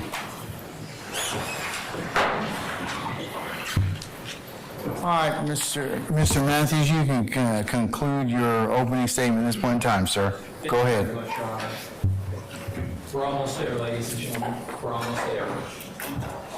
So on that last grouping of charges that we just got through talking about, the Gary Holloman and the Delmisha Coppage bunching of the case, I want you all to know that you will learn that Delmisha Coppage never presented herself to Detective Henderson or any other law enforcement person to look at any type of photographic lineup array to say that this is a person, Mr. Huey, that was present when an armed robbery took place, participated in an armed robbery, or anything of that nature.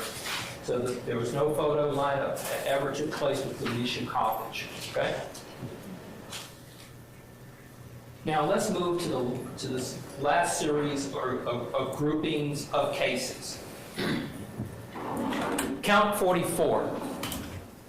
This is possession of a weapon by an incarcerated individual arising from a February 18, 2022 alleged incident. So the government, they are alleging that Mr. Huey, along with Tinquarius Minder, did possess a weapon inside the Fulton County Jail on that particular date. That is count 44. We're going through the charges first, and then we're going to talk about a little bit of the facts surrounding these particular counts. So that's count 44. Possessing a shank with Tinquarius Minder in the Fulton County Jail. Count 45. Possessing a telecommunication device by an incarcerated individual. February 18th, 2022, at the Fulton County Jail, the government is alleging that Mr. Huey and Mr. Minder possessed a cell phone inside the jail. Unlawful. That's what they're alleging. In 45. And in 46, what they're alleging. Now, when you look at the indictment, ladies and gentlemen, they are alleging that on this particular date, when you look at the indictment, I don't know anything about February 22nd, 2022, but in the indictment it says that on February 22, 2022, that Mr. Huey, and Mr. Minder, that they participated in criminal street gang activity by possessing a weapon and possessing a cell phone on February 22nd, 2022, 3 or 4 days, or how many days that is after February 18th, 2022. That's in the indictment. I don't know what that's about, but that's what is being alleged on February 22nd, 2022.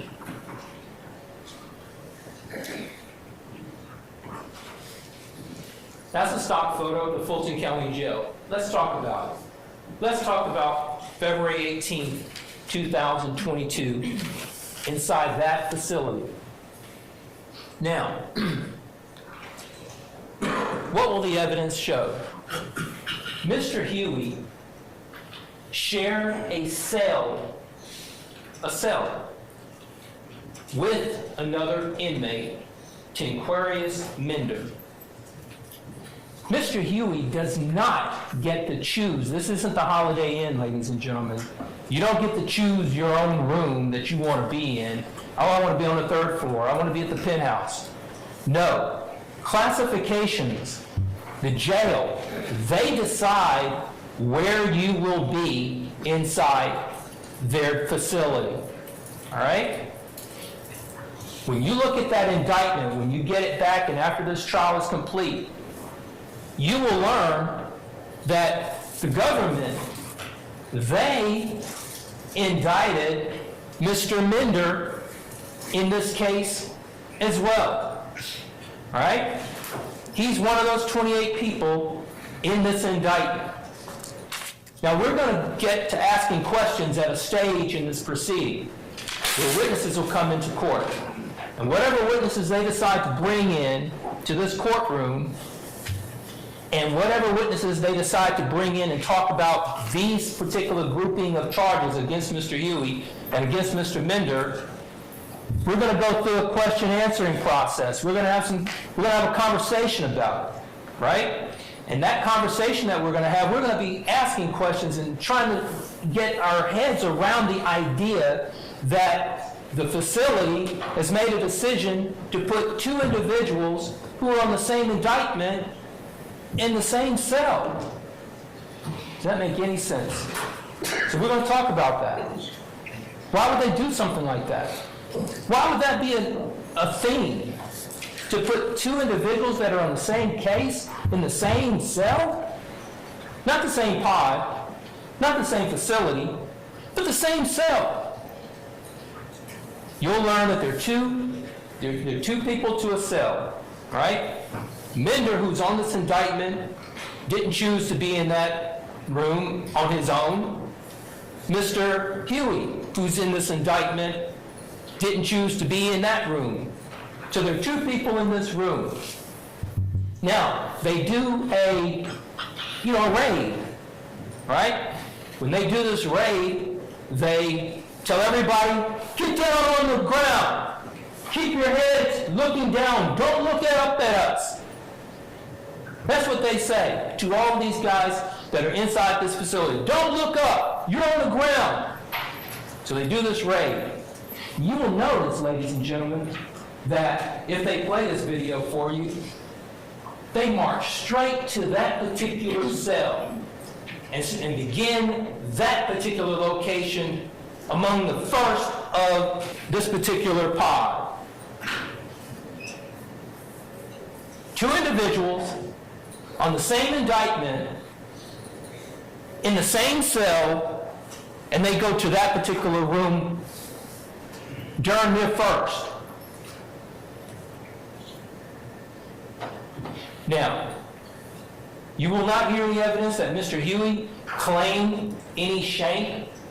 You're not going to hear any evidence that he admitted that any shank in that room belonged to him. You're not going to hear any evidence that Mr. Huey admitted that any cell phone belonged to him. So when the witnesses come into the courtroom, we're going to have a conversation, and we're going to talk about it. Now, what is the evidence is going to show you, and what are you going to learn throughout this particular case with these counts about the Fulton County Jail? We know that the Fulton County Jail is plagued with problems. Not small problems, huge problems. What kind of problems? Problems of people dying there. Infested dead person with bugs on them. In your jail that you pay tax dollars for. The jail is falling apart. The jail is under federal investigation for all of the things that occur at that jail that the feds are not pleased with. Unsafe conditions, inmates not receiving adequate medical care, employees having legal problems. So they charge Mr. Huey and Mr. Minder with possessing a shank.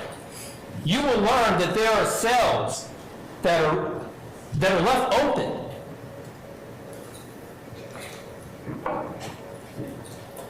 And that is not a safe place to be when a cell is left open and you're just trying to lay your head down and sleep.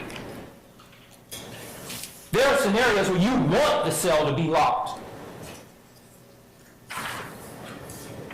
So we're going to ask some difficult conversation questions when that time comes. So those are those particular counts. And Mr. Huey maintains his innocence with respect to those particular counts. Mr. Minder is not here today on trial. Mr. Huey is.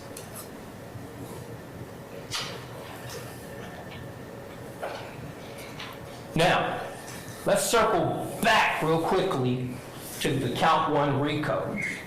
So they have basically, the government has said, hey, look, you know, Mr. Huey and the rest of these 27 individuals were all part of this particular gang, YSL, and that they had this objective of power and reputation and territory and all of that. And they put Mr. Huey in this indictment.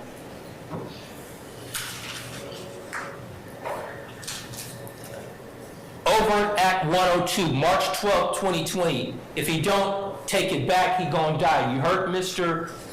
Steele talk about these already, so I won't go back through them and belabor the point. But that is one of the messages there. And what are we talking about here? Well, to be very quick to the point, Chandler Durham, a music producer, make beats, help artists put their music together, brings them music so they can lay their lyrics over them. You know, this is a person who had his car stolen outside Bishop Street, one of the studios over there in Atlanta. And I guess the word had got out that there was a possibility that Mr. Huey may have known some of these guys or had the streets talk. This is Atlanta, Georgia. And it's a small community in Atlanta, Georgia. We're in a big city, but it's still small in certain ways. So the streets talk. So Mr. Huey was asked, hey, if you know something, you know these guys, or you can help us get that stuff back, just tell them to get us our stuff back. That's not a crime. That's not RICO. So you're going to learn that Mr. Huey was able to knock on the streets, knock on the doors of the streets, and help try to get this man his stuff back. He wasn't able to get all his stuff back. He wasn't. But he was able to get some of the stuff back, and he was able to secure it. And Mr. Durham was aware of it. And Mr. Durham had no issues with Mr. Huey at all. And of course, Mr. Williams had no issues with Mr. Huey. And Mr. Huey was able to help try to secure that. And you're going to hear evidence that it was secured safely for Mr. Durham as Mr. Durham was in LA until he got back. Some of those items, not all.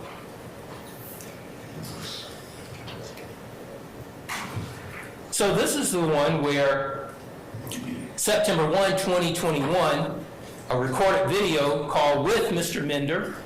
Now, Mr. Minder, you may hear as part of that Holloman case that we just talked about, you may hear a recorded jail call between Minder and some other person, some other female on the phone, and then some other male comes onto the phone, and they may tell you that that other male was Holloman. I don't know. We'll figure it all out when we get to that point. But Mr. Minder is a friend of Mr. Huey, is a friend of Mr. Williams. Mr. Minder was in jail, right? So Mr. Minder does a video call of Mr. Huey. Mr. Huey, the friends that he is with Mr. Williams and trying to get work and and be part of that label as an employee, and they grew up together. So he wants to be able to take care of his family, Mr. Huey. But on this particular day, this is not a crime. What's happening here? On this day, Mr. Minder is on a video call with Mr. Huey, and Mr. Huey had already had some communication maybe with Mr. Williams, and they're at a jewelry store.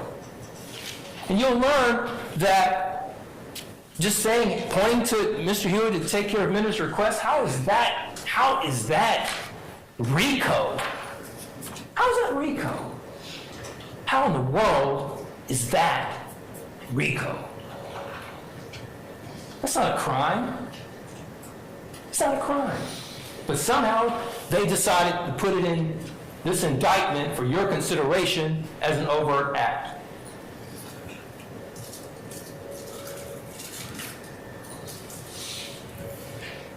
September 4th, 2021, overt act 140. Mr. Huey had just been released from jail on the Holloman case because it had been dismissed at a probable cause hearing for a finding of no probable cause. So Mr. Huey was let go on that Holloman case. It was dismissed.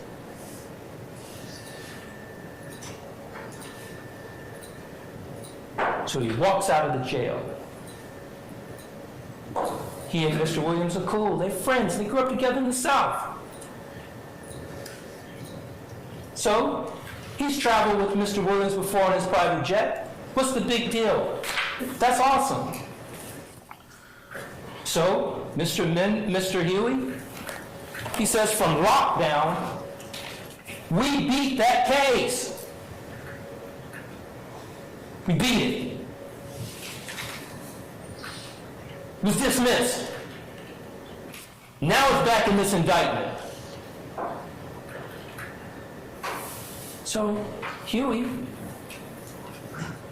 said, hey, lockdown, we're about to go to a concert. To Philly. He had a show. They went that evening and they came back. How's that RICO? How's that RICO?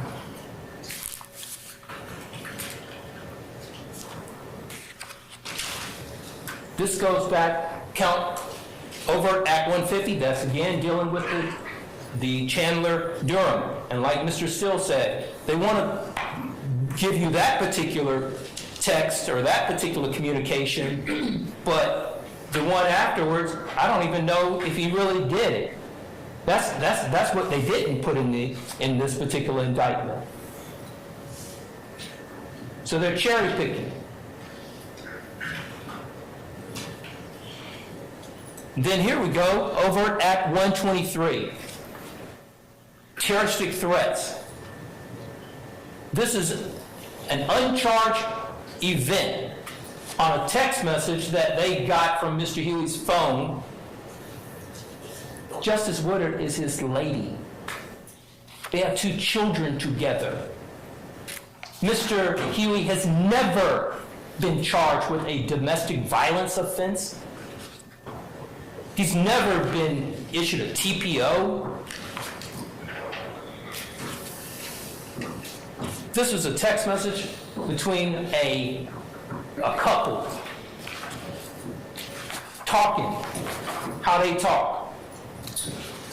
And how in the world is this a RICO conspiracy overt act to enhance the reputation, the power, and the territory of an alleged gang? A text message between you and your lady talking? Maybe they were upset about something. Who knows? But they want you to believe that this was part of a RICO conspiracy.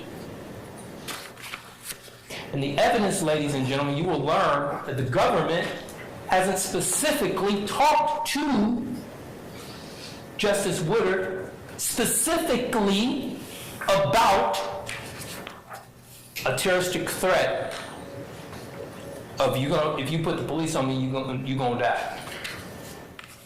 To this point, to this day. So we'll get in the case and we'll see what happens. But that's the overt act that they want to sell you on.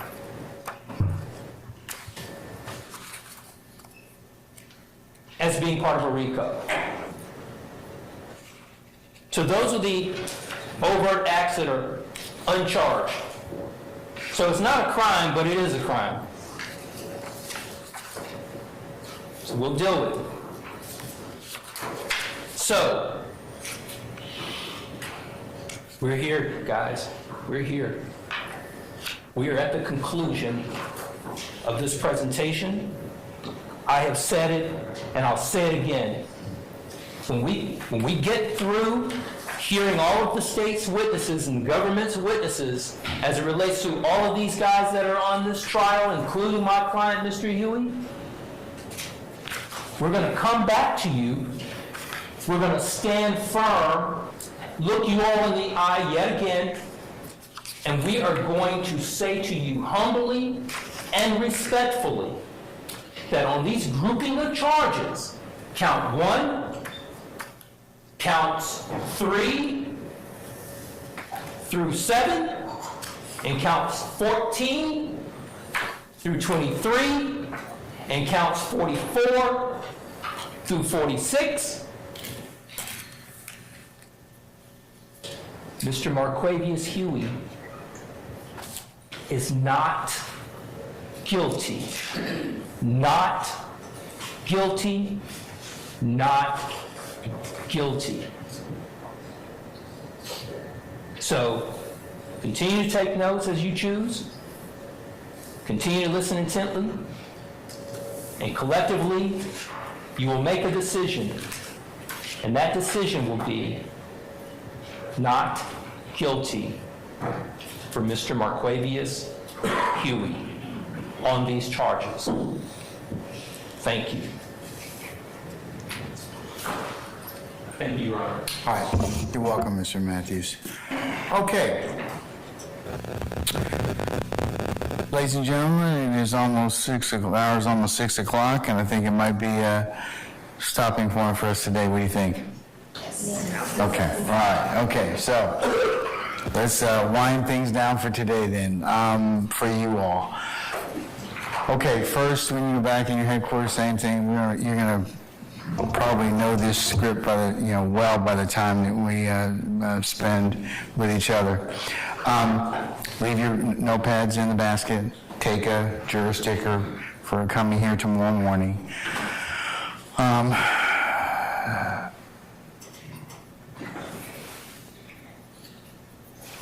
Remember all the ad nauseum admonitions I've given you. They still apply, and I know you all are adhering to them. So please, just as a reminder, don't talk about the case. Even now that we've heard some witnesses, I'm sorry, we haven't heard any witnesses. Now that we've heard opening statement, remember opening statements are not evidence, okay? But we will go ahead and hear witnesses tomorrow. So it will be, I know that it might be very tempting once we start to kind of sit back in there and go, what do you think about such and such? Now, what did I tell you? Can you do that? No, you cannot. So please be mindful of that. Don't recap the testimony as it starts going or coming to you starting tomorrow, okay?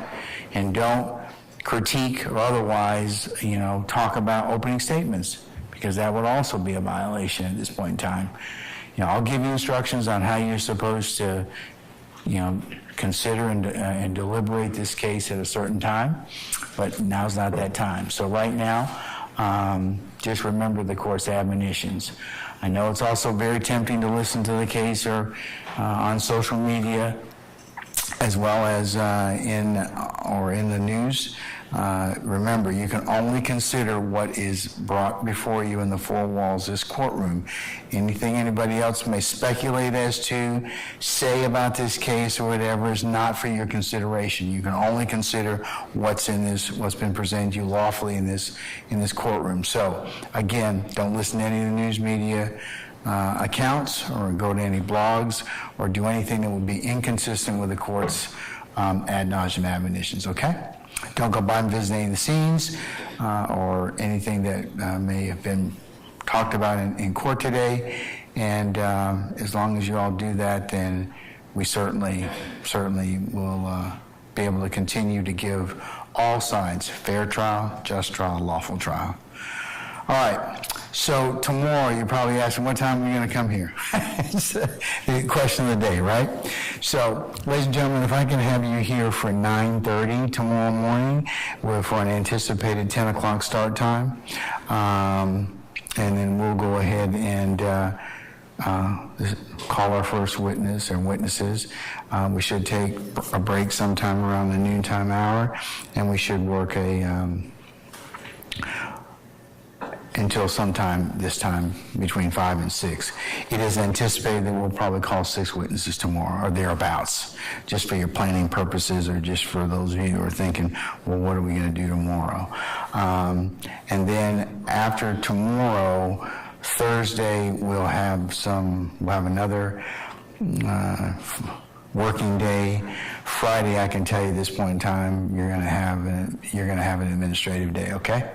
And then we'll talk a little bit about the schedule for the next couple of weeks, so you can make plans for your holiday season and for those of you that celebrate or need to do other things, okay? But I will at least tell you kind of a couple weeks in advance when those weeks are coming. But I can tell you that we will take a bit of a break to allow everyone to have to get ready for the holiday season and otherwise prepare. So I'll talk with you more about that specifically on Thursday, okay?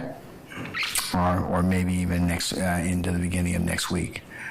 All right, ladies and gentlemen, what ministerial questions do you have of me, if any? Excellent. Okay, if you do, now's the time to ask me. Are your headquarters in there sufficient? Yes. No more stale popcorn today? Sorry about that. We'll get on a vendor that we use. So, anyways, no. But, ladies and gentlemen, I mentioned to you earlier, you're welcome to bring any food, snacks for you all as a group. You're welcome to bring any. I see you all. Some of you have drinks and other comfort items. The only thing that I do not permit is 2 things. You can't have alcohol, that's by statute, and I don't permit gum, at least while you're in here in open court. But you can have candy and any other thing that might help you focus and bear attention to this important matter. But as long as you pick up after yourself, you will not offend the court at all.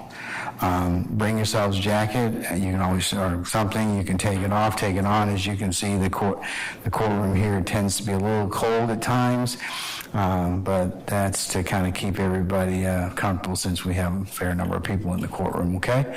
So, ladies and gentlemen, unless you have anything else of me, Sergeant Ingram is going to go ahead and get you all straight for tomorrow. And ladies and gentlemen, again, thank you for your patience and the patience that you'll continue to give this particular trial and the trial of this matter. So unless you have anything else, ladies and gentlemen, I'll go ahead and recess you for the evening, leave your notepads in the basket, and we'll see you tomorrow morning for 9:30, okay? All right, all rise.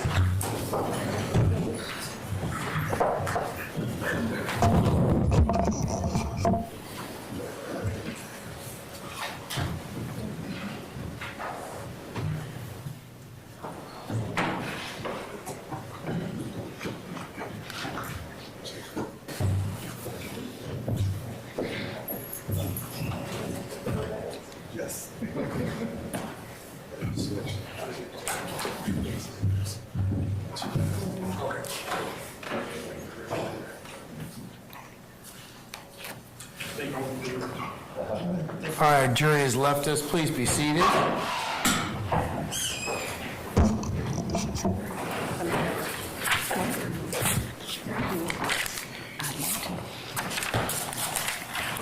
Okay. So, councils, tomorrow morning, I'd like us to be here for and out here in the courtroom by 9:30. So I'd like you to be here seated with everyone here at 9:30, okay? So that I can go through the charge that hopefully you all have agreed upon, or not the charge, but the limiting instruction, I should say. if appropriate, tomorrow. So I'm going to say this, just so everybody's kind of clear. I would like to see a proposed instruction that I can offer to the jury. So that's what my goal is, or my task for you all to do is for you to come up with a proposal. And if you could email it to me, then I can go ahead, and all parties, then I can go ahead and edit it should it require editing. All right? That's the first thing. Any questions about that? Or any further clarifications about the court's instruction in that respect? If we have dueling proposed orders, is it okay that we just submit them? Yes, Okay. absolutely. Absolutely. Okay, that's for the instruction. Okay, I'm in possession. Let me move on to the next issue. The next issue is Detective Belknap is going to testify first, and there's a very large PowerPoint that's been submitted. I assume that he's going to refer to. It's marked as States 1. Is it a demonstrative aid, madam? It's not going to be admitted, right? So. Your Honor, it's a demonstrative aid that we Okay. believe would assist him in explaining his testimony to the jury. Okay, So, all right. So it'll be marked as an exhibit. Okay, all right. Okay, specifically, are there objections or concerns? I understand you all just got that at this point in time.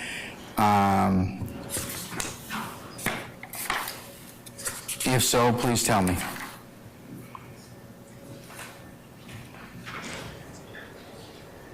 Your Honor, Sir. on March 21, 2023, Mr. Williams filed motion limiting number 13. Your Honorable Court granted that orally, reduced that to writing on November 17, 2023. I cite Swanson, SWANSON versus State, Your Honorable Court. That's at 366 Georgia Appeal 584 Division 2, 2000. What's that, 366 Georgia Appeals? What was the other? 584. 584, Swanson? Yep, Division 2, 2023, Your Honorable Court's order.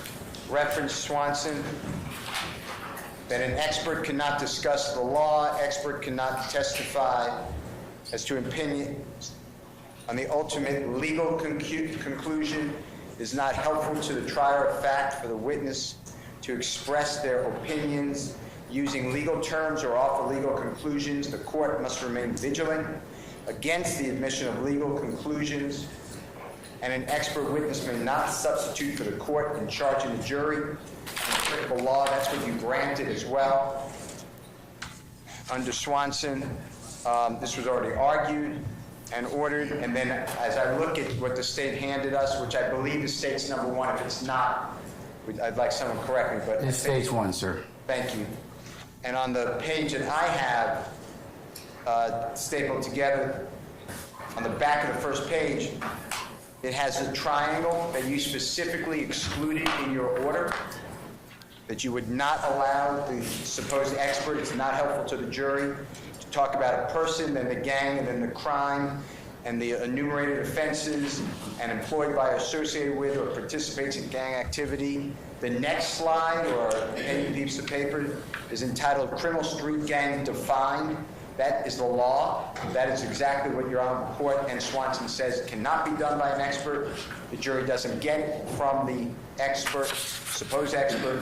The next on the back of that page is Criminal Street Gang Elements. That comes from the law. That should not be coming from a witness. The next one is Criminal Street Gang Identifiers, which is a different issue, but I do have an objection, but not the same objection. That is not the law. That would go to factual allegations. Then it goes back to the law, Your Honor. There are several slides in there that reference Criminal Street Gang elements. So I assume that you're objecting to those. There are several of those interspersed throughout the presentation. Exactly. And okay. I don't have a page number, but yes. Yes, it's not numbered, but but let me let the state respond to that to begin with. So Madam? Thank you, Judge. Your Honor, first, Swanson is quite distinguishable. In Swanson, what happened is that the expert witness was asked by the prosecutor whether or not something is required in order to convict someone of a DUI. And the expert answered no, which is an issue that goes directly to the matters that the jury alone is there to decide. In what Detective Belknap has prepared as an aid to assist the jury in understanding or hearing his testimony, he is explaining the methodology that he employs in making the categorizations and classifications of certain groups as a criminal street gang or not. Your Honor, without knowing how it is that Detective Belknap goes about making determinations and deciding whether he, in his opinion, believes that this particular group is a criminal street gang, how on earth is the jury to gauge his credibility? The court, of course, instructs the jury that the law comes from the court alone, and the court can give to the jury prior to Detective Belknap a limiting instruction saying that what they are hearing is his opinion and the basis that forms his opinions. The law upon which Detective Belknap relies in order to make his classifications of particular groups is no different than treatises or other matters that experts rely on to make their particular opinions about matters that are outside the ken of the average juror. In this particular case, Detective Belknap does not place at the top of his slide OCGA blah, blah, blah, and he does not say, in order to find this person guilty of participation in criminal street gang activity, you do or don't need to have this. What he has done is outlined the factors that he employs in making a determination as to whether, in his opinion, a particular group qualifies as a criminal street gang. The circumstances of our case are quite distinguishable from those in Swanson. If it ever came to a point where, and we would not, where the prosecutor asked Detective Belknap something that was in the jury's, within their purview, do we need to have this to convict of this, then I would see and understand defense counsel's objection. But here, without the jury knowing how it is that Detective Belknap made his decisions about whether or not this particular group qualifies as a gang, this particular group does not, how on earth are they to gauge whether or not he is credible? The court will tell the jury that the jury has to decide whether or not they believe Detective Belknap. What if Detective Belknap had a series of qualifications for determining whether or not a group is a gang that was completely out of line with Georgia law? Giving what he uses as a guide to make his determinations in no way invades the province of the jury. I'm certain that if he did have a series of qualifications or standards that were out of line with what the law is, no one can argue that the defense counsel wouldn't pounce on it and in fact exploit that fact for the jury. But the fact that his standards, his methodology, his qualifications, his determination of whether or not a group is a criminal street gang, because it is exactly as the law requires it to be, they want it excluded. And that in turn completely cuts the legs out from under the jury's ability to discern whether or not Detective Belknap is credible. How on earth could you expect them to gauge his basis for his knowledge at all without that information? Okay. So we would ask that the court find that there is no merit to the objection currently being made as it relates to the demonstrative aid that Detective Belknap seeks to employ, and that in no way does the utilization of the demonstrative on page 1 of his demonstrative aid invade the province of the jury. Again, this is Detective Belknap deciding and determining and using a particular structural tool in making assessments of whether or not a particular criminal act is in furtherance of the game. The triangle that is shown is in no way invasive or invading the province of the jury. It simply helps. Can you say, just email it. Yes, ma'am, I'm sorry. No, thank you, Judge. It simply helps to explain how it is that Detective Belknap goes about making the determinations and forming the opinions that he has been qualified to share with the jury. Sure. And to suggest that this information is inadmissible, it just, I don't know, it just defies reason at this time, Your Honor. I would suggest that all of this information goes to the weight of Detective Belknap's testimony and in no way should be considered a reason to exclude the tools he uses to form his opinions. And thank you for allowing me to speak. All right. Anybody else wish to add anything before I go ahead and rule? Mr. Sharp, you got up. Separate issue with the same PowerPoint, so. Hey, what's your issue, sir?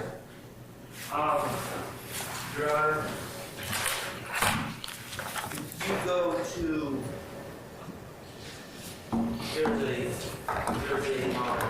a few slides labeled young slime light.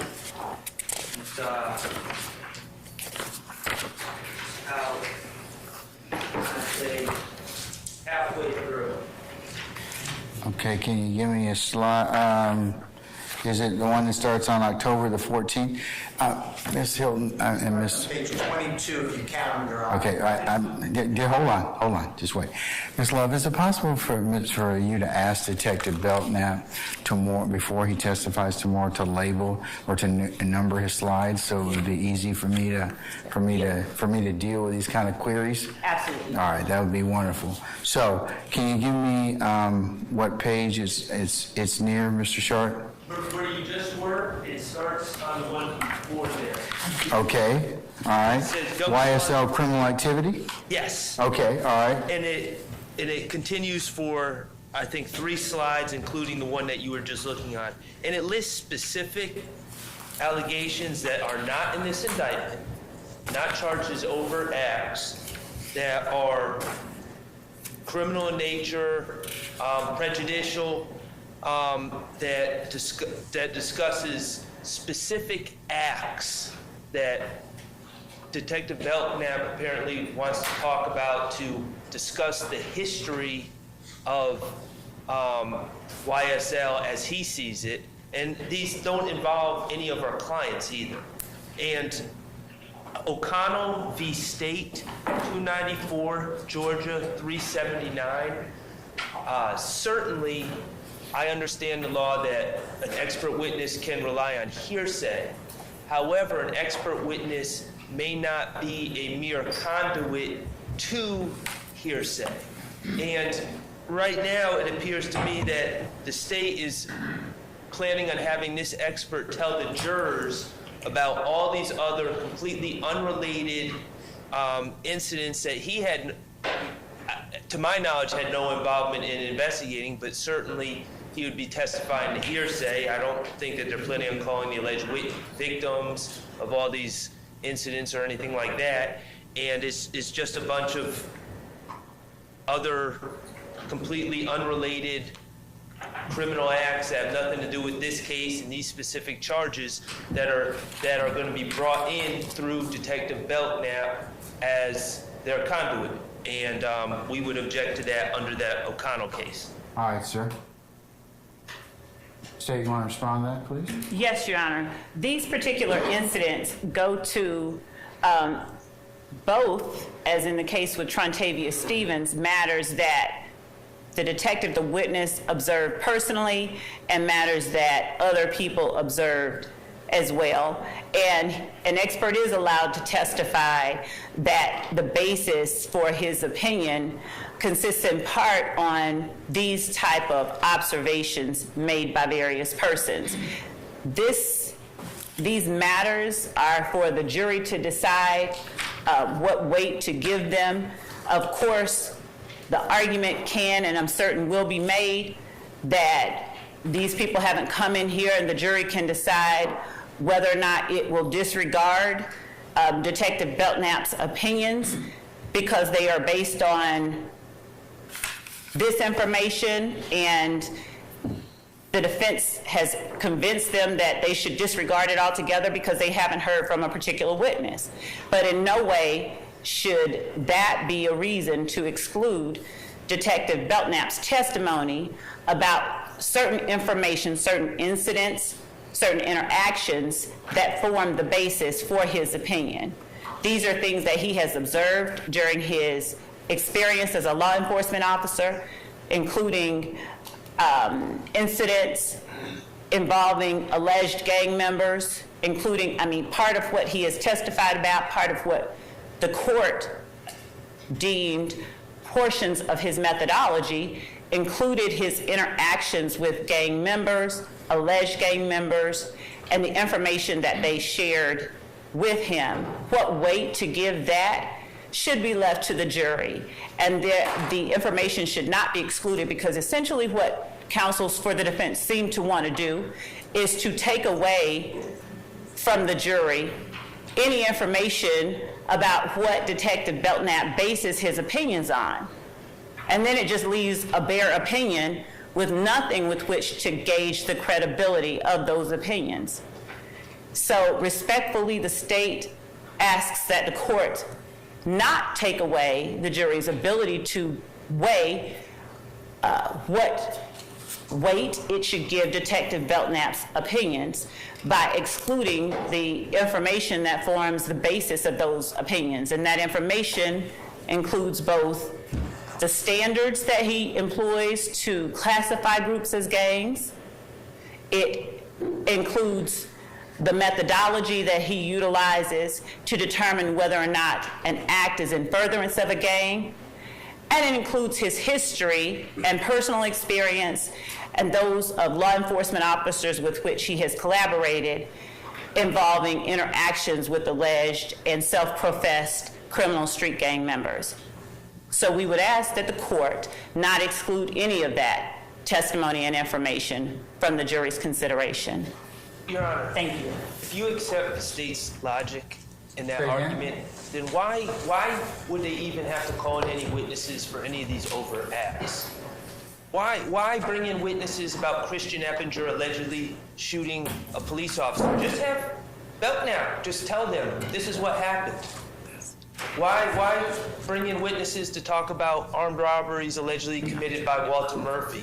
Just have Detective Belknap come in as an expert and tell them the whole story about what happened and say, because of that, I'm using that information as a basis of my expertise. The O'Connell case, Your Honor, was when a defendant sought to had an expert who testified that the defendant suffered from PTSD. The defendant had killed their adoptive mother. And she wanted to bring up specific instances of her abuse in her homeland. I believe it was Guatemala. And You're correct. The court said, no, you cannot bring in specific instances to put in front of the jury to say, yes, these specific instances form the basis of my opinion, because you're using the expert witness as a conduit to bring in inadmissible hearsay. And that's exactly what the state is doing here. And it's even worse than that, because none of these alleged incidents have anything to do, as far as I can tell, with any of these gentlemen. And also the state just shifted just swiftly. First they said there are incidents that Detective Belknap has personal knowledge of. Then it's kind of slightly shifted to Detective Belknap, or maybe he's talked to other law enforcement officers about it. Like it's some collective knowledge thing. It's rank hearsay. Okay. Your Honor, Yes, ma'am. As it relates to O'Connell, Your Honor, the reason that the court decided that the expert's opinion in that case was a conduit for bare hearsay is it was the defendant's efforts to get in specific incidents that related to the defendant without putting the defendant on the stand. The reason that the incidents and the interactions Detective Belknap has had and other officers has had with particular alleged or self-professed gang members is distinguishable from the acts and overt acts that the state has included as part of the indictment is that in order for the state to prove beyond a reasonable doubt any allegation, any count in the indictment that we set out to prove, we have to present evidence of that particular act. What Detective Belknap would be talking about as it relates to the specific incidents and interactions that help form the basis for his opinions are simply things that form the basis. They are not things that we have to prove beyond a reasonable doubt. It's the same as if there is someone on the stand talking about relying on certain treatises, information that has been gleaned from someone else's observations that informs the opinion that they reach today. There's no one that will credibly argue, oh, we have to bring in the author of that treatise in order for the expert's testimony to not be hearsay. It is simply the basis, part of the basis for Detective Belknap's opinion. It is not the same, and there is an absolute false equivalence being drawn by counsel for Mr. Stilla at this point. So we would ask that, again, the court not exclude the bases for Detective Belknap's expert opinions about whether or not YSL is a criminal street gang and whether or not particular activity, and Rock Crew as well, qualifies as a criminal street gang, and whether or not particular acts qualify as criminal street gang activity. The court, as I stated, can instruct the jury that the only law that the jury is to consider is that coming from the court, and that the jury alone decides what weight to give Detective Belknap's testimony. And if it so happens that the standard Detective Belknap employs to classify a group as a gang is in line with what the court instructs the jury must exist before the jury determines that a particular group is in fact a criminal street gang, then the jury finds Detective Belknap all that more credible. If it is out of line with what the court instructs the jury, then the jury finds that Detective Belknap is not credible. But they have to know the basis for his opinions in order to weigh his credibility. Thank you. All right. I have more, if you don't mind, Your Honor, when you're available. All right, what else? Okay, thank you, sir. Your Honor, obviously I adopt the honorable counsels that taught, but I'd like you to also wrestle with, and I numbered the pages, but I could try to direct you on before it.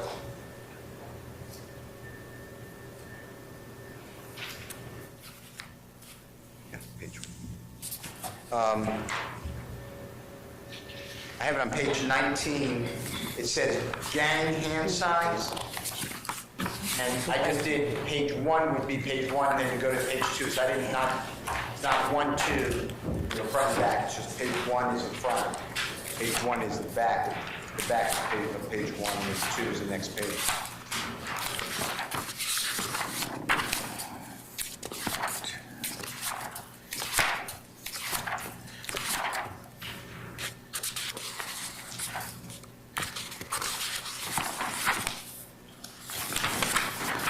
Would like if the state can, or the court can order the state, but if the state could be good enough to email it to us.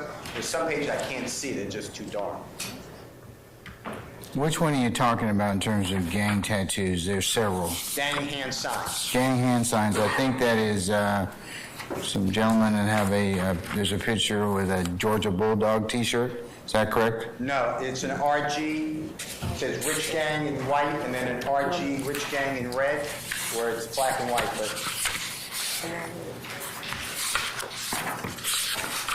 I've just The passed. photograph from the indictment, is that the one?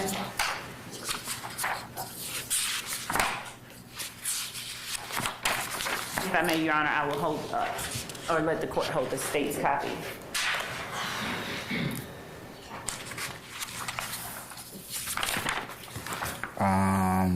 Here. What page is it on? Let's see.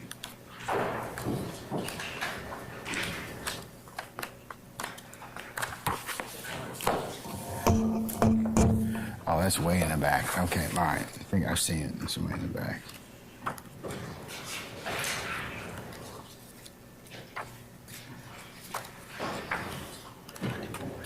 All right, I see it.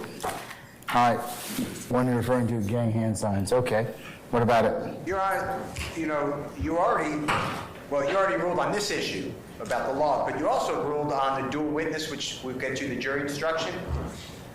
That's Mr. Williams. That's a picture of Mr. Williams standing next to Mr. Copeland. That's in the indictment.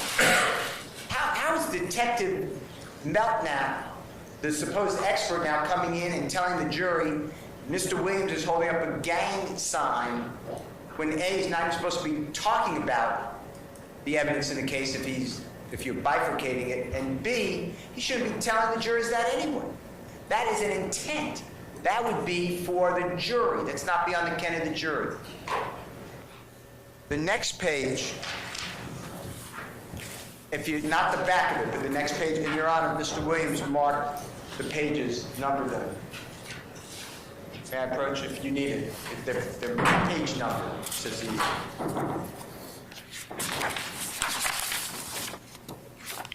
Which page is it, sir? It's page 20, but it's the next page on what you were just looking at. Okay.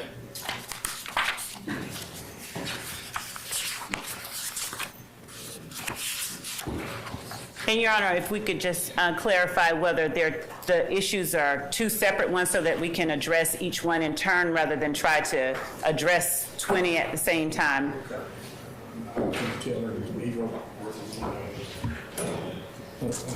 Page 20. Oh.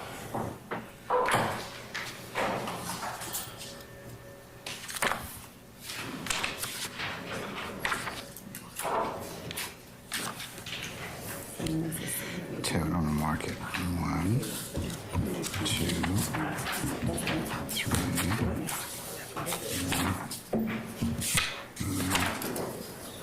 6, 7, 8, 14.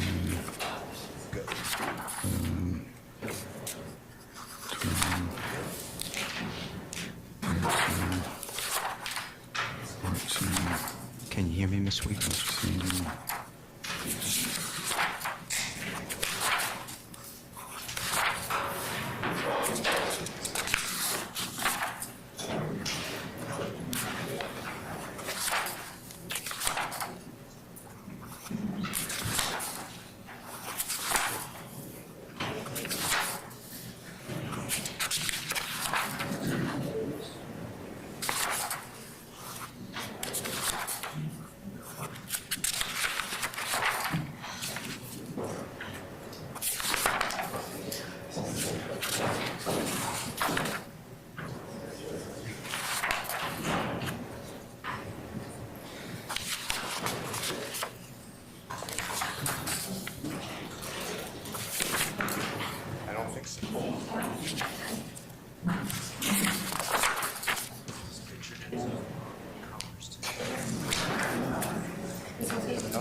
Mr. Steelhead. Hold on, Tim.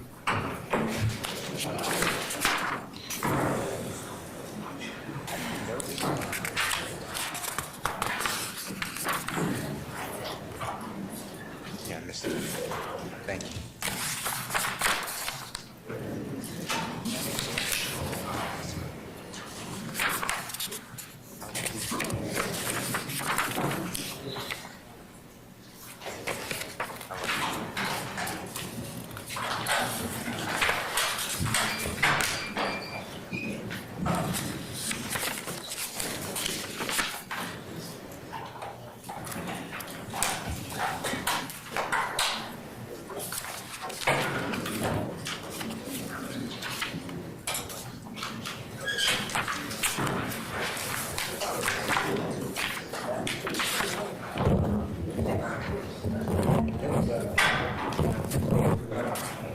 They need to give them a clean copy of that, so, yeah.